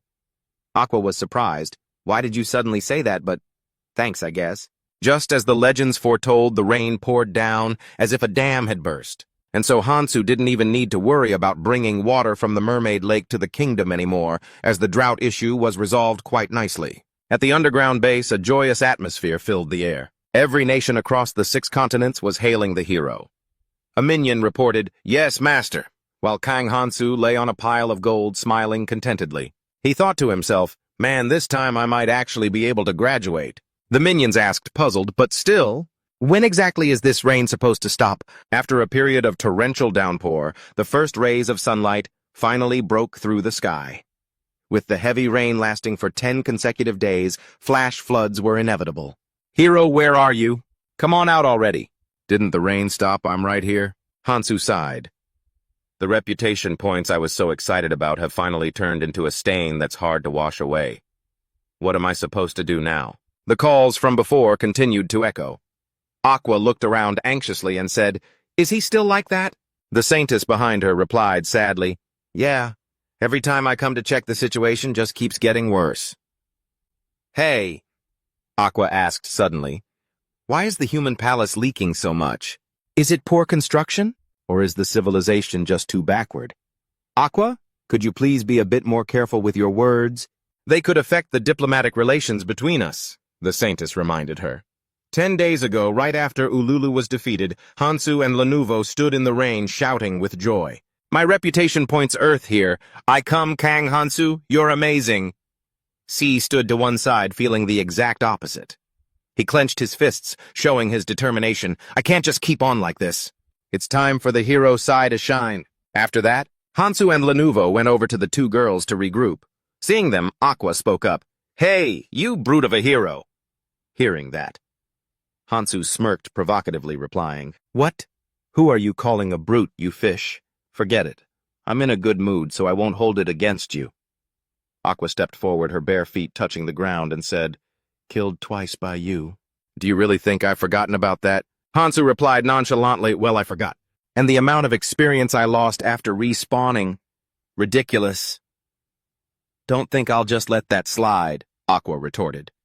Her expression changed 180 degrees. She wrapped her arms around Hansu's neck. She said, "If you've brought me to this point, then you have to take responsibility for me for the rest of your life." Hansu, caught by surprise, turned red with anger and shouted, "Don't you dare hug me, you fish!" Just like lions hunting their prey.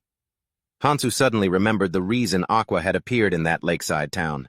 She came to find a life partner for herself and her kin.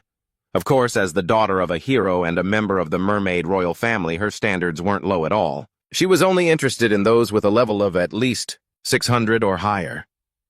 The status window showed Hansu in a state of shame, panic, and realization. Great, I've got another burden stuck to me. Seeing Hansu trying to dodge, Aqua shouted, trying to run away. "Don't even dream of it. I'll follow you to the ends of the earth. I'm begging you, let me go." Hansu tried to push her away. Just then Sai ran over, calling, "Hansu, Hansu!" Hansu pushed Aqua off with both hands and turned around. "What is it? If you've got something to say, just say it." Sai immediately spoke in a very serious tone. I've decided. I'm going to set off to find the legendary holy sword for myself. A holy sword? After seeing you defeat Ulu, I realized that I have to become a hero myself. If I don't change, I'll definitely be left behind and become a burden to you.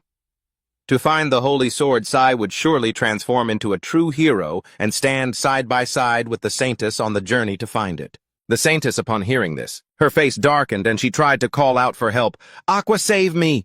The Saintess whimpered. Me. That's right, Saintess Nim, you will accompany me on the adventure, right? No, I can't do that, I'm sorry. See, being rejected stood frozen in place. The Saintess continued, Please don't misunderstand, Nim, because from now on, I have to protect Aqua's heroic descendant. I can't let that filthy so-called hero lay a hand on him. Besides, you can go look for it yourself, can't you? I am certain that this quest for the Holy Sword will contribute significantly to Segan's growth. Four Eyes replied, but I only wanted to be with her. And that is how Aqua and the Saintess joined Hansu's party. The drought was resolved as soon as the rain poured down. Not only the dumpling-faced king, but all the nations in the heart of the continent were cheering. They cheered for Hansu, but that only lasted for 5 days. After that, his reputation score started plummeting straight into the ground. It took 10 days for that massive waterfall to finally stop. After the storm cleared, Hansu said with an excited look, Should I just run off to meet the Demon King so I can speed up the reset process? The instructor's voice echoed again. Since when did the Demon King become such a trivial matter? Oh, the professor is here. My vacation just turned into a complete disaster. I am deeply sorry for the recent incident. But listen here, Hansu. You shouldn't just throw away the whole kite just because you lost the kite string. Even if it didn't go according to plan, didn't you manage to solve the drought and break the chains for the mermaid tribe? If you look at it positively, hearing this, Hansu immediately frowned and said, Is that so?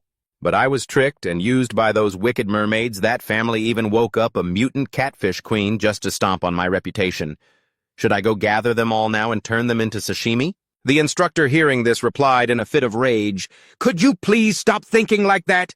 It's not over yet. Whether your reputation score goes up or down depends entirely on how people perceive you. Since the entire continent has its eyes on you, can't you just make up for it by doing another good deed? Another good deed? Hansu furrowed his brow. Let me give you a suggestion. For example, helping your friend become stronger. Scene transition to the training grounds, heavy, ragged breathing echoed constantly. Ha! Ha! I can't take it anymore, I'm going to die. Save me. Master Alex stood up with a weary but determined face.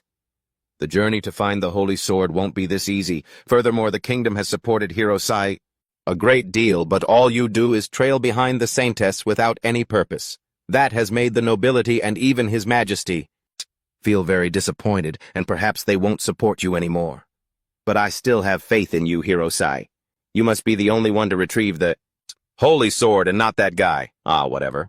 I trust that you will be the one to defeat the Demon King. Alex looked at Sai with expectant eyes. If you want to find the Holy Sword alone, you are still too weak. Just listen to what Alex says, and if you do that, you will certainly succeed. Hansu, standing outside the training area, triggered his own thoughts. At this rate, he's going to kick the bucket before he even gets strong. How should I help him? The click-clack of high heels echoed in the quiet space. Inside a brightly lit room, 2 people were sparring. Every strike and counter was executed with fierce intensity. Keep going. You still have a long way to go. An encouraging voice rang out from outside.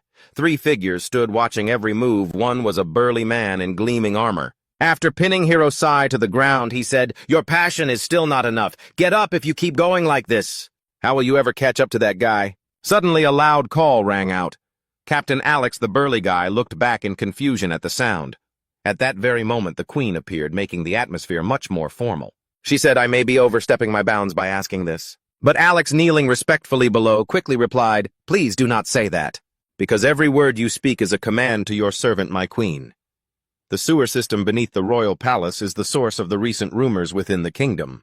Therefore, I hope it will be handled by you soon, regardless of whether it causes harm to this kingdom or not. Hearing this, the man bowed his head and said firmly, Protecting the kingdom is the duty of a knight. Your servant will surely...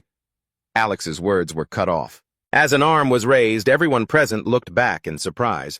Sai, with his weak body, was lying sprawled on the ground, whispering, I want to participate too. Alex was taken aback, sweat beading on his forehead. The queen smiled gently at Sai. If the hero had said so, clearly the queen had granted permission. The two of them, one big, one small, knelt down and shouted in unison, "We will carry out your command well. I wish you all the best." Sai, hearing this, pushed up his glasses and smiled contentedly. From a higher vantage point, Hansu watched the situation below. He clapped his hands and wore a very satisfied smile. He must have realized by now that if things keep going like this, he'll be nothing more than a punching bag for Alex. Besides, isn't this a great opportunity for someone who is craving for EXP? Are you well? Consider this a special event I've tailored just for you. Hansu, just make sure you don't get so greedy that you end up losing your life. Suddenly feeling anxious about his own reputation, Hansu poked his head out and asked, "Hey, do you need me to come along?" Sil and Alex replied in perfect unison, radiating pure confidence. "No, we're good. Bye," Hansu thought to himself. It's not that I didn't want to help, they just didn't need me. After receiving the mission, the Royal Army was mobilized. Captain Alex spoke with a solemn expression. Our target is currently deep inside the sewers. Below the palace, the Queen had warned them to stay sharp because there was only one entrance, meaning the beast was completely trapped inside. Complete the mission at all costs to honor our title as knights. Move out. I've done everything I can to help them, Hansu mused, having provided all the necessary intel like the monster's location, the danger zones, and the best ways to navigate them. Suddenly a piercing scream echoed through the tunnels. The entire squad scrambled in that direction, and Captain Alex ordered, "Over there!" The sound came from here, but there was one thing Hansu hadn't told them, and it was the most important detail. After venturing deeper, Alex's squad laid eyes on a massive boss with 3 glowing red eyes. After finishing its meal, the monster turned to look at the intruders with 7 terrifying red eyes. Alex's men were all wincing in pure horror. Sil, standing behind Alex, was frozen, unable to utter a word. The level of the boss, the creature gaping with a maw like a bottomless cave, was a chimera level 450. Looking at that massive gaping mouth of the chimera, the whole squad panicked. Captain Alex frantically tried to reassure them, "Don't panic, stay focused, hold your formation." Sil was gasping for air, his face filled with dread at the thought of facing a monster with such a level. It was terrifyingly high. Before they could even collect themselves, the chimera snatched one of the soldiers and began chewing him up. Seeing this, Alex shouted, "Sil, you are the hero and the hope of our kingdom. I swear on my honor as a knight I will do everything in my power to ensure you return home safely. Everyone advance." And just like that, 3 days and 2 nights passed. The scene shifts to a tavern, where people were happily drinking. The bartender greeted the guests, handing out beers, and said, "Free drinks. Hero Hansu is covering the whole bar." Shouts of excitement erupted. "Cheers to our hero Sil, bottoms up." The whole bar was having a blast, hoisting their glasses, except for the hero Sil, the star of the party, who was sitting there, miserable. The tension rose. Hansu cleared his throat and said, "Ahem, and let's not forget, to the tragic passing of Sir Alex." "Cheers!" Sil's face was still pale with shock snot and tears streaming down his face. Hansu looked up in the ceiling, lost in thought. So Alex is dead. Honestly, I didn't expect that to happen. That chimera monster definitely had a higher level than Alex. But with his skills and combat experience, that gap should have been bridged. The problem was the appearance of a special variable. That variable is called Sil. To protect Sil completely, Alex gave up on running and faced the monster head-on. The result: his body was left in such a state that even the Saintess couldn't resurrect him. It's not like Sil is the only hero, right? Hansu thought to himself, this guy is really something else. The cheers of the crowd pulled Hansu out of his thoughts. Cheers to the Royal Knights. They're true heroes. Sir Alex was always talking about how great Hero Hansu was. Seeing how amazing he is? Hearing the praise, Hansu felt a little pleased. He leaned over, patted the guy on the shoulder, and encouraged him, "Come on now, Sil, buddy. Cheer up. The monster ate Sir Alex, and you killed the monster. By that logic, isn't he still living on inside you in the form of experience points?" The 2 guys who were just praising Hansu's kindness froze, looking bewildered, and whimpered, what the hell is that supposed to be kind? Hansu gave a thumbs up and cheerfully continued, "That's exactly why you have to keep being strong." Sil burst into even more tears upon hearing that. Then he lost his mind, screaming Sir Alex's name. Hansu looked stunned, frowned, and sighed. How annoying. I really tried to comfort him. Well, I don't really care about that anyway. After that, Hansu checked the status board. Human race level 102. Class hero. 500% XP boost. Skill interpretation. Stamina A. Persistence. A swordsmanship. B. Survival. B. Resilience. C. Status. Agony. Regret. Exhaustion. Well, the hunt did help him gain a decent amount of levels. And his defensive skills also leveled up quite a bit. Lenovo, seeing Syl like that, walked over to Hansu to gossip. It looks like you don't like Sir Alex. But in reality, you trusted him a lot, didn't you? Hansu grimaced, thinking, trouble comes looking for me again. Then he coldly replied, and what about you? Why don't you drop the cute act? Lenovo puffed out her cheeks and replied, I'm not acting. This is just how I am. Seeing this, Hansu couldn't help but laugh. Ha ha ha ha. Why are you laughing like that, you jerk? Lenovo asked, clearly annoyed. Where did your sense of shame go? The worst outcome of that plan was the sacrifice of those royal knights. They were supposed to get a ton of XP, but they got wiped out instead. That's a pretty huge loss, but at least I've got a backup plan. Lost in thought. Hansu glanced over to see Lenovo had already downed 10 beers. Furious, he snatched the 11th mug right out of her hand. That's enough. How much longer do you plan on drinking? Any more and you're actually gonna die. Besides, I'm just about broke over here. Lenovo ignored him, scrambled up, and immediately ordered another round. Hansu cursed under his breath. Damn it!